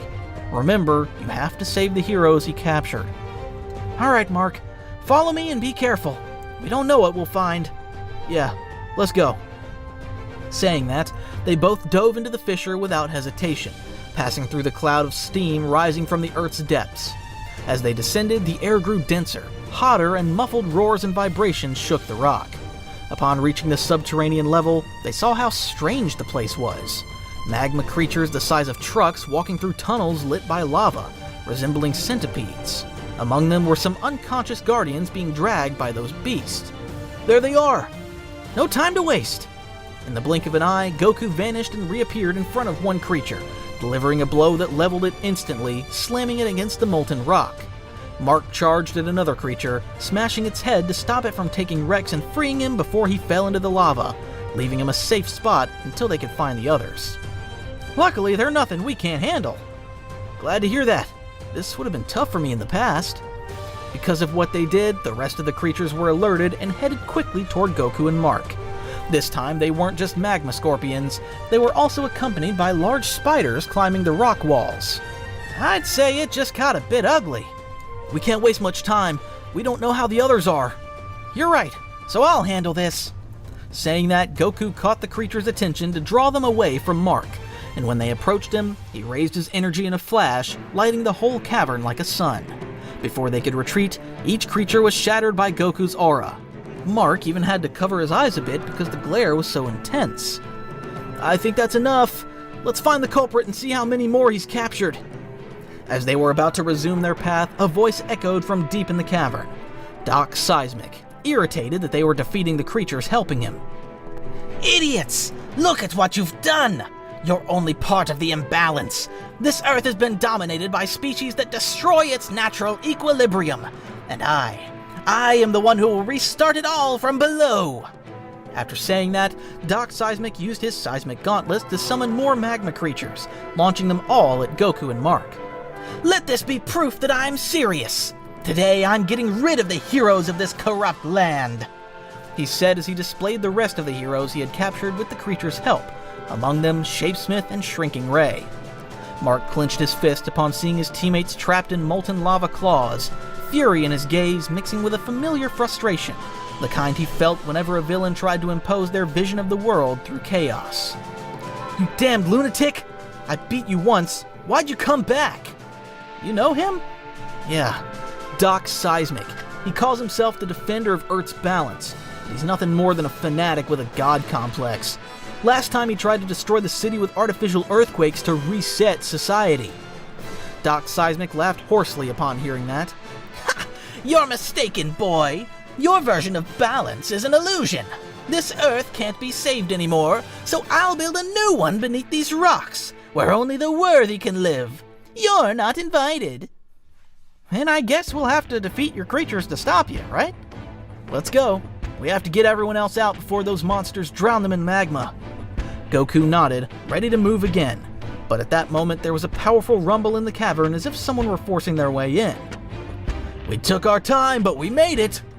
Suddenly, several people descended from above, landing in the cavern. It was the rest of the Guardians of the Globe, covered in dust and some burns, but firm and ready to fight. Immortal landed with force, cracking the ground under his feet, while Adam Eve hovered beside him, eyes glowing with determination. Robot appeared on a floating disc, redirecting scanners in all directions, followed by Monster Girl, now in her wildest form, roaring fiercely. And Rex, who had regained consciousness and joined the others. You're alive! We had to break through from another subterranean route. Those bugs were dragging us, but they didn't count on me being able to manipulate molten rock. It was rough, but we made it out. And now we're ready to kick their fiery butts. We've located at least 7 life forms trapped in hot rock cores. They're weakening rapidly. Then let's not waste time! Guardians, full attack deployment! At that, the heroes scattered against the creatures. Adam Eve built energy bridges across the caverns to rescue Shapesmith. Rex hurled controlled explosions at the beast's limbs. Monster Girl leapt straight onto one magma spider, biting its head with savage fury. Goku watched all this with a sincere smile, amazed by the team spirit and synergy they displayed amid the chaos. Now this feels like a real fight. Let's go for Seismic before he causes another quake. Both flew toward the cavern's core, where Doc Seismic awaited them on a floating stone platform surrounded by bubbling lava and a set of creatures larger than the previous ones, grotesque forms with glowing eyes. I won't let you stop me. You only destroy what you don't understand. I'm the only one who can change this decadent era. You tried once before, didn't you? And it seems you didn't learn. This time I have more power. This time the Earth itself fights with me. The ground shook violently, and columns of lava rose like spears toward Goku and Mark. Mark leaped forward and destroyed one with a single punch, while Goku deflected another with an open palm, using his aura's energy to dissipate the heat with ease. That's enough, Doc! This isn't injustice or balance, it's just destruction for ego. The planet doesn't need you to destroy it to heal. It needs people to protect it, and you're not one of them. Doc Seismic lifted his gauntlets, ready to strike the Earth and unleash one last cataclysm. But before he could even touch it, Goku appeared before him in an instant, grabbing his wrists. I'll handle this. With a simple movement, he removed the Seismic gauntlets, crushing them between his fingers. Doc Seismic froze, unarmed, with no creatures around him. It was just him and the serene gaze of a warrior who didn't need to shout to command respect. How could you destroy them so easily? Because I train every day with the purpose of improving, not dominating. That makes me stronger than any earthquake. Doc Seismic fell to his knees, exhausted, defeated both physically and emotionally. Meanwhile, the Guardians kept rescuing those who were trapped. Shapesmith awoke, coughing in Bulletproof's arms. Shrinking Ray was pulled out by Adam Eve just before being dragged into the magma core. And Robot redirected the tunnels with Mark's help to prevent a complete collapse. Within minutes, the area was secured, and the heroes gathered in the main chamber. Goku descended with the unconscious Doc Seismic slung over his shoulder and laid him gently on a rock. You already beat him? Yes, though there's still a lot of work to do up there. At least we didn't end up melted. Good job, everyone. I don't know how we pulled it off, but we won. Mark looked around, seeing everyone alive, with some injuries and burns, but also determination on their faces. We're a team. A real one. I'm glad to see how much you've all progressed. Really. Now that the creatures had been defeated and Doc Seismic was unconscious, Goku and the Guardians felt proud of what they'd done. Above all, because they achieved it together.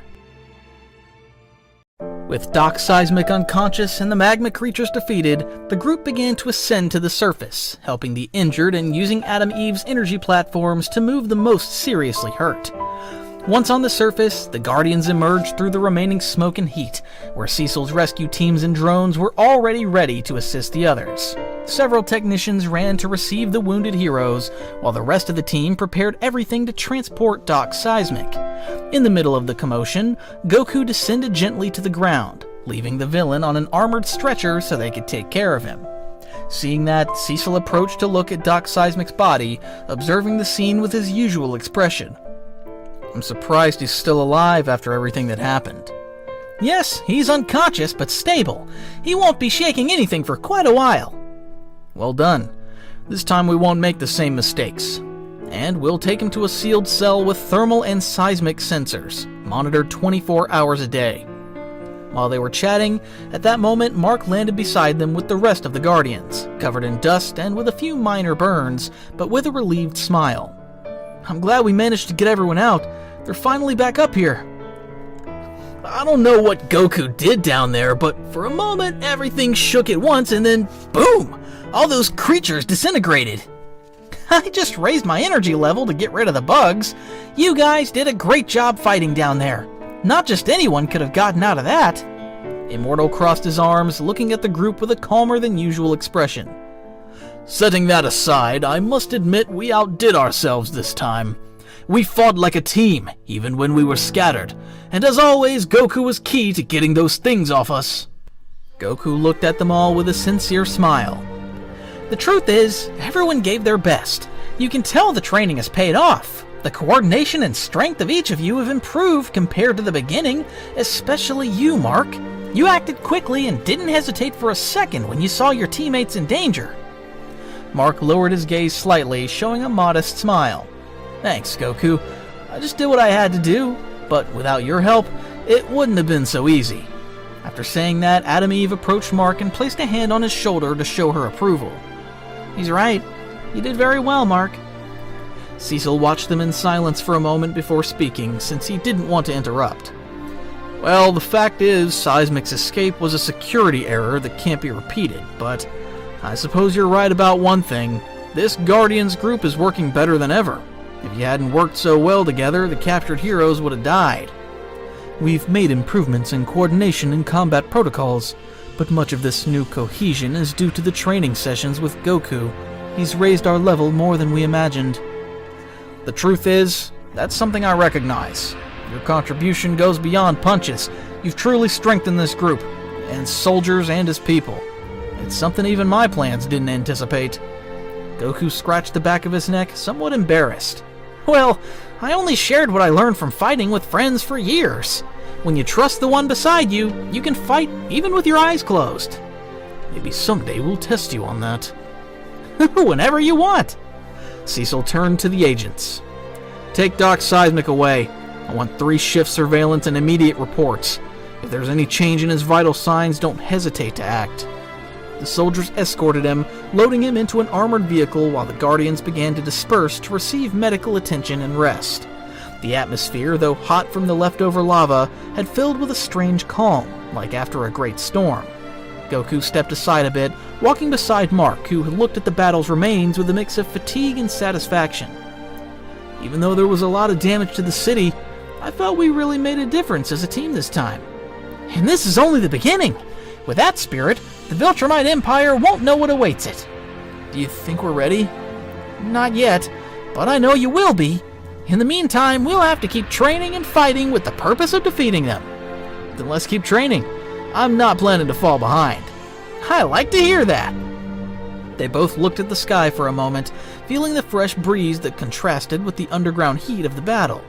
It was the beginning of a new stage for the Guardians of the Earth, and perhaps the Earth's very fate. But while Goku and Mark shared that calm view of the sky after the chaos, something else was about to happen far away, in the deepest levels of Cecil's facilities.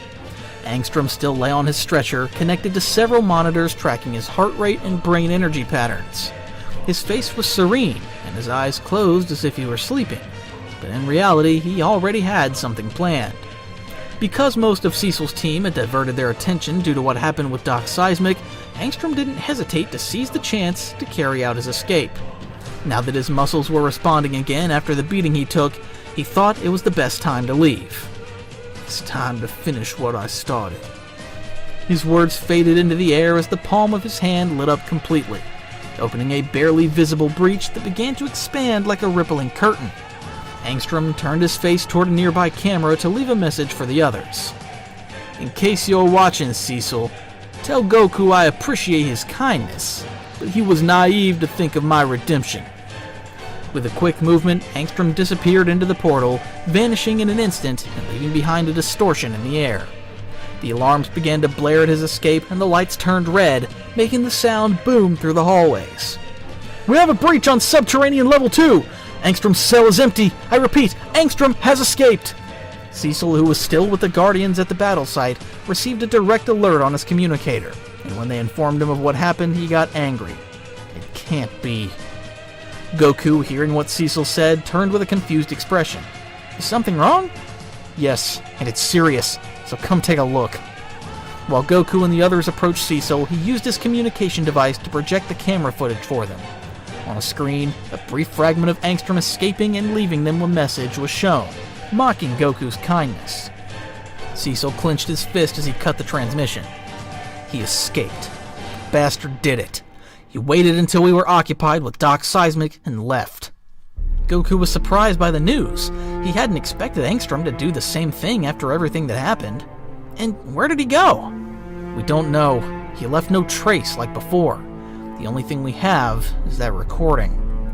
Mark stepped closer, worried, since he knew firsthand the danger Angstrom represented. Do you think he'll come back? Knowing him, yes. But who knows what kind of plan he has in mind, so we have to be prepared.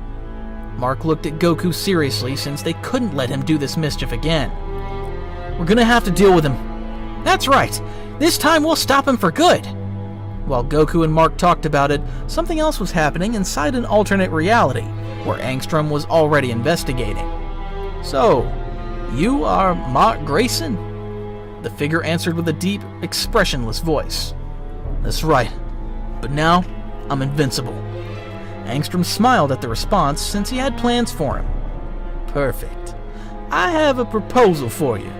While Angstrom was setting his plan in motion, Mark and Goku were still confused by the situation, so they moved away a bit from the chaos of the previous battle to talk calmly. They flew over the partially destroyed streets while thinking about it.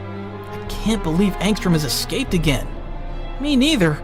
He seemed sincere when he said he wanted to help us. Mark clenched his fist while flying. I knew we couldn't trust someone like that, and now he's free. Who knows in which world he ended up? I thought he had given up after how you left him. Do you think he'll try the same thing as last time? I don't know, but if that time he went looking for another version of me to keep me busy, then this might go beyond a simple escape. He could be preparing something bigger. Mark stopped and looked at Goku worriedly. Do you think he's gathering evil versions of us? It's possible. He said that in many worlds you became a threat, and if he finds one who thinks like him, he could convince him to do something serious. Then we'll have to stop him. Both of us. I don't want anyone else to suffer because of him, neither here nor in any other world. If that guy wants to build an army of alternate versions, we're gonna need more than strength. We're gonna need preparation. Whatever happens, we won't let him defeat us. Exactly. That's why we have to train more, get better. You, me, and Oliver too. Mark looked at him with one eyebrow raised. Wouldn't it be better if Oliver didn't get involved in this? Actually, yes, but it's better that he be ready in case he has to defend himself if we're not around. Mark was silent for a few seconds, processing what Goku had said. I never thought I'd be training a little brother, but if that helps him grow differently from what my father or I were, then I'm okay with it. I'm glad you think so. It'll be good for him to learn from you. You're the best example that you can change for the better. Thanks. Although I still feel I have a lot to improve. That's why we train. No one starts out being the best, but willpower can take you further than any power. They both remained silent for a moment, observing how the city was starting to stabilize again thanks to the Guardians' help. So, tomorrow we continue with Oliver's training? Sure, that way we can all train together. Alright, let's go home. After the events with Doc Seismic and Angstrom's escape, in the following days, Goku and Mark didn't sit with arms crossed, since they continued their duties as Earth's heroes, facing different threats. One of those missions led them to stop two time travelers, a pair of siblings from a disastrous future who sought to steal the Declaration of Independence from an emerging nation, believing that altering that key point would allow a chain of peaceful global events in their timeline. But although they had good intentions, their plan put the entire balance of the present at risk. So they were stopped by Goku and Mark. After a brief fight in which Goku avoided hurting them seriously, Mark managed to reason with them, and together they found a different solution: visit their future.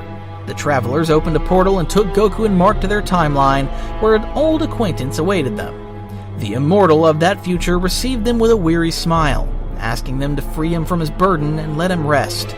He had maintained peace for centuries, but his soul was broken, so he had done many bad things to finally bring them to him. So after an emotional exchange, Goku helped him spend his last moments in peace before returning to their time. Then not long passed before they went on a new mission, which was to intercept an ancient millennial dragon that had been awakened by a mafia gang to attack a prison. This creature, fed by centuries, ravaged the prison walls before Goku confronted it directly. The battle extended into the skies while Mark protected the civilians, but Goku finally took care of the dragon by concentrating his energy into a single, devastating blow that knocked the dragon out easily, saving the prison and the civilians. All that had happened in just 1 week, and although everything was crazy, Goku enjoyed the confrontations he had. But not everything was action and chaos, since during those same days, Oliver had not stopped training with them whenever they returned home. Goku assigned him endurance, flight control, and technique exercises, while Mark taught him to read the situation, stay calm, and protect the weakest first. Oliver, although impatient to fight like his older brother, remained focused thanks to the admiration he felt for both. His progress was impressive.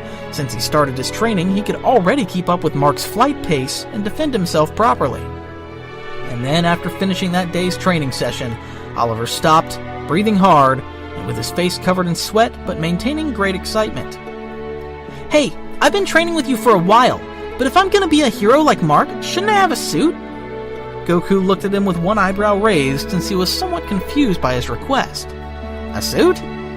Yes, I'd like to have one like you guys. Something that represents me and makes me look as good as my brother.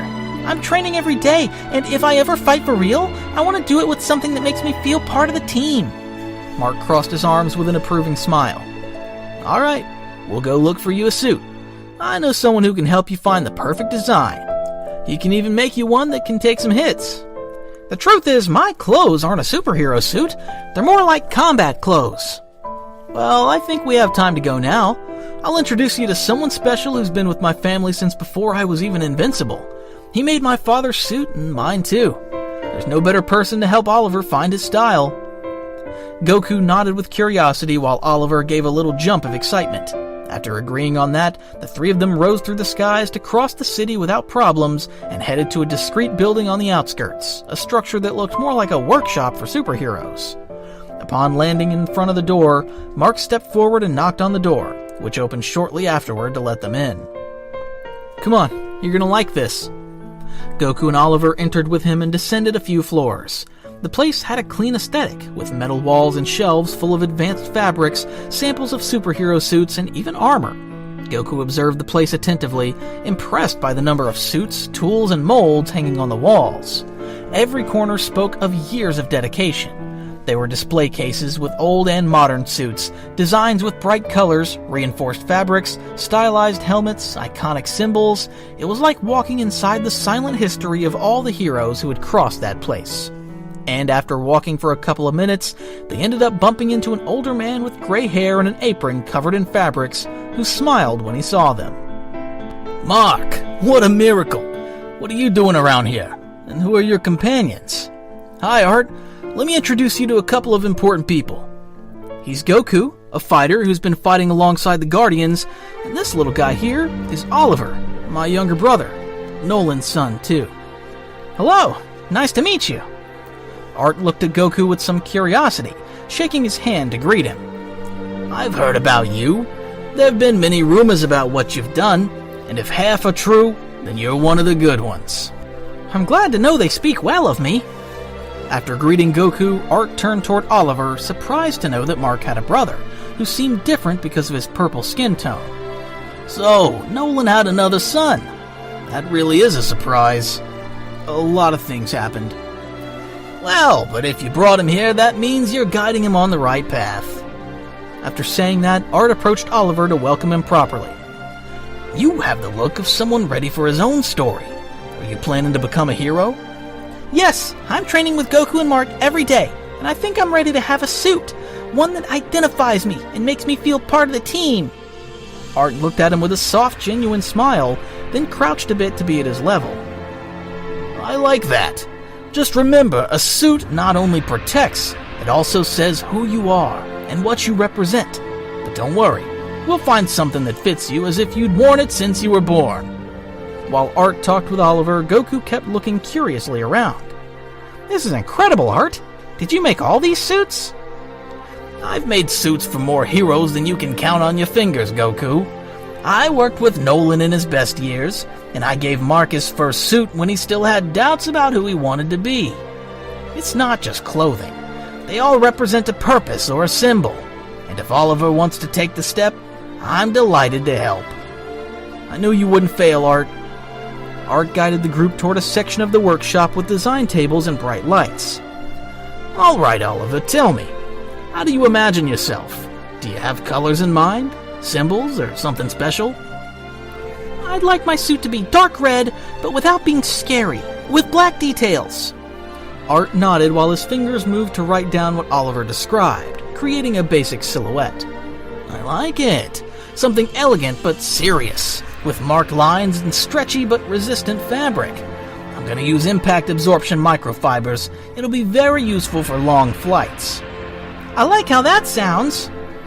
While Art was carrying out the creation process, Goku came a little closer, observing the design with interest. Wow, and how long does it take you to do something like that? Usually it takes a few days if I focus. I have several molds as a base thanks to Nolan and Mark's suits, so I just need to adjust the design to Oliver's height and let the advanced printing system work its magic. That said, no destroying it in the first fight, okay? Sure, I'll take care of it. I don't know if that's possible, but at least he'll try. Everyone laughed a bit at Mark's comment, relaxing the atmosphere. Art got to work while taking measurements of Oliver, who tried to stay still although he was vibrating with excitement. Goku and Mark sat on a nearby bench, watching how Art worked as if time didn't affect him, as if he had been born to give identity to heroes. He seems like someone trustworthy. He is, more than many I've met. Oliver's lucky, not just for the suit, but for you. I just want him to have a better start than I had, that he knows that he doesn't have to be alone or decide everything in anger. He'll have a good start, that's for sure. After a while of chatting, Oliver's suit design was ready. However, Art still needed some time to complete it with all the details, but they had already made it clear how Oliver would look in his new stage as a hero. Alright, I'll need a couple of days at least to finish everything. I still have to reinforce the seams and test the materials with a couple of trials, but believe me, when it's ready, it'll be something worthy of the Guardians. Thank you, Art. I can't wait to try it. Neither can I. Now go home to rest. I'll take care of the rest. You're the best, Art. Thanks for doing this. Yes, thanks for having us.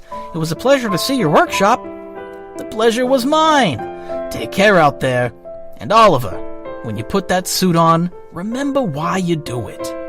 I will. I promise I won't forget.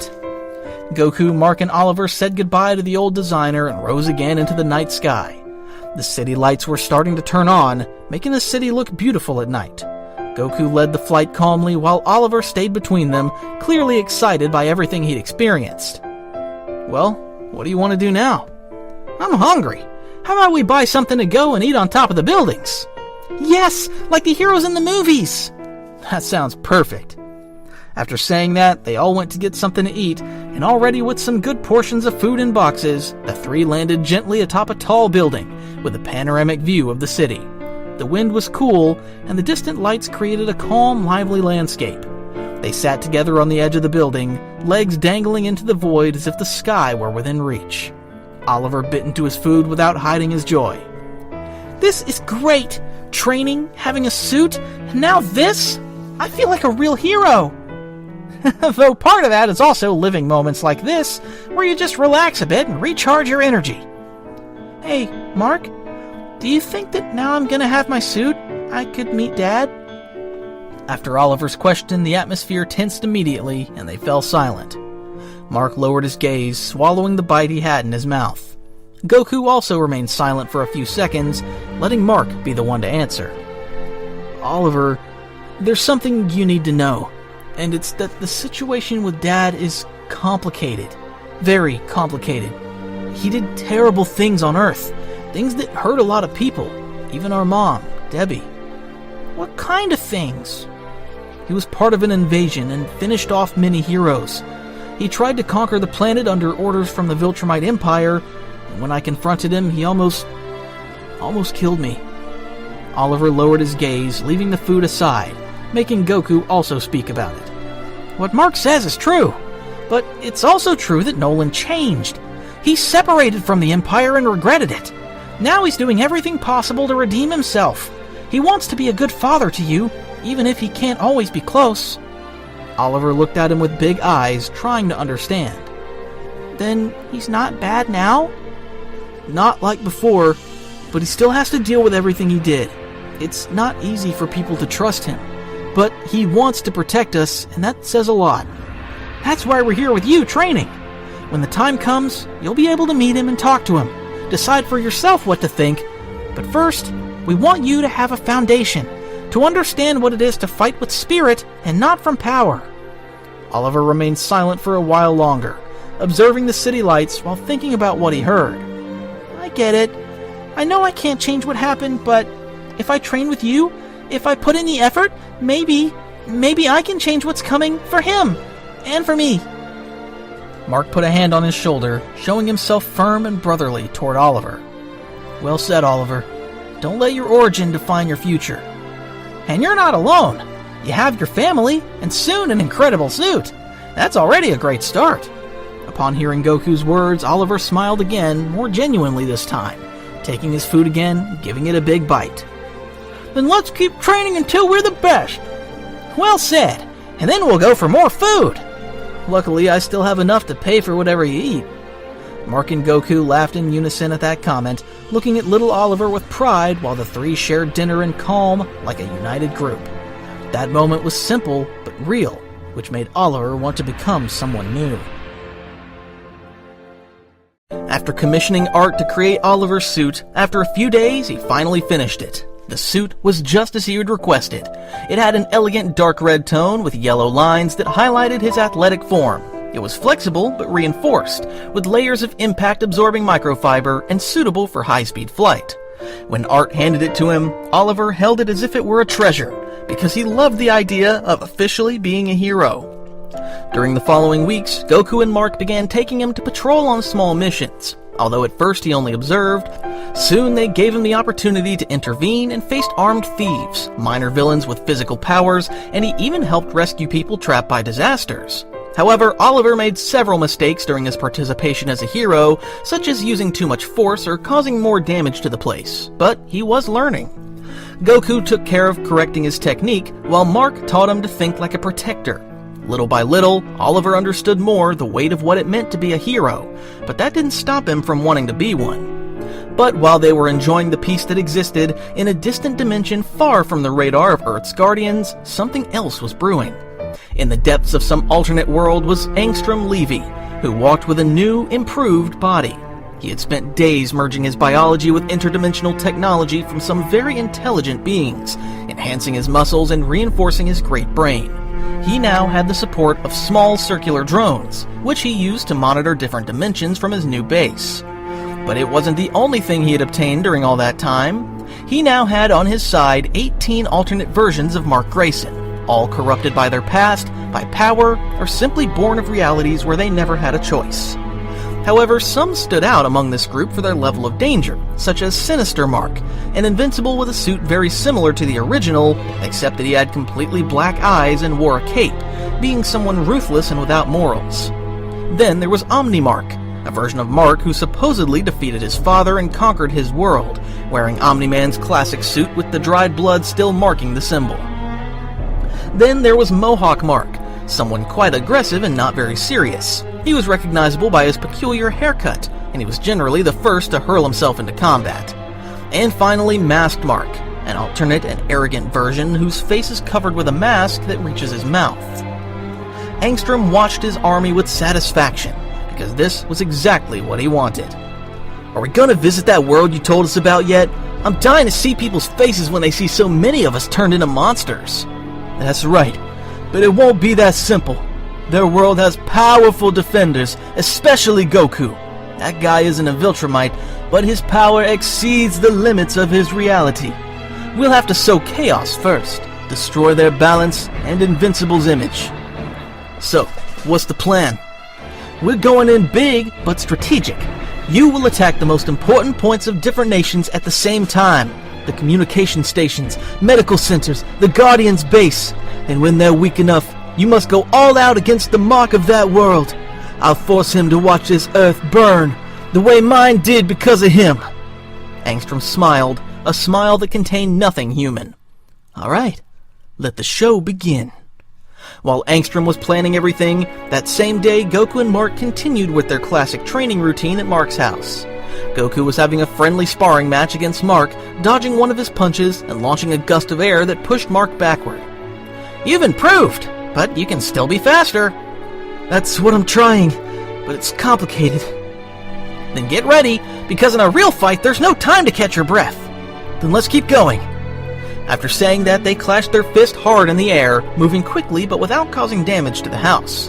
During their training fight, Oliver was in the living room studying, because despite having powers, his mother taught it was good for him to live like those his age and have a quieter life. But while the sun shone over them and everything seemed at peace, on the other side of the world that tranquility was about to break.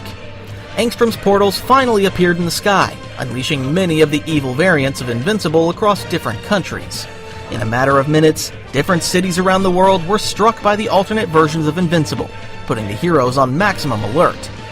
One of the first to appear was Masked Mark, who descended into the center of the city, brutally laying waste to everything within his reach. Citizens ran in terror as he destroyed buildings. Pathetic. These people don't amuse me in the slightest. Meanwhile, Omni-Mark was in New York City, slamming directly into a hospital and finishing off the people who were there. Mohawk Mark laughed maniacally as he flew toward one of the country's prisons, tearing apart the helicopters and vehicles that tried to stop him. Come on, give me something fun! Is this all you've got? The chaos was absolute, so the news cameras soon captured what was happening, broadcasting live images of multiple Invincibles sowing destruction in different places. At the Guardian's base, the alert systems went to maximum. Robot analyzed the images on different screens, while Cecil, his face hardened, clenched his fists. This can't be happening. Why are there so many variants of Mark attacking us? Be that as it may, we must do something about it. According to the information, there are at least 18 of them loose in the cities. Where are Mark and Goku? They're at home right now. We need to contact them immediately. This is urgent. After saying that, Cecil brought his hand to his earpiece and activated the direct channel with Mark, tuning the frequency so it would cut through any jamming. While Cecil was trying to communicate with them, at that moment, Goku and Mark had finished their training. And just then, Mark's device vibrated strongly, receiving Cecil's call. Cecil? Everything okay? No, Mark. We need you and Goku to come now. The world is under attack. We have multiple alternate versions of you laying waste to cities in different locations. This is very serious. After receiving the news, both were surprised, as they didn't expect this to be happening in so many parts of the world. Alternate versions of Mark? Exactly. They're variants. We don't know the origin of their presence, but it's surely Angstrom's doing. They're causing a massacre in the cities. This goes beyond any known threat. No, this can't be happening. Am I the cause of this? No one blames you, Mark, but proceed with caution. The broadcasts are everywhere, and if we don't act fast, not only will there be more injured, but the heroes could confuse you and attack you. We'll go right away! Hurry! We'll try to cover as much area as we can with the Guardians' help.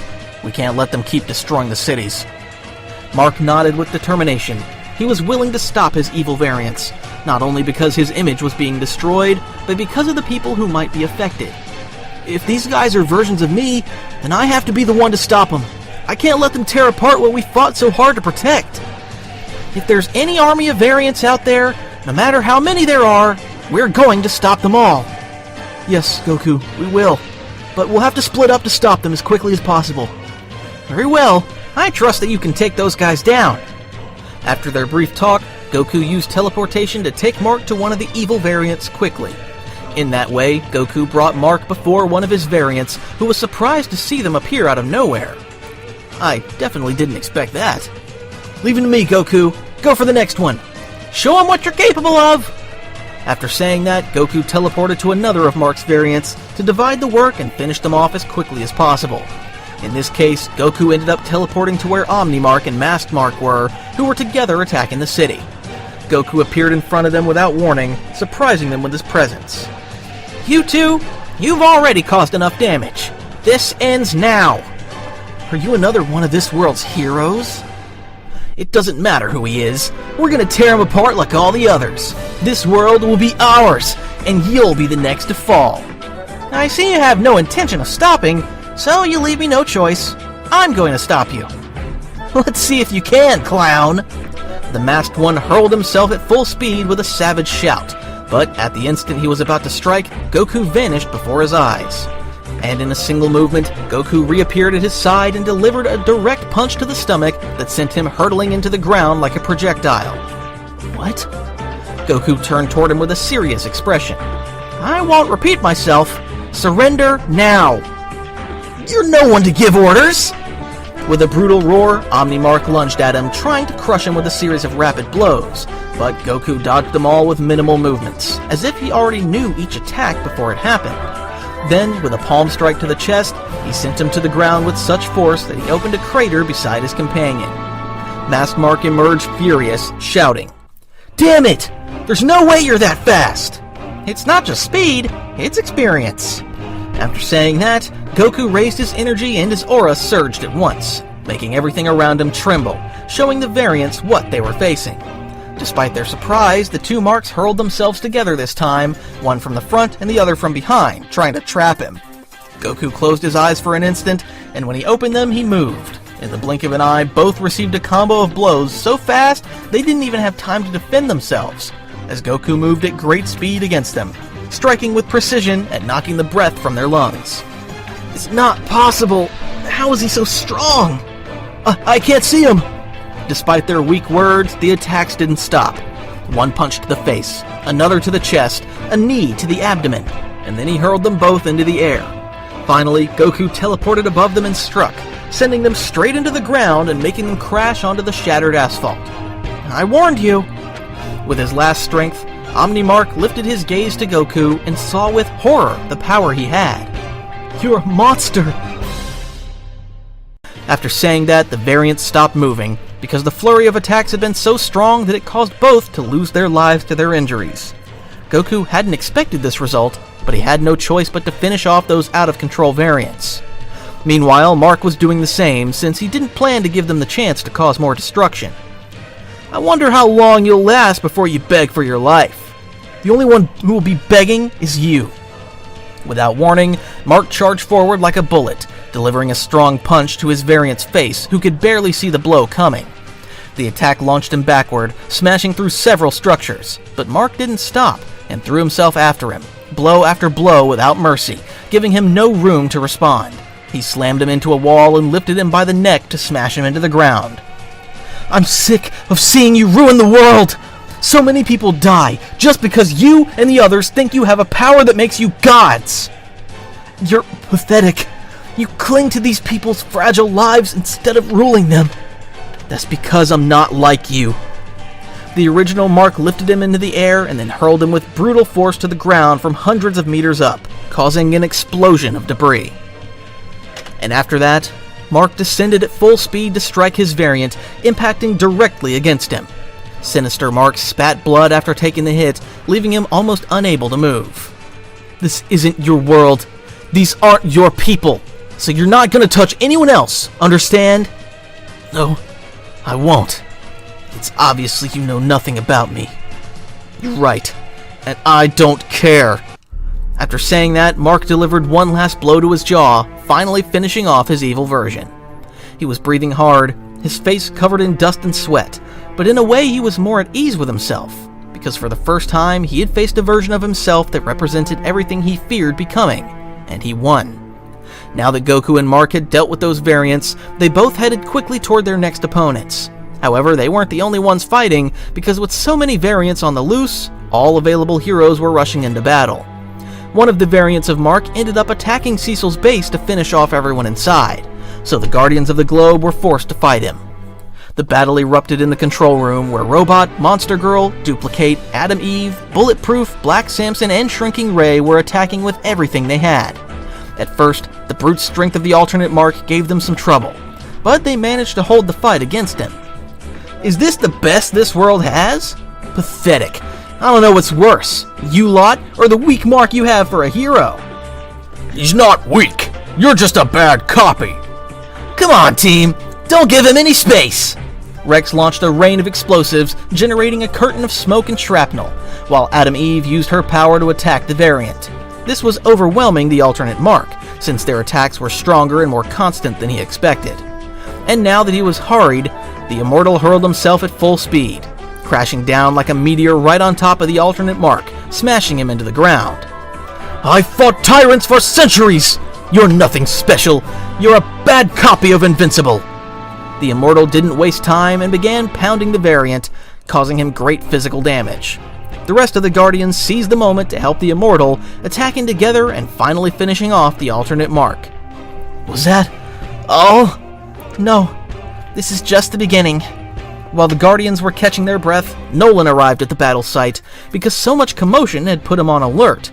However, he was greatly surprised to see the variant Mark's body on the ground, making him wonder if that would have been his son's fate if he had been part of the Empire. So, this is what Mark could have been if he had listened to me. You know full well that guy isn't Mark. You're right, but it unsettles me to think that this was his fate somewhere else. Nolan decided to set those thoughts aside and turn to the Guardians. How many more are there? According to the broadcast, at least a dozen, for now. Then there's no time to lose. I'll take care of this.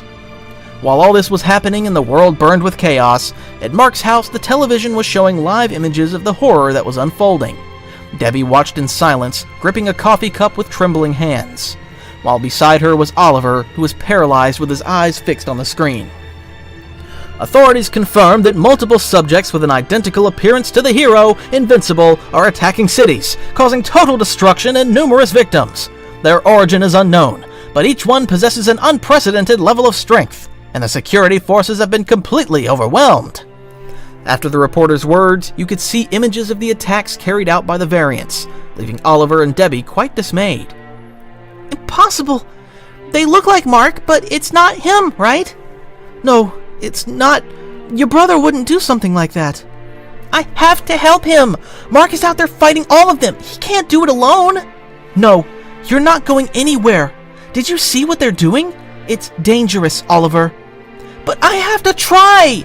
My brother trained me for this! I can't stay here while he's risking his life! You're a child, Oliver! But I'm also his brother! Debbie fell silent at those words, while Oliver's face showed determination since he didn't want to leave his brothers in this situation. It's just that if something happens to you, I couldn't bear it. I've already lost too much. Mark won't fall, and neither will I! I promise I'll come back, Mom. After hearing that, Debbie just looked at Oliver, realizing how the little one she had fed and protected was now becoming something more. So, with no alternative, she nodded in pain because she knew she couldn't stop him. All right, but whatever happens, come home. Oliver hugged her tightly one last time and then shot out the window, flying at full speed toward the battlefield, using his new suit for this mission. Meanwhile, in the center of another city reduced to rubble was Mohawk Mark, who was descending from the clouds, floating with a deranged smile, looking at the bodies of the fallen soldiers around him. That was easy, and they said this world had heroes. However, he was not alone, because at his side was Viltromite, a cruel and arrogant version of Mark wearing the Viltromite Imperial attire. This was a waste of time. We should move on to our next objective. Don't be boring. We're free to act however we want. Before they could make a decision, in that instant, Goku appeared a few meters from them, looking around in surprise because there were too many lifeless bodies on the ground. That made Goku clench his fist as he was angry about the variant's actions, since in this world, people couldn't be brought back to life like in his. Haven't you had enough? And who are you? Another hero with a cape and inspiring lines? You don't seem ordinary. Who are you? I'm Goku. I don't care about what universe you came from. What I do care about is the people you two killed. You're gonna answer for every life you took. Mohawk Mark burst out laughing, not taking Goku's words seriously. This guy talks like the rest of the heroes, just with a dumber haircut. Do you really think you can stop us alone? I already did with 2 others. You'll be next. We'll see about that. Goku didn't respond to their comments. He just closed his eyes and then vanished from both of their sights.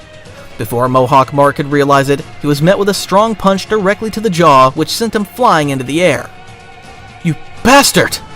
The Viltromite Mark launched himself straight at Goku at an overwhelming speed, but Goku blocked the first blow with one hand and then slammed him into the ground with a spinning move. And before he could get back up, Goku delivered a series of blows that left the Viltromite Mark breathless. And while Goku was handling that, Mohawk Mark returned furious, since that punch had hurt a lot and even made him bleed. You won't get away with this! Realizing that Mohawk Mark had returned, Goku stopped hitting the other variant to focus on him. If you truly were versions of Mark, I don't understand how you strayed so far from what he is. This is what we really are, idiot! While the Mohawk was talking, the Viltromite variant began to get up with his remaining strength to attack. Goku was already aware of this since he hadn't hit him seriously. He just wanted to see what their actions would be if he gave them a chance, understanding they had no remedy. Both Marks hurled themselves at Goku at once, trying to overwhelm him with their double attack. However, their attempt was in vain, as Goku stopped them both with ease, grabbing them by the arm at the same time. Both variants couldn't believe what they were seeing. Their attack had been stopped as if it were nothing. Although they tried to free themselves from his grip, they couldn't, since the difference in strength was immense. How is this possible? Damn it, we can't touch him! I tried to give you a chance to surrender, but none of you want to. Even though it pains me to see what you've become, I know there's no remedy. After saying that, Goku struck them hard in the stomach and then hurled them toward the sky shortly after. The variants had no strength to recover, so they went flying without stopping. But this time they wouldn't have the chance to touch the ground, because before they fell, Goku charged a burst of energy in one hand, intending to finish off both versions for good. Although this was against Goku's values, there seemed to be no other option to deal with them. So, after thinking it over, he launched his burst of energy at them. When the variants managed to open their eyes, they could only see a glow rapidly approaching them, which they couldn't avoid. While the energy struck them, there was a strong explosion in the sky, leaving the variants' bodies falling lifeless to the ground while smoking. Goku just looked at the scene, dissatisfied as this wasn't like the fights he was used to participating in. This time he had to completely finish off his opponents. Although he was aware that they deserved it, Goku didn't feel comfortable ending his opponents, but it seemed they left him no other choice. However, there was no time to think about that, since there were still more variants on the loose. I'd better go after the next ones. This isn't over yet. Goku prepared to teleport to look for his next opponent, ready to take care of the situation and protect Invincible's world along with the rest of the heroes. While Goku was going after the next enemies, news outlets around the world began covering what was happening with greater clarity, thanks to signals starting to be restored after the variants began to fall to Goku and the rest of the heroes. Several local and global stations showed striking images of the battles that had unfolded in different cities across the planet since the incursion began. On every screen you could see a reporter with a torn jacket, but the microphone still firm in her hand, speaking in front of the remains of a collapsed building while several helicopters flew over the area. We're seeing an unprecedented coalition. Heroes from different countries have joined forces to repel the invaders' attack. It's also been confirmed that these aren't just any enemies, but people who look a lot like Invincible, and each one seems more dangerous than the last. After the reporter's words, the broadcast switched to show how the defense unit and several heroes were working together to confront the threat in different areas of the country. Thanks to the coordinated leadership of the Guardians of the Globe and international support from other heroes, they were managing to prevent further civilian casualties and gain the upper hand against the variants of Mark. However, the news would also let people know about the battles Goku had had against the variants, showing how important his role was in this situation. But while the media continued reporting with greater clarity, the battle against the variants was still ongoing. In the remains of the old government center were two of the most dangerous variants, Sinister Mark and Prisoner Mark, who had completely devastated the place and the people nearby. The first had a dark countenance with a barely visible smile that showed he was enjoying all the chaos around him. The second wore a white suit and broken chains hanging from his wrists. Besides that, he had no hair, and his skin showed scars from the experiments done on him. Despite the chaos they had caused in the place, both variants began to notice something strange. They hadn't crossed paths with any other of their variants on the way. How strange. I haven't seen the rest of us in a long while. You're right. It seems our little friends have been eliminated. That's interesting. While both thought for a moment about the situation, Goku appeared behind them, taking them by surprise. The variants realized someone was at their backs and quickly turned around to see who it was. Who are you? It doesn't matter. If he made it this far, it means he finished off some of us. If that's true, then this guy's worth it. I'm already bored of playing with humans who break under a glance. You have a strange concept of fun. Aren't you supposed to be here to conquer like the rest? Conquer? Of course. But I'm not satisfied with just that. I want to see my enemies burn. I want to see their faces when they realize nothing can save them, not even hope. Goku remained silent as he listened, realizing that each variant of Mark was more twisted and didn't have the slightest trace of humanity. Wherever I go, I see the same thing. You have no compassion for others. It's clear you'll never be like the real Mark. Wow, we're honored by your words. But tell me, how does it feel to kill alternate versions of your friend? I'm not proud of that, but you left me no choice. And if you're like them, you'll end up the same. Do you really think we're the same as those failures? They were only playing at being villains. Whatever you are, I won't let you keep hurting the people of this world. Don't you think you're going to a lot of trouble? Humans are weak, delusional, broken inside. I got tired of pretending they're worth protecting. You have no idea what you're saying. What's worth it isn't always the easiest thing to defend. Don't talk as if you had the absolute truth.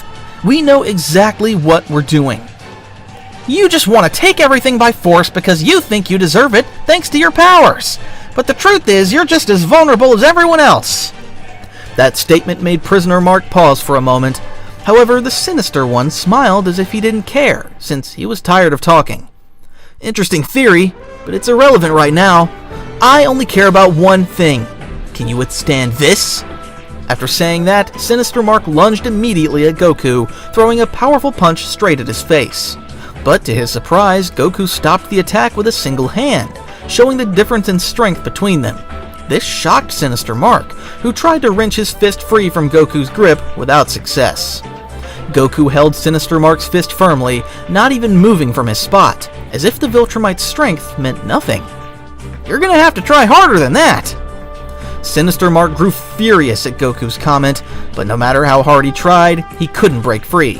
At that moment, Prisoner Mark rushed in at full speed from a side angle, aiming to land a surprise blow with both hands clasped together like a hammer. Goku saw it coming without even turning his head, so he released Sinister Mark's fist and leaned just slightly to the side to avoid the attack, only to then kick Prisoner Mark in the stomach with such precision that it sent him crashing into the wall of one of the nearby buildings. Ugh! While Prisoner Mark tried to recover from the attack, his sinister variant was completely bewildered by what he had just seen. What? How does this guy have so much strength? I already told you, your senseless slaughter ends here. Sinister Mark began to feel frustrated by the situation, which enraged him even more. So he darted at full speed to get right behind Goku, unleashing a barrage of rapid attacks like a hail of bullets. But every blow only brushed past Goku, who moved just enough to dodge them, showing no effort. "You're fast, but not fast enough." "Shut up!" Before Sinister Mark could react, Goku turned and drove an elbow into his chest with such force that it knocked the wind out of him, then sent him flying like a fired bullet, slamming him into the ground. Meanwhile, Prisoner Mark stood up among the rubble of the buildings, watching closely what had happened to his variant. Goku's figure was starting to give him chills because he seemed to possess an implacable strength, but he refused to accept it. To him, it wasn't possible that someone from Earth could be stronger than a Viltromite. Without wasting time, Prisoner Mark approached Goku again despite his injuries. "What are you really? I know you're not Viltromite, but you seem made to destroy us." "I'm just someone who was raised on Earth and enjoys battles, but I fight for something more important than you do." "Don't tell me. You say the same thing as the rest of the Earth's heroes. I'm tired of those words." "Take it however you want, but that motivation is what makes the difference between us, and it'll also be the reason you lose this fight." "I hope you know what you're saying."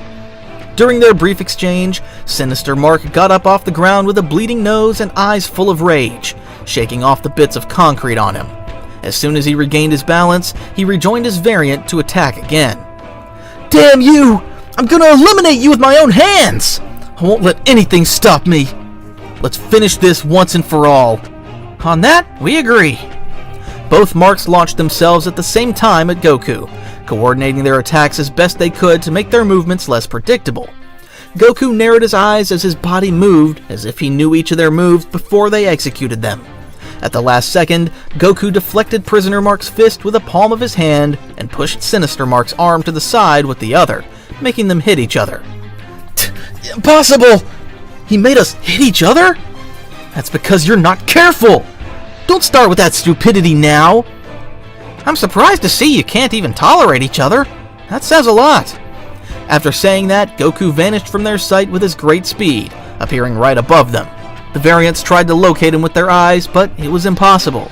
They couldn't track him with such simple methods. To their surprise, Goku was right above them, and seeing how hard it was for them to find him, he decided to reveal his position. "Hi!" Saying that in his typical carefree tone, Goku delivered a descending double kick that slammed them into the ground as if they were projectiles. When the dust cleared, the two Viltromites slowly got up, gasping and with their suits torn. You could see how their bodies were bleeding more and more from the fight, leaving them increasingly exhausted. "This makes no sense. How can someone born on a planet as weak as Earth have so much power?" "It doesn't matter. Even if his power is greater, we don't back down." "It's not a matter of power, it's a matter of determination." "Stop talking already!" The two Viltromites shouted in unison, letting their rage cloud their judgment, as they launched again at Goku, each from the opposite side. Seeing they wouldn't relent, Goku reappeared behind them and landed a punch to each of their stomachs, so fast they didn't even see it coming. Both froze with eyes wide open after taking the hit, then collapsed to their knees and coughed from the pain. "You two are just hollow copies of someone who chose to be better. You'll never be like the real Mark." "Shut up! You have no right to talk as if you knew us!" "I don't need to know you to see that you're empty. You've already shown me with everything you've done to people." "Enough!" Prisoner Mark couldn't stand hearing Goku's words, so despite his little strength, he tried to hit him one more time. Goku didn't even try to block this time. He let the variant's punch land on him, but it didn't affect him in the slightest.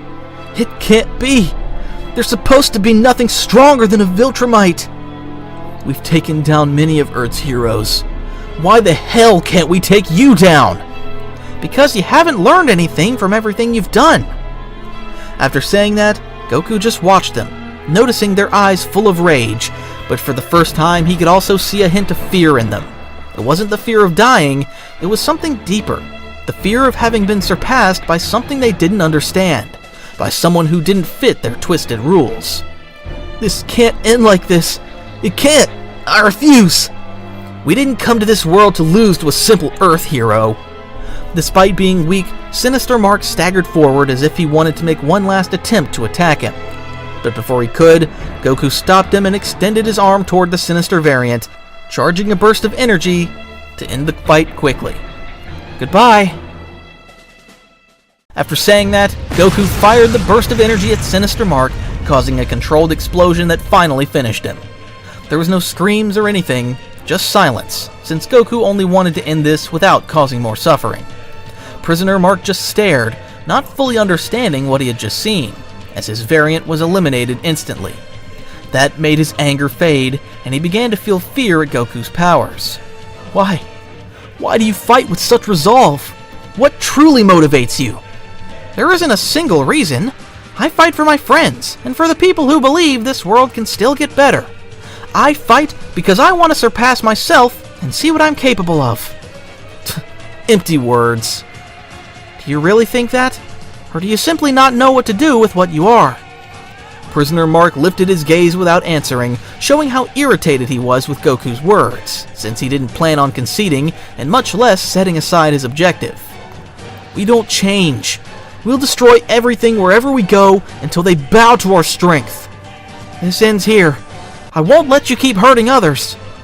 Prisoner Mark lunged one last time, letting out a scream that tore from his throat. It was no longer rage or hatred he felt at that moment, it was only desperation.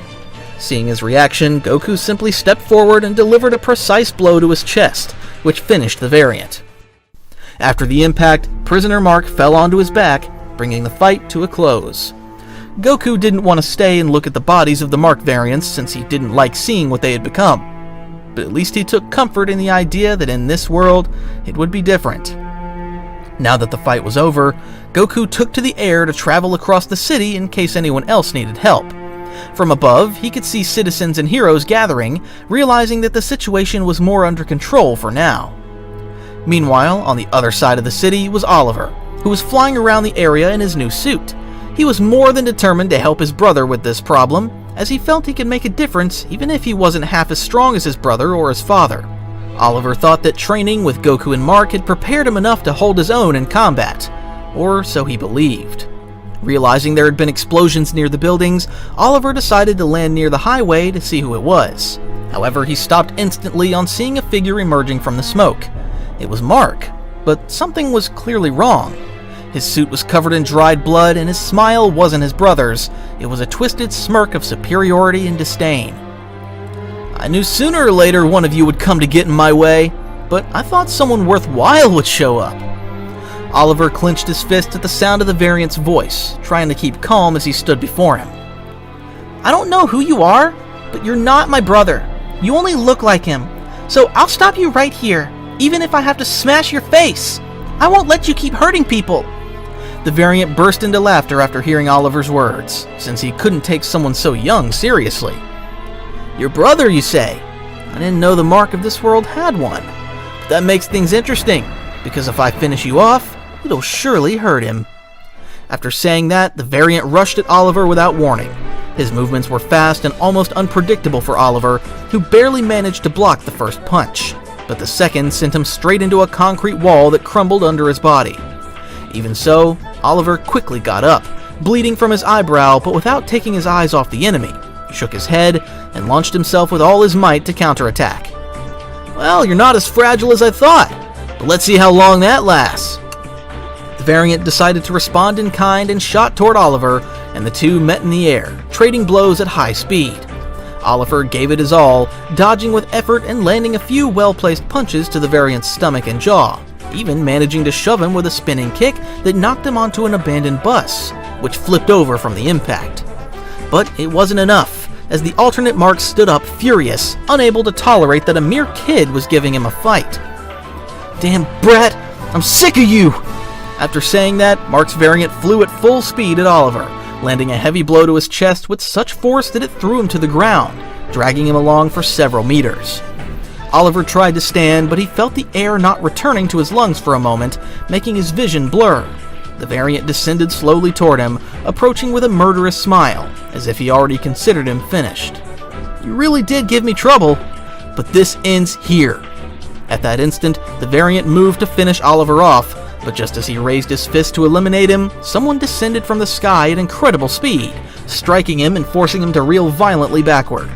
Despite being dazed, Oliver lifted his gaze to see who it was, and he was greatly surprised to see his father, the same man once known as Omni-Man. Oliver couldn't believe it, but he was sure it was him, recognizing him by his suit and the faint memories he had from when he was a baby. However, Nolan didn't look at him, since the priority was to deal with the Mark variant. I didn't think I'd see the day I'd have to fight an evil version of my own son, and yet I'm not surprised. I suppose this was inevitable. All Viltromite paths end in blood. Oliver couldn't stop looking at him, stunned, disconcerted by the appearance. His voice came out as barely a whisper between gasps. Dad, is that you? We'll have time to talk about that. Focus now, Oliver. What are you doing here? Nolan only frowned and, without a word, launched straight into the attack, landing a heavy punch to the variant's face that knocked him down completely. But Nolan didn't stop and kept hitting him. Nolan's blows were so fast and strong that they gave him no time to react, leaving the Mark variant trapped beneath all those strikes. Truth be told, this didn't bring back good memories for Nolan, since it was similar to the way he had fought his real son the first time he revealed himself. But now he was doing it because it was the right thing. After a few minutes, Nolan stopped hitting him, leaving him badly hurt and unable to recover.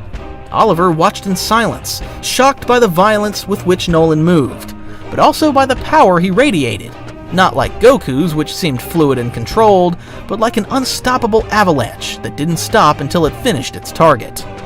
Meanwhile, although the variant was breathing with difficulty from the beating, he decided to speak to Nolan. It doesn't matter where you go, you'll always end up hurting your son. You are not my son. You're a mistake. A rotten reflection of what Mark could have been if he'd listened to me. After saying that, Nolan delivered the coup de grace to the variant, giving him a quick end so he wouldn't cause problems again. Silence returned for a moment. Oliver was still on the ground looking at Nolan, and Nolan finally turned toward him, seeing him face to face for the first time. You've grown faster than I imagined, and you fought better than I expected. Oliver got up with difficulty, his chest aching, but his heart pounding for something more than the fight. He nodded, still confused. I didn't think I'd see you again, and even less under these circumstances. Me neither, but I'm glad to see you've grown well. Unfortunately, this isn't the moment for a family reunion. There are still some corrupted versions of your brother loose, and we have to stop them. Then I'll go with you. Very well, but fight carefully. After their brief talk, both headed to their next destination to stop the variants still loose in the cities. But while they handled that, Mark was fighting elsewhere in the city. In fact, at that moment, he had just defeated another of his variants, so the area was safe for the time being, allowing Mark to catch his breath. I wonder if that was the last one. As Mark descended to the ground, a portal appeared on the road at that moment, revealing the figure of Angstrom, who had decided to take matters into his own hands upon seeing that his main plan hadn't worked. Angstrom, you again. You've managed to mess up my plans again. I'm tired of dealing with you, Mark. I've had it with you. I made sure your variants had all the power, all the advantage, but it wasn't enough. None of this has worked. I'm tired of waiting for you to break, so let's make it simple. You never know when to give up, Angstrom, but this time I'll finish you. Angstrom extended his hand, and with a simple gesture, he made a wave of drones start moving, forming a defense around him. I've spent all this time preparing for this moment. I had a lot of these drones built to finish you off. Do you really think that after all this, I'm gonna fall for your tricks? This time it'll be final. I won't let a false hero like you keep existing in this world. After saying that, Angstrom opened one of his portals behind Mark, since he planned to push him through and send him to a world that would finish him. Mark already knew Angstrom's tactics, so he quickly noticed the portal behind him. The drones began to hurl themselves at Mark, attacking him constantly to push him toward the portal. Seeing there were many, Mark began flying high to dodge them, smashing all he could in the process. But at that moment, another wave of drones headed rapidly toward him, flying at full speed to ram him. Mark reacted immediately, dodging one after another with agile movements, shifting quickly to avoid impact. These drones don't give up! After saying that, Mark decided to counterattack and began destroying the drones with his own fists, but for every drone he destroyed, more seemed to appear. Angstrom kept pace with him in the sky as well, watching the battle with a twisted smile. This kid has a lot of strength, but it doesn't matter. I still have more tricks. As Mark dodged the drones trying to ram him, several portals suddenly began to open in the air around him, appearing out of nowhere and spewing out more drones to force him into one. What the hell? These portals, they're appearing everywhere! Despite the situation, Mark began to maneuver in the air, dodging the drones and the portals that popped up around him at the same time. The portals appeared in different directions, forcing him to turn and change course constantly. But Mark tried to stay calm to remember what Goku had taught him and anticipate the movements. I can't let them corner me! Seeing that the drones and portals weren't enough to stop him, Angstrom opened another portal, from which a massive wave of drones came out, covering practically the entire sky in front of Mark. Let's see if this storm of machines can stop you! Mark instinctively covered his face and torso with his arms, protecting himself as the metallic tide of drones slammed into him. The sound of metal and the deafening buzz made it seem like he was trapped in an unstoppable storm. I'm not backing down! Not this time! With an explosion of strength and energy, Mark began to push his way forward, relentlessly punching every drone in his path, crushing them and hurling them aside with his fists. You're not gonna stop me! Angstrom frowned, starting to feel overwhelmed by Mark's determination. Damn it! These drones only help me pester him, not stop him! Mark advanced with unstoppable determination. Each punch he threw grew stronger and destroyed even more of the drones that attacked him without rest. Angstrom knew he couldn't rely on that tactic alone, but time was running out, and Mark kept getting closer without him being able to think of another way to stop him. I need another plan! This can't go on like this! Mark kept advancing without stopping, so Angstrom began planning his escape with one of his portals. If you want to stop me, you'll have to do more than throw machines at me! While the drones continued attacking Mark, Angstrom opened another of his portals to escape, since the situation wasn't in his favor. But Mark wasn't going to let him get away again. Thus, Mark finally shot forward at full speed, destroying the remaining drones and driving a heavy blow into Angstrom that shattered his metal armor, finally catching him. This ends now. This Mark is different. It's not just that his strength is greater. His will is a much bigger problem than I imagined. After that, Mark finished by knocking Angstrom out with a single punch, since they still needed him to learn the details of the attack, and there were still problems to deal with besides him, but at least he wouldn't be a threat. After the battle against Angstrom, Mark had finally managed to stop him. Now all that was left was to take him to Cecil to extract all the information about the attack. So, without further delay, Mark set out to fly while carrying Angstrom's unconscious body. However, during the flight, his breathing began to grow heavy, not from physical effort, but from the tension of everything that had happened. As he moved over the city, he began to clearly see the state it was in. Collapsed buildings, overturned cars, fires, and streets covered in rubble. He could make out people running to seek shelter while the wounded were being treated by emergency teams. That sight made Mark feel guilty for everything that had happened. All of this was caused by the variance of myself. What if I had acted faster? What if I had been here instead of chasing Angstrom? Mark couldn't help thinking he might have been able to prevent all this if he had handled things differently, but he tried to divert his attention so those thoughts wouldn't weaken him. Even so, it was difficult, since every cry for help he heard felt like a reminder that he hadn't been able to prevent so much damage. Still, he shook his head and clenched one of his fists. No, I can't stop now. Cecil has to take care of him. There will be time to think about the rest later. With those words, he pressed on, flying towards Cecil's base. And as he approached, he realized the place itself had also suffered damage. Several exterior walls were cracked, and some watchtowers had been destroyed. However, what was surprising was that the staff seemed to be reorganizing immediately, with soldiers and technicians securing critical areas, which gave him a bit of reassurance. When he landed at the main entrance carrying Angstrom, 2 soldiers approached him, pointing their weapons on reflex, but they quickly recognized the prisoner and Mark, lowered their guard, and let him pass. I need to see Cecil. Angstrom is still alive, but he's unconscious. The soldiers nodded and guided him inside, and as they moved forward, Mark could hear the murmur of familiar voices up ahead, in a room where Goku, Nolan, and Oliver were present. Apparently, the 3 of them were talking to Cecil, who was at the operations table. Mark froze for a second upon seeing his younger brother there, but then his gaze moved directly to Nolan, his father, whom he didn't expect to see since up to now he had kept his distance from Oliver for safety. For an instant, his emotions mixed between surprise and a strange joy at seeing them. But he didn't dwell on it and approached them. "Oliver, what are you doing here? This was too dangerous." Oliver turned his face and smiled a little nervously, though he tried to appear confident before his brother. "I couldn't just sit back while you were risking everything. Goku trained me enough to be ready, at least a little." Mark sighed but couldn't help smiling to see him unharmed. "Well, either way, I'm glad you're okay, little brother. But be more careful next time." "All right, brother, I will." At that moment, Nolan stepped forward. He looked somewhat tired from the previous fights, but his eyes were fixed on Mark with a mixture of pride at seeing him return. "You did well to stop Angstrom. It was dangerous to leave him free for so long. I'm glad to see your strength has grown a lot since the last time." Mark didn't know exactly how to respond to his father's words, but before he could say anything, Goku interrupted the conversation. "That's true! It looks like Mark did great! He didn't get fooled by that guy's portals again! That proves what we trained wasn't in vain!"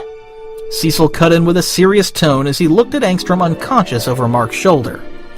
"Excellent work, kid, but we're not finished. We need to get all the information possible out of this guy about which variants he brought and whether there are still hidden threats in our world." Mark approached the table, handing him over while glancing sidelong at his father. "By the way, what happened to the rest of the variants?" "You don't have to worry anymore. All the heroes did their part to face them. It was complicated because some were twisted and very different from you. Some even seemed to enjoy the chaos. But we stopped them before they caused more destruction." Mark swallowed, thinking about how cruel and destructive those variants were, feeling somewhat uneasy knowing that had been his fate in other worlds. "It's hard for me to believe all those variants were me. They were the reflection of everything I hated and feared becoming." "It was hard for me to believe it too when I saw them. But you don't need to torment yourself. Even if they had the same appearance, you're the real Invincible." "Those variants were a warning, Mark. If Angstrom has the ability to open portals to other universes, then this won't be the last problem. We must be prepared to deal with it." "You're right.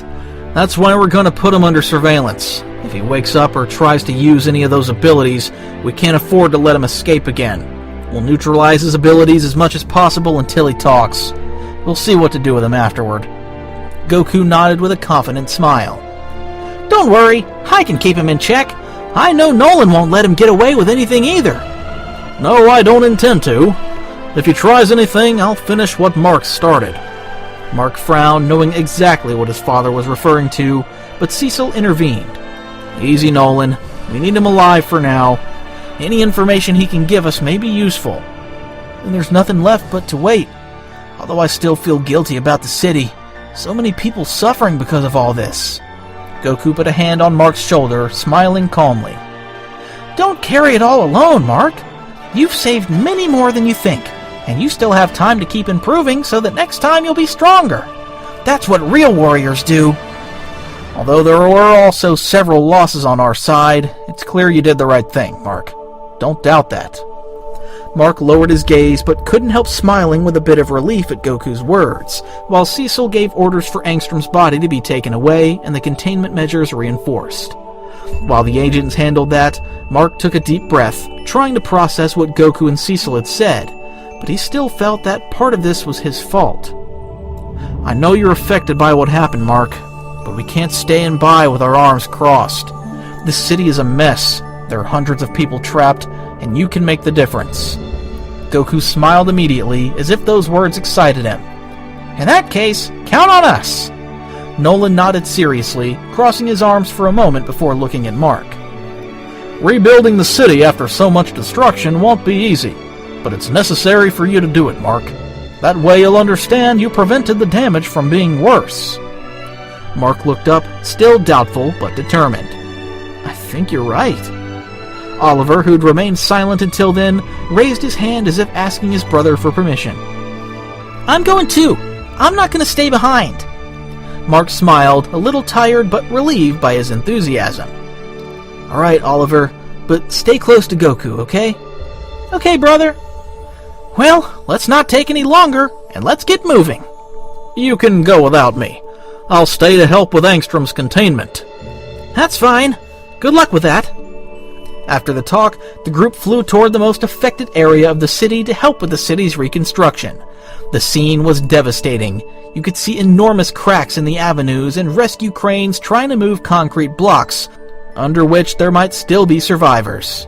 Goku descended first, easily lifting a huge beam that was blocking the rescuer's path, who looked at him wide-eyed. It can't be! He lifted it like it was nothing! Don't worry. Look for the trapped. I'll take care of clearing this place. Meanwhile, Mark and Oliver worked together, moving chunks of concrete and helping firefighters put out fires. Every time Mark managed to rescue someone, he felt a little of that weight on his chest lighten, since at least he was dealing with the consequences. Oliver watched him with bright eyes, as if he were learning more from his brother in that moment than in any training. This is what I like most. Helping people directly, not just fighting, but being here for them. Mark smiled sincerely, like he hadn't in a long time. Yes, you're right. This is what really matters. While the city slowly began to rise again with the hero's help, far from Goku and the others' eyes, Cecil gave orders in a low voice to one of his trusted agents inside the base. I want you to collect all the bodies of the invincible variants. Don't leave anything behind. Do you want us to incinerate them, sir? Cecil looked at him coldly as he considered the possibilities. No. Take them to the laboratory. We'll turn them into Reanimen. If one day we need a backup army, those variants will be perfect weapons. Even dead, they're still valuable resources. Donald hesitated for a second about Cecil's decision, since this could be morally wrong. Sir, what if someone finds out? I don't know if people could accept something like this, especially Mark. People don't need to know. What matters is that the world survives, and if I have to dirty my hands for that, I'll do it without hesitation. This planet isn't going to be destroyed because of moral scruples. Donald nodded in silence and left the office to carry out the order, while Cecil remained watching a monitor showing live images of the heroes helping in the rescues. On the other hand, Goku continued helping the citizens with Mark and his brother, but suddenly he felt a strange presence approaching. A large figure began to descend from the clouds with an air of pure brutality. It was Conquest, the second strongest Viltromite. His very gaze conveyed a ferocity that no human could withstand without trembling. Ready for my arrival, worms? Once Conquest descended enough, he stood watching Goku and Mark, considering Oliver a weak specimen because of how he looked. Well, so you're the ones who've been making so much noise. The Empire's tired of wasting time with these games. Since the rest of the Viltromites failed in their mission to defeat you, they sent me. I didn't come to talk too much. I'm only giving you two options. Kneel and help subjugate this world for the Empire, or I'll tear you apart right here without a second thought. Goku stepped forward with a somewhat serious expression, which was unusual for him. No matter how many of you come, I'm not going to let you do more harm to this planet. Earth doesn't belong to any empire. Conquest looked him up and down, tilting his head with a smile full of contempt. You're not a Viltromite. What the hell are you? Even if you're not one of us, you have peculiar strength. That intrigues me. Maybe I should put you to the test to see how much you can withstand. Mark clenched his fist in anger. His blood boiled just hearing Conquest speak with such arrogance. He remembered the horrors his father had confessed about this subject. A Viltromite who enjoyed destruction without remorse. One who was feared even by his own. I don't care who you are. I won't let you destroy another city. Not again. Oliver, though he trembled a little, stood next to his brother. His voice was less firm, but full of courage. Me neither. Earth is our home, and you're not going to touch it. Conquest let out a laugh at what Mark said, his eyes shining with excitement, since that was what he wanted, for them to resist so he could fight them. You truly are the reflection of your traitor father, though at least he knew his place. But you're a disappointment to our blood. That's why I'll tear you to pieces myself in front of this city's remains, so you'll understand how useless it is to resist. You two, step back. This guy isn't playing. If he wants a fight, I'll handle it. He won't let anyone get in his way without paying the price. Mark frowned, frustration growing inside him. He didn't want to rely only on Goku again, not after everything they had been through, not after so many lives were lost in that destruction.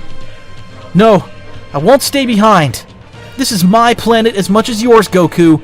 If this guy wants to raise it, he'll have to go through both of us.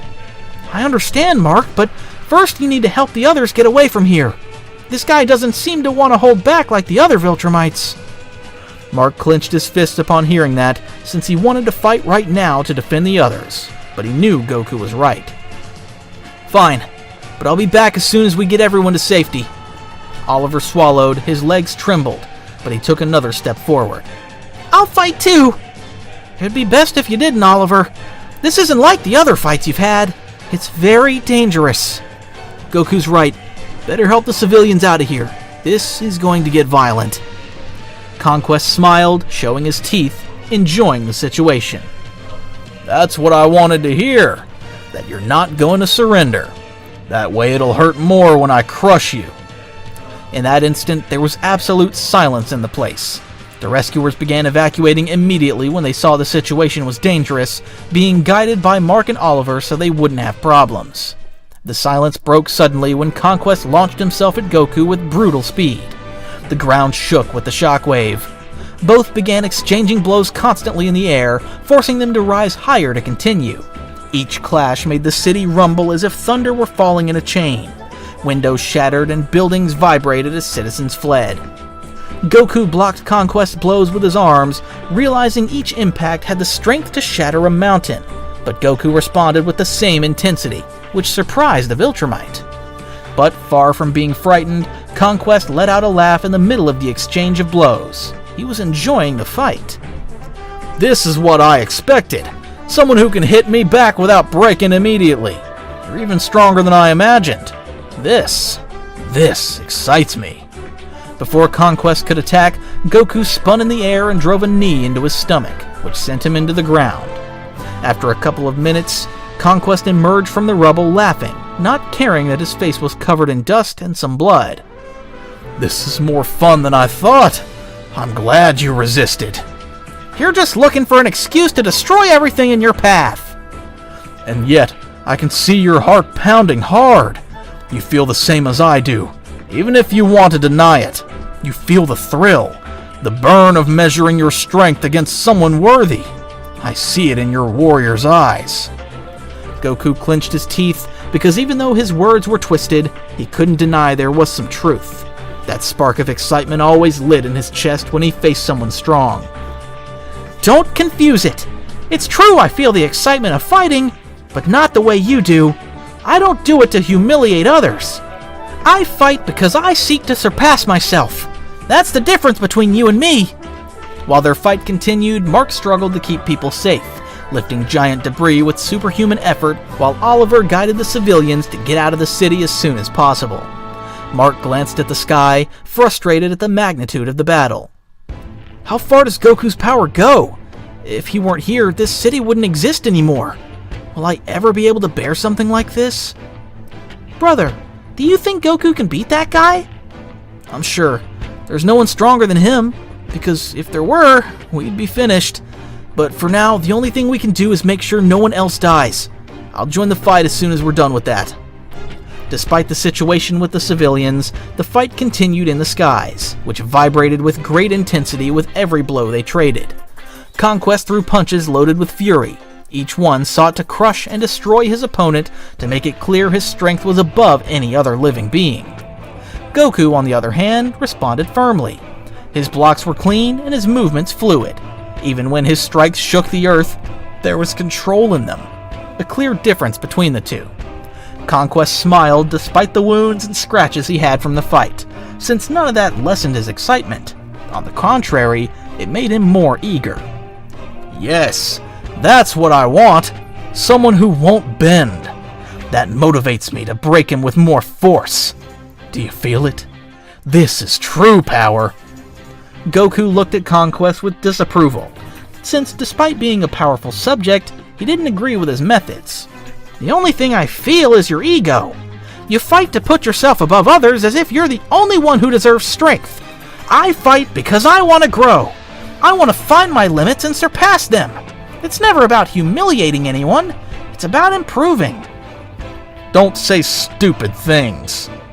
Conquest put a lot of weight on Goku's words, but instead decided to hurl himself at him while letting out a loud cry of excitement. In the blink of an eye, Conquest appeared in front of Goku, throwing a devastating punch that carried all his brutality. A blow with the strength to erase a mountain. But Goku grabbed his fist with a single hand and stopped it without moving. His fingers squeezed Conquest's fist as if holding something light, surprising Conquest so much he froze for an instant. What? Before he could react, Goku twisted his wrist and sent the force of the blow straight back into the Viltromite's face. The impact was so brutal that the air exploded around them, sending Conquest flying backward, blasting through several layers of clouds before he could stop. His face was bleeding and his jaw ached. For the first time in centuries, he felt the pressure of something superior. Conquest's breathing began to grow heavy as he tried to process what had just happened, causing his mind to fill with questions he never thought he would have. How? How is it possible that someone who isn't a Viltromite surpasses me? Our blood is the pinnacle of evolution. Our strength is unsurpassable. What kind of creature are you? Goku advanced toward Conquest, floating in the air, but as he drew closer, Conquest could feel Goku's presence becoming more overwhelming than before, as if a great power were enveloping his body. It doesn't matter what race you come from, your blood and origin don't matter. Anyone can be strong if they have the will to be, but your strength is corrupted. You only use it to dominate and satisfy your desires. Conquest preferred not to answer Goku, evading the situation to silence that burning feeling of defeat inside. With no other option, Conquest launched himself again with a great howl full of fury. His fists now carried even more power, but Goku began to dodge them with fluid movements, and every time he countered, he did so with precision and speed. He took advantage of every opening to hit Conquest in the stomach, in the ribs, a kick to the back, making him lose his composure out of frustration. Conquest no longer looked like the same imposing warrior, since his attacks were a desperate avalanche to win. Each blow was faster and stronger, but also more careless. His gaze burned with fury as his pride crumbled with every passing second of the fight. Goku, on the other hand, remained calm. Conquest movements had become more predictable to him than they already were. Enough! I won't accept that a stranger, someone who doesn't even belong to our lineage, humiliates me like this. With a loud shout, Conquest raised his metal arm and charged it with all the strength left in his body, launching himself at Goku to land a final blow with which he intended to prove he could still break that man. However, Goku didn't plan to dodge Conquest's strike this time. On the contrary, he was going to respond in the same way. But the instant Goku decided to attack, his body lit up and was wrapped in a golden aura, becoming a Super Saiyan as he countered with a punch that struck directly against Conquest's metal fist. The clash of their fists created a roar so strong it lit up the entire sky, making it hard to see the result of the exchange. But as soon as everything dissipated, it could be seen that Conquest's metal arm cracked and split into pieces, exploding into fragments that spread through the air. The Viltromite opened his eyes in astonishment, unable to understand how his ultimate attack had been reduced to nothing in an instant. The force of the clash made him stagger back several meters with his arm hanging uselessly. At that moment, the pain was nothing compared to what Conquest was feeling inside. Fear. Now you understand, right? There's a big difference between our powers. But maybe you would have gotten farther if you weren't so blinded by ego. As long as you keep fighting like that, there will always be someone who surpasses you. Conquest felt a lump in his throat. He had never allowed defeat to echo in his head.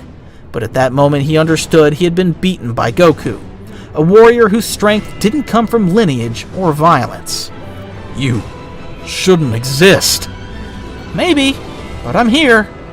While Goku stood watching Conquest, Mark had finally finished evacuating people from the area, so he flew over to where they were, realizing that Conquest no longer had one of his arms. Looks like you've got him. Is everyone else okay? Yes, and I asked Oliver to stay close to the civilians in case anything happens. Mark clenched one of his fists as he watched Conquest, because now he wanted to finish this with his own hands. Goku, I appreciate you taking care of him, but let me finish him. Are you sure about this? Of course I am. I'm tired of the Empire's nonsense. Alright, Mark. I understand why you want to do it. Goku said this as he returned to his base state, giving a way for Mark to fight. Conquest, knowing he couldn't return to his planet empty-handed, prepared to fight Mark. Either way, I'm not allowed to abandon my mission, so if you want to get rid of me, so be it. Have it your way. The final clash between these two Viltromites was about to erupt, in order to put an end to the Empire's actions and make them understand that Earth was not undefended and that they would fight to defend their world. After the hard fight between Goku and Conquest, the Viltromite ended up losing his metal arm, witnessing firsthand Goku's true strength, which made him feel real fear before such a powerful being. However, before being finally defeated, Mark returned to the battlefield after getting the civilians to safety, intent on finishing this with his own hands, since this was also his responsibility and he wanted to do it for his planet. Goku understood his intentions and allowed him to finish the fight, staying on the sidelines in case they needed his help. Now that he was ready, Mark wasted no more time and charged straight in with a speed that surprised even Conquest. His fist crashed into Conquest's face and sent him spinning through the air, barely managing to stop himself before falling. Conquest growled with rage and tried to counterattack, but Mark was already on top of him, chaining a couple of blows to the abdomen and a knee straight to the stomach that made him spit blood from his mouth. Damn, kid. I'm not a kid. I'm someone who protects Earth, and I'm not going to let someone like you put it in danger. Conquest roared and tried to strike with his only arm, throwing a right hook loaded with everything he had left, but Mark deflected it with his forearm and then grabbed the Viltromite's wrist with a firm grip, slamming him into the ground with such force that the earth cracked around the impact. Conquest staggered to his feet after the attack, looking more exhausted than before. That is impressive. At least I won't die disappointed. I'll fight to the end to enjoy myself, though it's not as if I have another choice, since even if I escape, they'll execute me. The Empire does not forgive failures. It's clear to me you can't be helped. You serve the Empire so you can amuse yourself with the victims. That's all I am, boy. Back in the Empire, no one considers me their equal. Everyone considers me a monster. But I don't think about it, because no one in the universe would care about my condition. That's why I have fun with my victims when I fight. After saying that, Conquest rushed quickly toward Mark, trying to slam into him with all his weight. However, Mark anticipated him and struck him with a flurry of rapid punches, making Conquest's bones creak under the pressure of the impacts. Not satisfied with that, Mark launched him upward with a kick to the chin, only to follow and land a descending blow that sent Conquest back to the ground violently. Goku watched from a distance with his arms crossed, his face reflecting seriousness but also pride at seeing Mark's strength. He could feel how much Mark had changed since the first time he faced him. He was no longer the insecure young man who relied on luck or anger.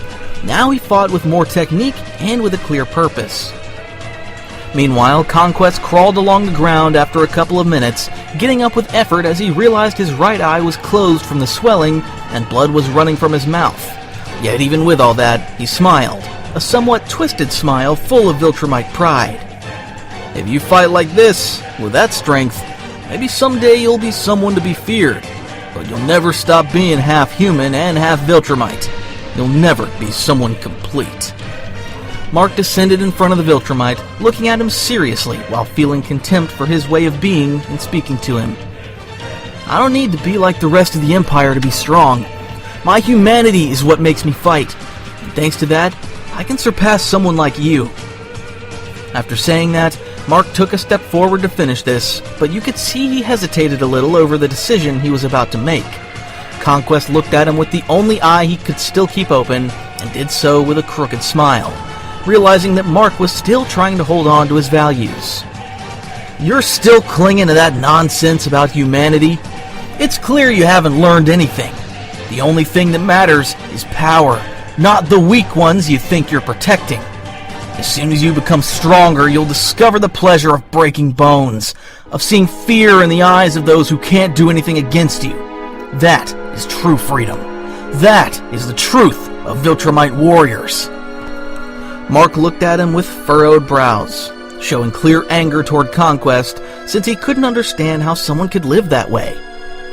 The only thing I see is a monster hiding behind those words. You're a slave to your own cruelty. You're not strong because you choose that. You're weak because you don't know how to live any other way.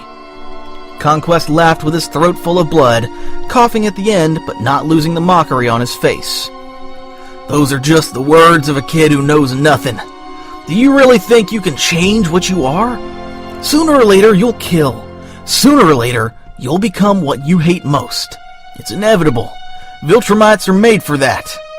Mark clenched his fist as he tried to ignore what he said, but he knew Conquest was trying to stain his victory and prove to him that sooner or later he would fall into the same darkness. No, I'm not like you, and I won't be. I'm not gonna let someone like you keep breathing and put everyone on my planet at risk. You can't change, so this ends here. Conquest raised an eyebrow and let out a deep laugh. At last you speak like one of us. You'll kill because you need to, not because you want to. Look at you. You're already like me. After those last words, Mark tightened his fist and launched a punch straight into the Viltromite's chest. The impact was so brutal that the crack of ribs and collapsing organs could be heard. Conquest let out one last grunt of pain before collapsing, but his crooked smile didn't disappear even in his last breath, until finally his body lay motionless and lifeless on the ground. Mark remained standing, looking at Conquest's body while he stared at his hands stained with blood. He knew there had been no other way, but he also understood the weight of what he had done. Now that the fight was over, Goku descended slowly with his arms still crossed, his gaze somewhat serious, yet calm in the face of the situation. That was enough, Mark. It's over. People are safe thanks to you. You did what you had to do. Mark looked at him with tense eyes, clenching his teeth, as if he wanted to answer but couldn't find the words. Then finally lowered his head and let out a heavy sigh. I didn't want it to come to this, but I understood he was never going to stop. He was incapable of changing his way of thinking. I couldn't let him go knowing he might come back and I'd regret my decision. Goku approached and placed a firm hand on his shoulder, conveying calm with his presence alone. I know. You made the hard decision, but you didn't do it out of hatred. You did it because you knew there was no other way, and that's a burden few can bear. Don't let his words sink into you. You're stronger than that. Your strength doesn't come from your blood. It comes from what you choose to protect. Mark lifted his gaze after hearing Goku's words, feeling relief in knowing he had done the right thing. Thank you, Goku. I don't know if I'll ever be able to forget this, but at least I know I did what I had to. Goku smiled gently, giving him a pat on the back to ease the tension. You don't have to forget it. You just have to remember it in the right way, as the time you protected your world with your own hands, and not out of whim. While they were talking, in the distance the sounds of government ships approaching the area began to be heard. It was Cecil and the Guardians who were coming to assess the situation, since the fight with Conquest had been so intense it put everyone on alert. However, they were also accompanied by Nolan, who had decided to come out as soon as he learned who they were fighting. As soon as they arrived, Adam Eve was the first to fly out as soon as she saw Mark standing in front of Conquest's lifeless body. She quickly approached and wrapped her arms around Mark, wanting to make sure he was okay after everything that happened. Are you okay, Mark? I saw the destruction from afar. I thought something might have happened to you. Mark closed his eyes for a few seconds, letting himself be held by her while feeling more relieved to have her close. I'm fine, Eve. Just a little tired. I have to say he was a formidable opponent. I would have been in trouble without Goku's help. I understand. I'm glad it didn't go any further. Luckily, you didn't have to go through all that alone. I know. Now believe me, without Goku by my side, this would have ended very differently. But I had to do it. I had to prove I can protect all this. After hearing that, she hugged him again tightly, as if she didn't want to let him go. While behind them, the Guardians approached the place where Conquest's shattered body lay. Robot took a step forward while his sensors analyzed the body without missing a detail. Who was this? We have never faced someone of this caliber. The destruction and the strong tremors around here indicate an overwhelming power. Immortal crossed his arms, looking at the motionless body with distrust. Whoever he is, he wasn't ordinary.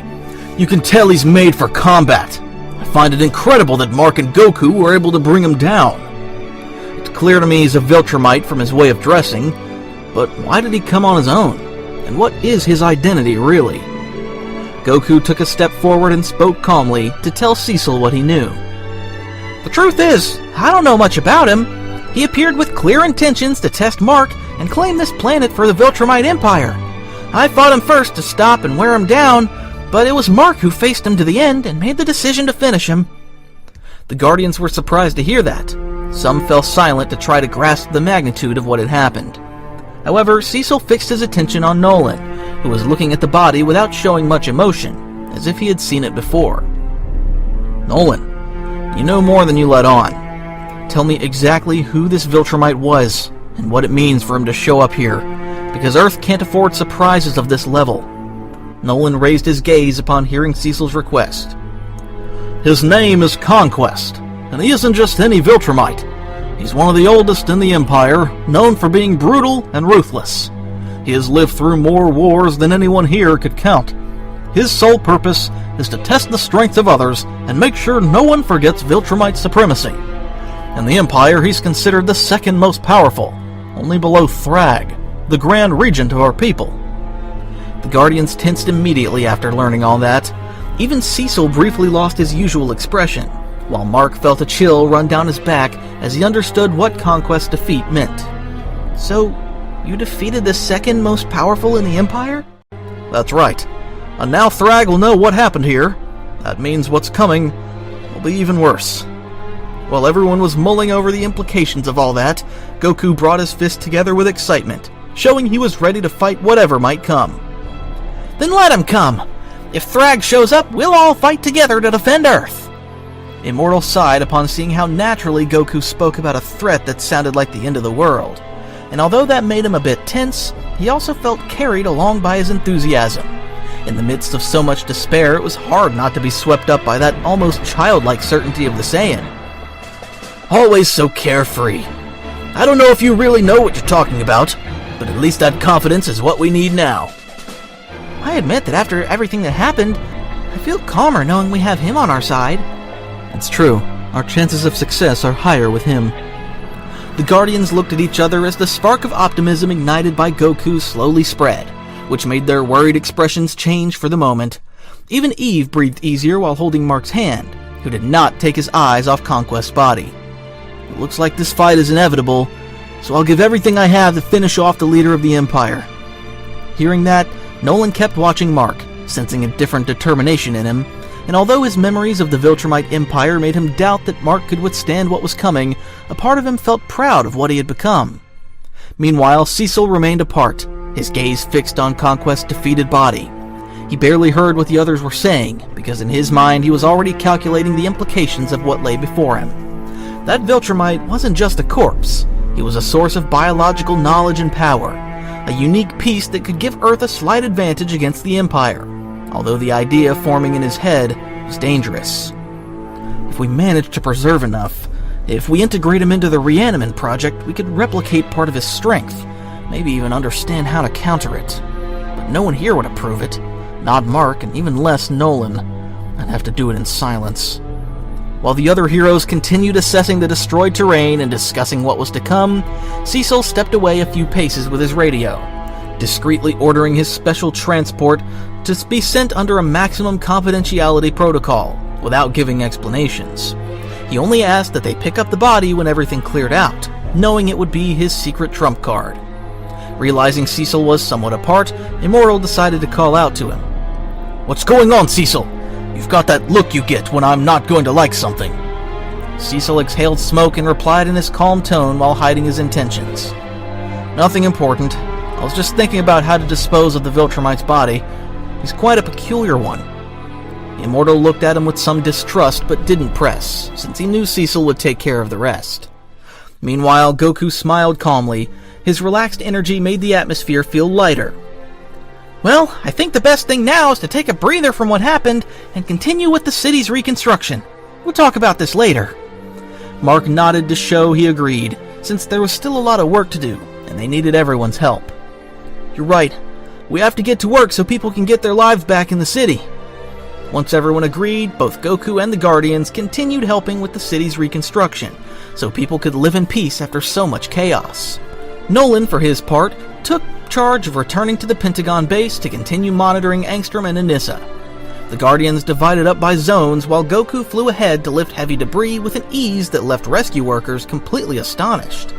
Every time he removed a concrete slab or moved aside a collapsed building, several survivors were rescued from the rubble. People looked at him in awe. Some even pointed at him in murmurs, as if they had just witnessed the arrival of a hero beyond any human scale. Mark and Adam Eve moved quickly across buildings to cover more ground, while Monster Girl and Bulletproof took care of clearing away all the debris that was in the way of construction. Robot coordinated civilians and the military so they could be relocated while repairs were underway. Adam Eve took advantage of her powers and rebuilt entire sections with her control over matter, giving people the feeling that the city wasn't lost, but in the process of being reborn. Immortal directed the team's coordination with his strong, firm voice, while Goku, without needing orders, moved from one place to another, inspiring confidence in everyone who saw him. Children pointed at him as if he were a ray of light in the midst of disaster, and adults murmured that perhaps the world still had salvation with him around. Meanwhile, far from those efforts was a special convoy with armed men and scientists under Cecil's command, all dressed in armored gear. In the center was a reinforced capsule with multiple layers of titanium and internal energy fields. It wasn't a simple transport, it was a mobile prison designed in secret for what few believed possible, containing a Viltromite. Conquest's body was lifted and restrained with energy chains. Even dead, his mere presence was imposing. His face still wearing that crooked smile as if he had gained something in his fall. The technicians surrounded him in fear, aware that this subject was an elite Viltromite. Cecil watched everything with a cold gaze.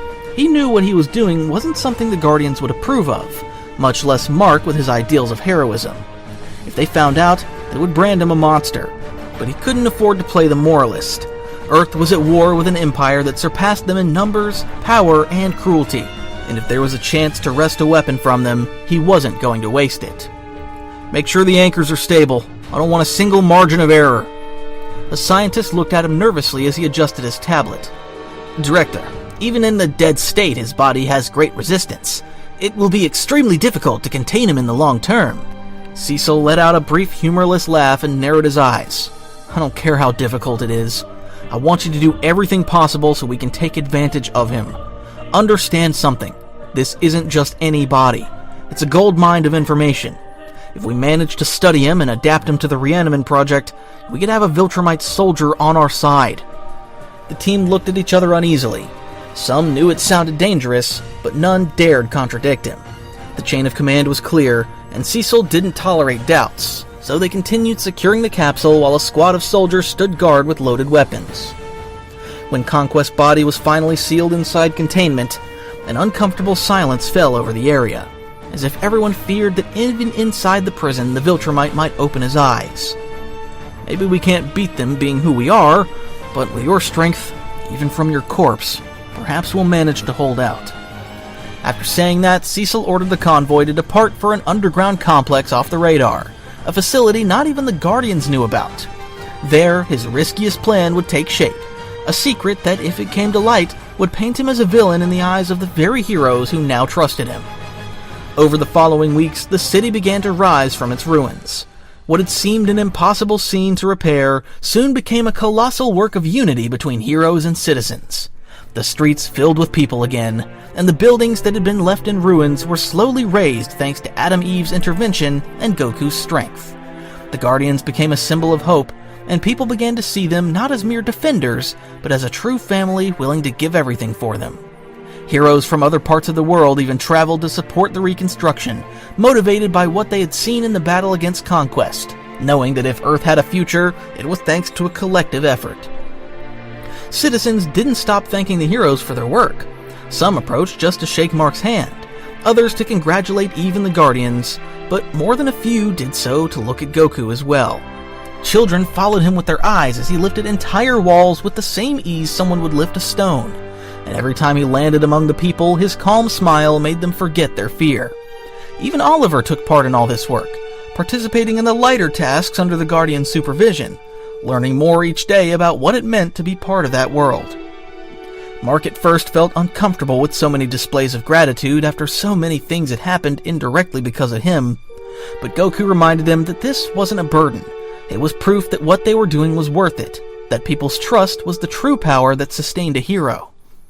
While Earth recovered from the disaster, far away in the depths of the cosmos lay the planet Viltrum, where Thragg was reviewing the reports of the mission assigned to each Viltromite, looking displeased after confirming the inevitable. Conquest had not returned. The Viltromites' general kept silent. They knew the Regent didn't need explanations. His chiseled jaw tensed with fury, but what stood out most was his coldness. Thragg showed no surprise, only a brutal certainty. Conquest had failed, and if he hadn't returned, it meant he had died in combat. Conquest. Elite soldier defeated on that miserable planet. There's only one conclusion. Earth is not what it appears. And if it was capable of finishing him, then it's not a world that can be ignored. One of the commanders bowed respectfully before him. Sir, do you wish us to send reinforcements to assess the situation? There will be no assessments, no more games. Conquest was the second strongest in the Empire, and if he fell, it means Earth directly defied the Viltromite will. That is not forgiven. I will take that planet myself. I will tear it from its foundations and place it under our rule, so everyone will see that not even the death of one of ours weakens the Empire, it strengthens it. General Krieg, begin preparing the fleets. I want every squadron ready to enter combat. We are not going to send scouts. We are not going to measure forces. We will march on Earth with everything we have available, and we will take it by force. We will show them that no one meddles with the Empire. As you command.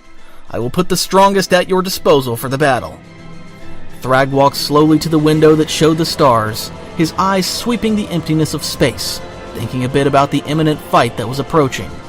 The Viltromite Empire tried to understand how someone had been able to defeat Conquest, since it was hard to believe that a being from Earth had done it. I still don't know who or what was capable of finishing Conquest, but I don't care. Whether it's a hero or some aberration of space, soon I'll see it with my own eyes. And when I do, I will destroy it with my own hands. The Empire admits nothing that dims its greatness. Now that Thragg had his objective clear, he was determined to finish off the person who had caused all this and had challenged the Empire. None other than Goku, who, without knowing it, has frustrated the Emperor's plans on more than one occasion. The imminent fight between the Viltromite Empire and the Saiyan from Earth drew ever closer, to show who would prevail. After Conquest's defeat, the Viltromite Emperor finally made the decision to attack Earth personally with his army. Thragg was determined to finish this with his own hands, unaware that the one responsible for thwarting his plans had been Goku himself. After receiving Emperor Thragg's orders, the Viltromite warriors assembled in formation while their fleets began to line up to depart the planet. Thragg watched from atop his command tower, certain that he would soon put an end to Earth's rebels. Or so he believed. But as the Viltromite army drew near, planet Earth remained calm, all thanks to the work of Goku and the Guardians, who had managed to restore the cities during all that time. People admired the heroes more than ever, because thanks to their effort, they could resume their lives normally. At that moment, Mark was watching the city from the rooftop of a building alongside Adam Eve, smiling as he saw everything under control. I never thought we'd be able to get all this back so quickly. It still feels unreal to be here, and not in the middle of another battle. Me neither, but it's the result of your effort and Goku's. If it weren't for you two, Conquest would have wiped out all the civilians. Yeah, but I also think we've started working like a real team. We've all changed a lot since we met him. And not just us. People changed too, and now they believe in us more. It's weird, but it feels good. While they were chatting, Goku landed softly on the rooftop where they were, smiling as usual. Taking a break, huh? That's good. Not everything has to be fights. And besides, the city's looking incredible thanks to you. More like thanks to you. You did half the work in a day. Well, lifting all that rubble is really an easy task for me. Even if everything's calm now, I know it won't last long. I know the Empire will attack at any moment. They won't tolerate one of their best warriors having fallen. You're right, but let's not worry ahead of time. When they show up, we'll face them the way we always have. You talk like you're not worried at all that more Viltromites might come. It's not that I'm not worried, but if we spend all our time thinking about what could happen, we won't be able to concentrate, don't you think? Mark nodded, although inside he couldn't stop thinking that the Viltromites would come to Earth at any moment. But before continuing the conversation, Mark's communicator vibrated and they heard Cecil's voice calling them to the base for an urgent meeting. Mark, I need you and your teammates to come to the base. We have matters to discuss with the rest of the team. Mark lowered his gaze when he heard Cecil's voice, which carried a serious tone, letting him know it was something important. Alright, we're on our way. Yeah, count on us! After receiving Cecil's message, they all decided to head immediately to the base to meet with the Guardians, and since they could all fly, it didn't take them long to arrive. Once there, they noticed that almost all the members were already gathered in the main hall, some still dusty from their recent reconstruction work. Present were Rex, Duplicate, Black Samson, Robot, Immortal, Bulletproof, and Monster Girl, who were speaking in low voices, while Nolan kept somewhat apart with his arms crossed, observing a large hologram of planet Earth in the center of the room. Now that Goku had arrived with Mark, Cecil appeared walking down a corridor accompanied by Donald, looking more tense than usual. Good, you're all here. You can take a seat. We have something important to talk about. Everyone sat or remained standing around Cecil, waiting for him to address the issue. We know Conquest didn't come to Earth on a whim. He was part of something bigger, and now we have confirmation. Our long-range satellites detect massive activity in space, and according to the calculations, they're heading straight for Earth.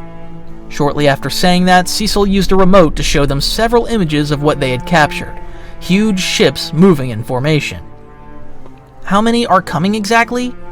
We don't know precisely, but we estimate it's their entire army. Everyone fell silent upon hearing that news. Mark looked nervous, while Adam Eve clenched her fists as she realized the decisive fight was drawing near. Nolan only lowered his gaze slightly as he ordered his thoughts. There's nothing to worry about. We can confront them before they reach Earth and end this once and for all. Are you serious? We don't even know how many there are, and you're already talking about taking them all on? You've all grown a lot since the first time I met you. And Mark too. I'm sure we can do it together. I'm glad you're enthusiastic, Goku. Taking the fight to the atmosphere doesn't sound bad, but we need more information before we act appropriately. While Cecil and the Guardians were talking, Nolan raised his voice so they'd hear him. His tone was so firm it drew everyone's attention at once. There's something you all need to know. Something the Empire has hidden for millennia, even from many of its own soldiers. Cecil looked at him with a furrowed brow, intrigued, while the rest observed him closely. Go on, speak. The Viltromite Empire isn't as numerous as you think. In fact, it's on the brink of extinction. There are only about 50 Viltromites in the entire Empire.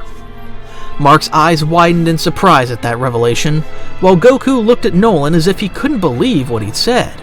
That doesn't make sense. If there are so few, how have they maintained control over so many worlds for so long? Because those 50 are the strongest. The Empire eliminated all those it deemed weak. Entire generations were exterminated in the name of the purity of their species. Only the most powerful survived.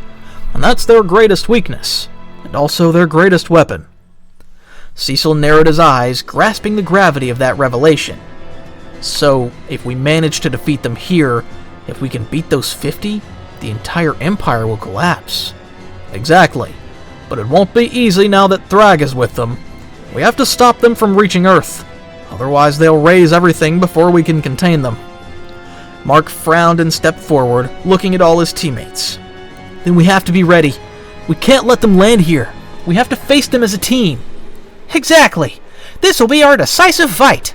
And no matter how many there are, we'll face them together.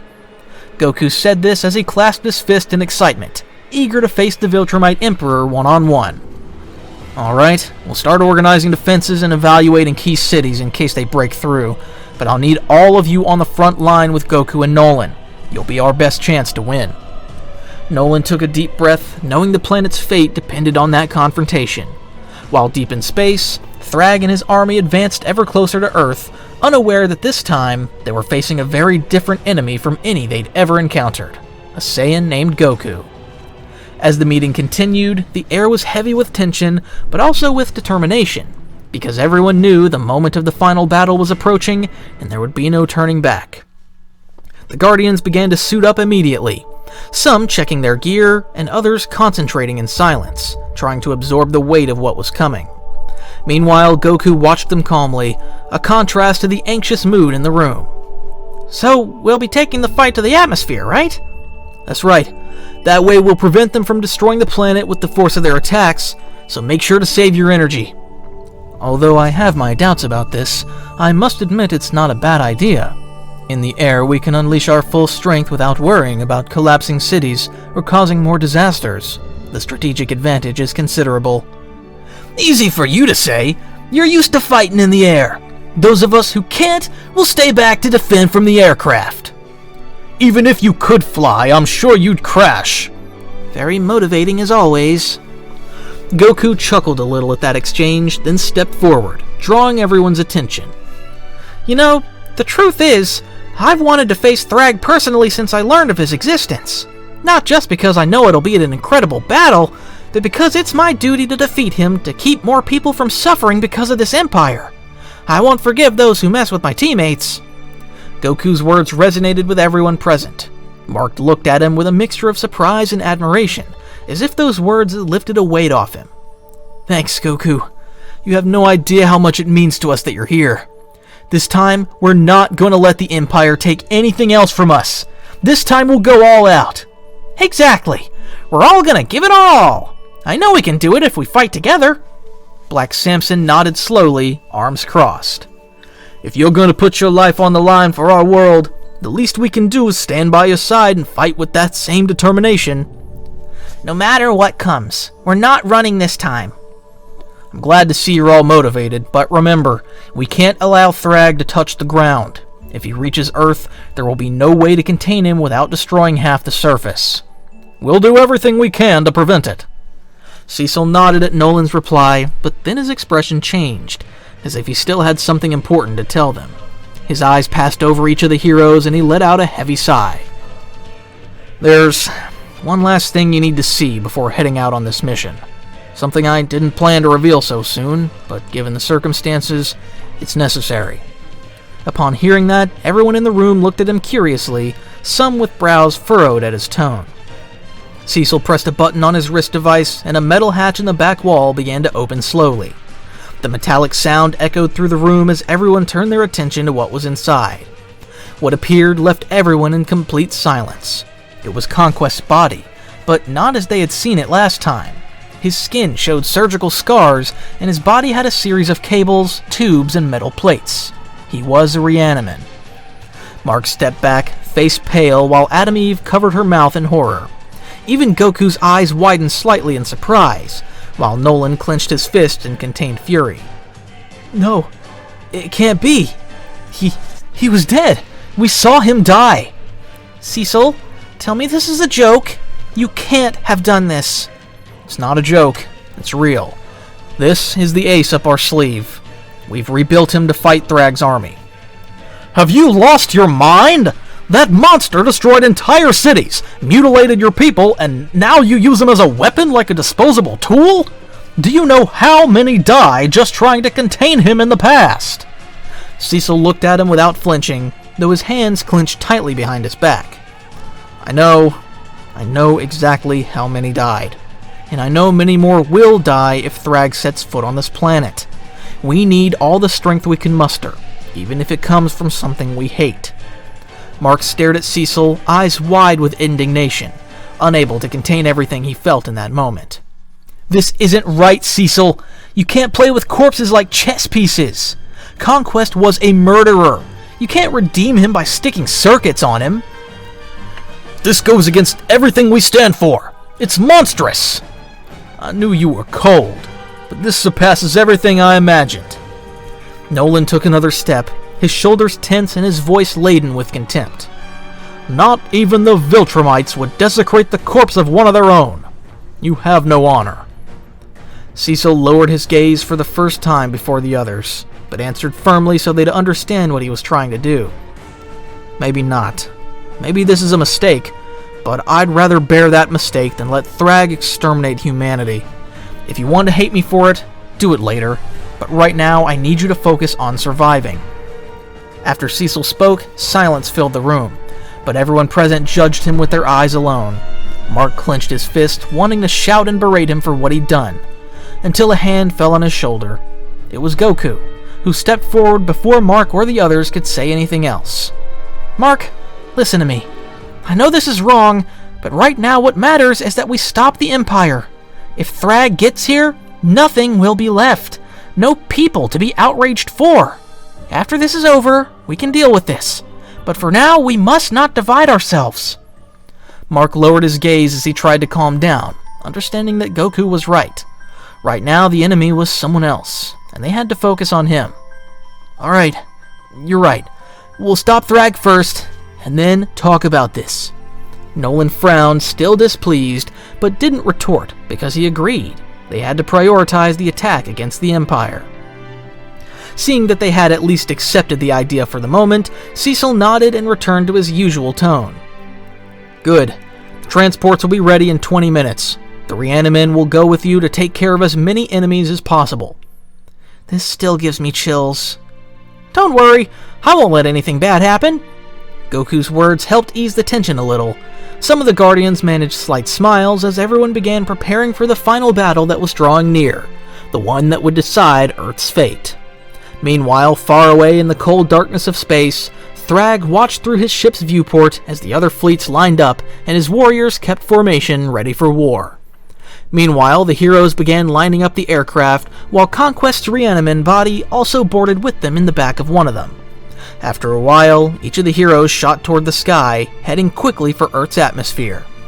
Nolan led alongside Goku, Mark, and Adam Eve, while Immortal, Bulletproof, and others followed close behind. Elsewhere, Robot piloted the transports so the rest of the ground-bound heroes could support in space as well. Once Goku and the others reached Earth's atmosphere, they stopped to wait for Thragg and his army. I can't believe we're doing this. We're in the middle of space. Alright, I'm ready to fight the Empire. I hope the rest are very clear that they must not underestimate them. Even if they're few, each one of them can wipe out a continent if left unchecked. Goku smiled without replying, simply adopting a relaxed posture while floating with his arms crossed, as if he were in his element.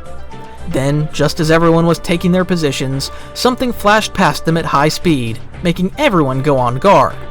However, it wasn't someone dangerous. It was Alan the Alien, a friend of Mark's and a member of the Coalition of Planets. Mark!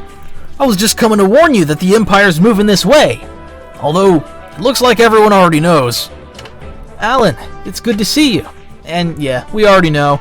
They're coming straight here. You know this alien? Yeah, he's a friend of mine. He's not dangerous. Alan looked over everyone floating in formation, his eyes widening as he recognized Nolan, then fixing on Goku, who simply returned the smile and raised a hand in greeting. Wow, I have so many questions right now, especially about why your father is here, but at least this team looks serious. Maybe we do have a chance after all. I wasn't planning to stay, but hell, if the final battle's gonna be here, I'm not missing it. Well said. The more of us, the better. Thus, Alan joined the heroes' formation to take part in the battle. And just then, a ship larger than all the others emerged from space, stopping as it saw several heroes above Earth's atmosphere. After that, a hatch opened and a figure flew out with brutal thrust. The great Emperor Thragg. The Viltromite Emperor floated before them all, drawing closer as he surveyed the heroes' formation, until his gaze fell on Conquest Reaniman body, which hovered behind them. I see someone has desecrated the corpse of one of my subordinates. Pathetic. His gaze rose to all those present, and then he asked a direct question. Which of you was responsible for defeating him? There was silence for a few seconds, until Goku floated to the front with a calm expression and his arms relaxed at his sides. He did this to draw Thragg's attention and face him, ensuring he wouldn't attack anyone else. I was. After hearing that, Thragg stared at Goku in silence, analyzing him from head to toe to understand how someone like him had defeated one of his best warriors. You are not a Viltromite, and yet you defeated Conquest. That's right, and I'm gonna do the same to you. Goku's words were calm but firm, showing an unshakable certainty that hit everyone present like a blow to the chest. Thragg didn't reply to Goku's remark. He simply smiled at the challenge and then slowly spread his arms to the sides to invite him to strike first. Then, your time has come to die. After he said that, dozens of figures burst from Thragg's gigantic ship at full speed, each one of his Viltromite warriors. There were approximately 50 soldiers ready to attack, drawing ever closer to the heroes to finish them. Mark felt his heart race as he saw them coming. He had never seen so many Viltromites together, and each one gave him the same sense of brutality he'd felt when he fought Conquest. Seeing them approach, Nolan quickly took his fighting position alongside the rest of the Guardians. Here they come! Everyone, get ready! This ends today. We must not fall before them. The scene was apocalyptic. The 50 soldiers flew right over Thragg, spreading into formation and shouting with fury. However, Thragg remained motionless as his army flew past him, turning his back on them completely as if he knew no one would dare touch him. He cared only about the person who had thwarted his plans all this time, Goku. Immortal launched himself at first at two of the Viltromites, crashing into them with such force that they all shot off in different directions, while Bulletproof and Shapesmith followed to cover him. Alan also jumped into the fray, while Adam Eve deployed a pink shield to protect some of the less durable heroes, who began opening fire from the rear. Elsewhere, Conquest Reaniman also propelled forward with all its might, striking several enemies and breaking their bones with each impact. The skies above the atmosphere erupted in flashes, shockwaves, and jets of blood floating in the void as Viltromites and heroes clashed again and again with indescribable violence.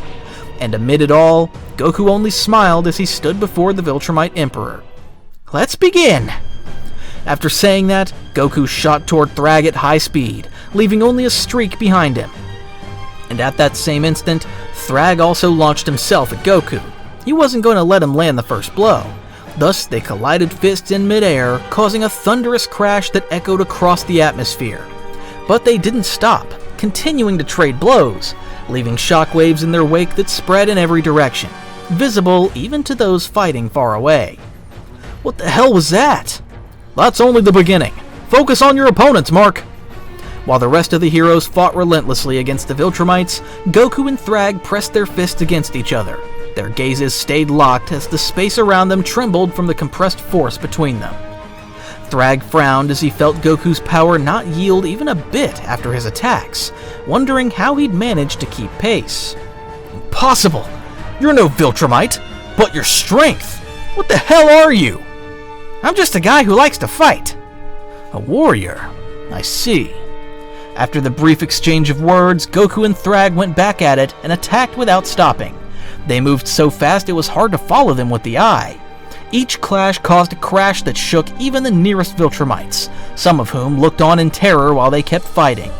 Thragg threw a downward punch that Goku blocked with a forearm, making the Viltromite Emperor look increasingly annoyed. I don't understand what kind of creature you are, but you won't leave here alive. The Emperor tried to hit Goku again after saying that, but he dodged and launched a kick that struck Thragg's ribs, making him drift back a few meters, floating. I don't think so.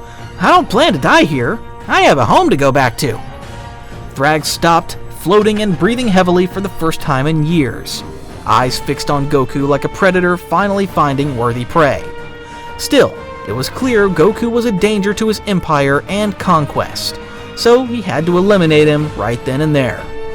Excellent. At least I'll die entertained. After saying that, they vanished again, hurling themselves at each other with more speed and more force, while behind them the entire battlefield burned with the fury of two armies clashing over Earth's fate. Thragg charged with his fist forward, but Goku spun and dodged again, driving a knee straight into the Viltromite's face, making him spit blood. However, the Emperor reacted immediately, grabbing Goku by the ankle and trying to smash him against a floating rock nearby. But before Thragg could continue the attack, Goku disappeared and reappeared in front of him with a punch to the chest that made him stumble back several meters. That made Thragg feel a bit frustrated, since so far he hadn't managed to land any effective blows on Goku. I have to admit, you're very strong. You truly are an emperor. Be silent. This isn't over. Thragg tried to grab Goku's face with both hands and crush it against the rocks of space, but Goku didn't let him reach him and quickly struck Thragg in the face. The fight intensified even more after that. Each of Thragg's blows carried rage, but each of Goku's counters was faster and more precise, causing the Viltromite to start missing his punches, his fighting style growing more erratic with frustration. Goku began to crank it up more and more, wrapping Thragg in a flurry of punches he couldn't escape. Each impact was truly painful for Thragg, who took so much damage that his cape and suit were torn apart as he endured the Saiyan's constant blows. Thragg couldn't understand it. How could someone so powerful exist on Earth? The idea of being inferior to him was repugnant. Goku gave the Emperor no respite, continuing to attack without stopping, driving him across every stretch of the atmosphere. The fight was so intense that the remaining Viltromites and the Guardians had stopped, since on one hand, the Viltromites couldn't believe their Emperor was losing that way. After a couple of minutes, Goku stopped his attacks, revealing how injured the Emperor was after such a barrage. His suit was badly torn and his body covered in bruises, and his arm bled from all the impacts he had taken. No, it can't be. This isn't possible. No one can surpass me. Goku took a deep breath, lowering his gaze for a moment and then raising it with resolve. I'm going to end this as what I really am.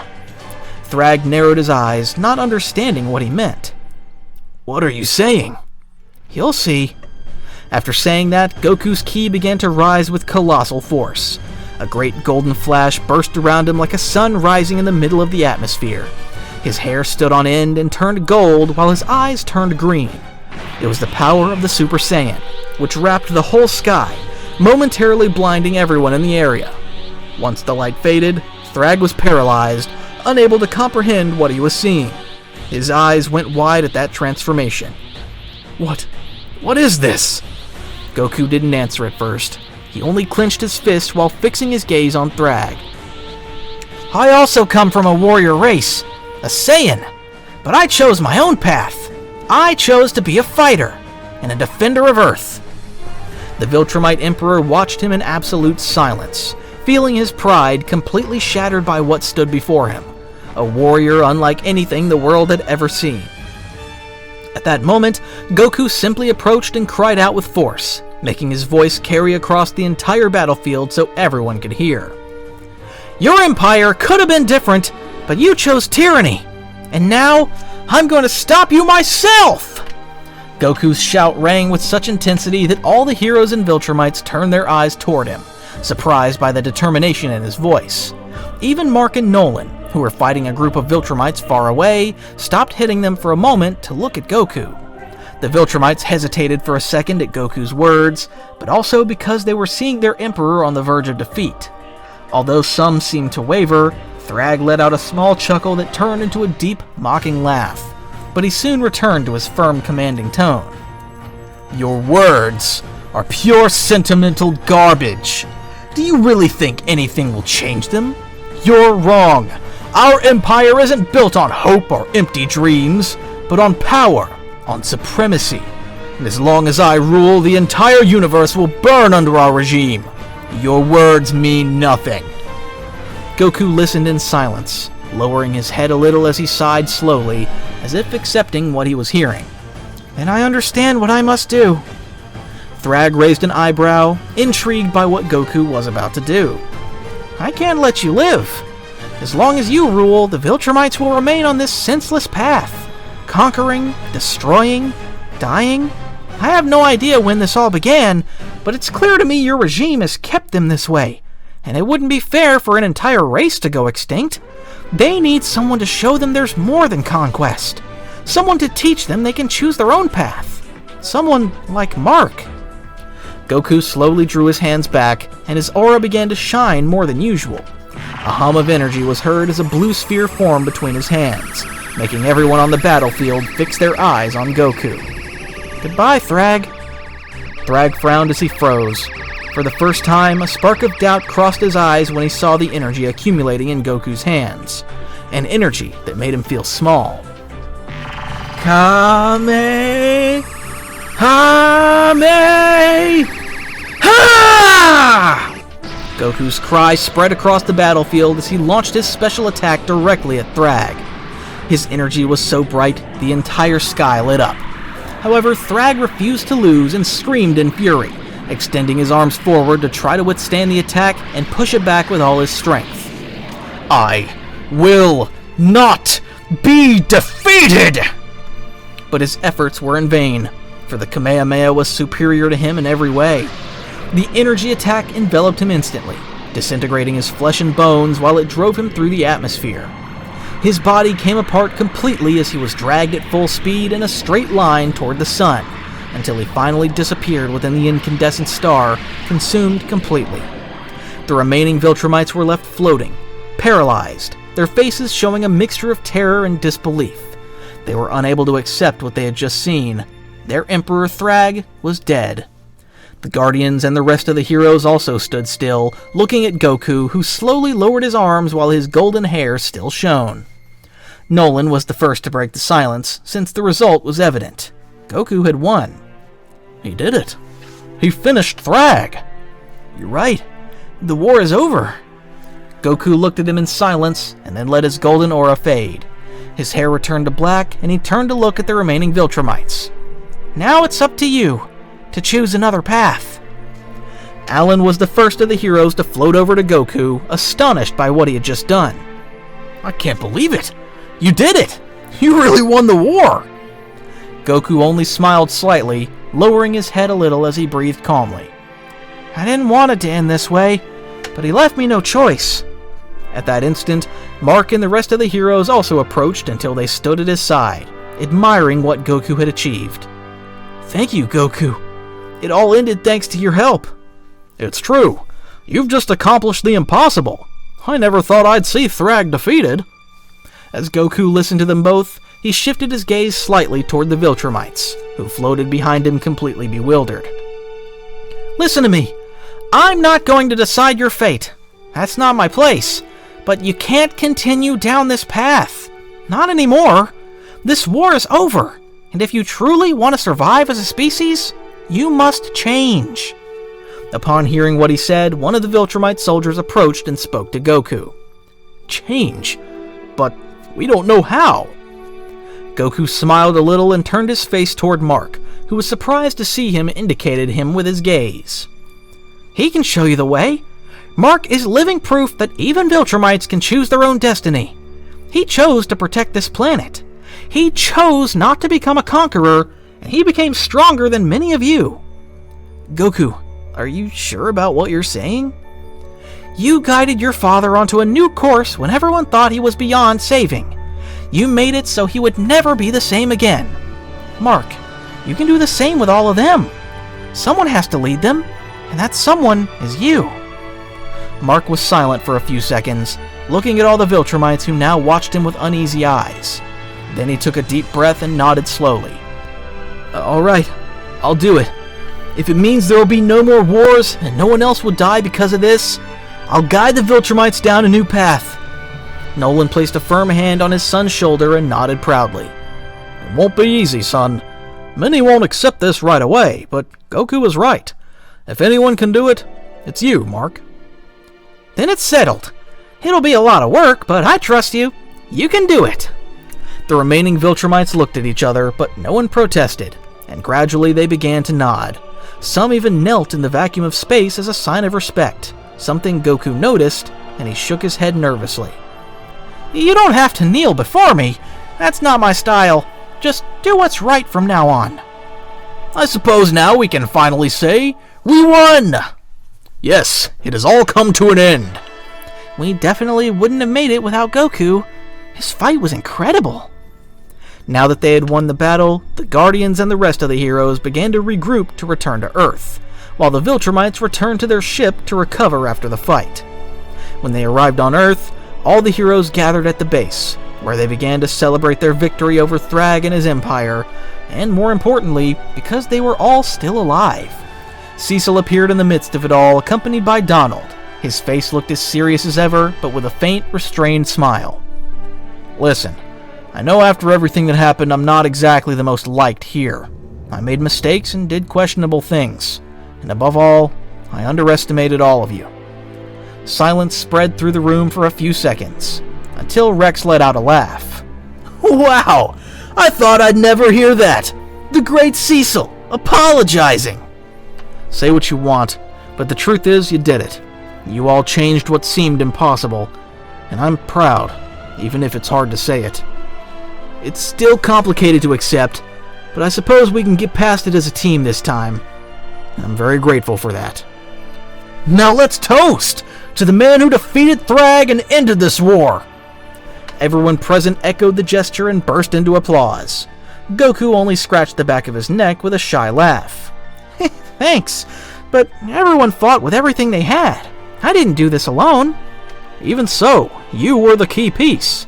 I won't forget it. While the others kept celebrating, Cecil approached Goku at that moment to inform him of something important. Goku, there's something I have to tell you. I think we found a way to send you back home. Conversation stopped abruptly at that news. Goku blinked in surprise. He couldn't believe it. Send me home? That's right. Ever since Angstrom showed up, we've been studying the energy he used and the way he crossed universes. The research team got Angstrom to open a portal to your world.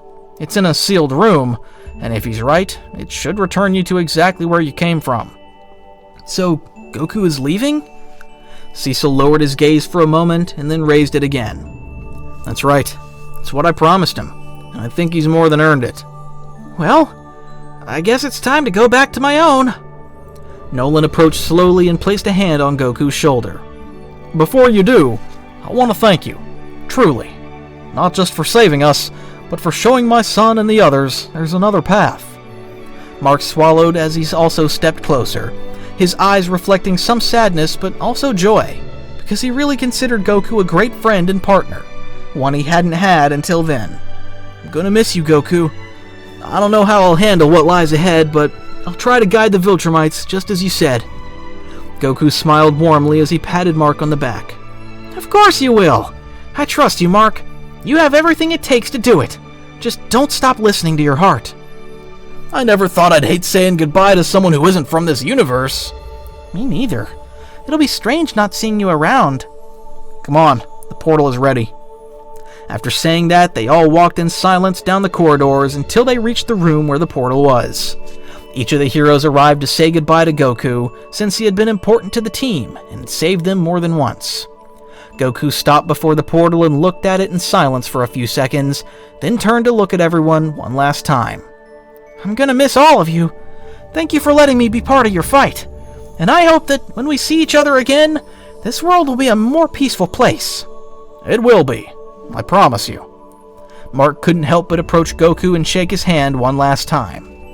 Goodbye, Goku. See you later, Mark. Be strong, and take care of everyone. Without another word, Goku turned and walked toward the portal, which began to envelop him as his figure distorted and disappeared in a flash of light. When he finally crossed, the portal shut down, leaving the room in complete silence. Mark stood staring at the emptiness where Goku had been, and slowly he smiled with determination. I won't let you down. In that way, Goku finally returned to his world, where all his friends and family awaited him, but without forgetting all the bonds he had forged in the world of Invincible.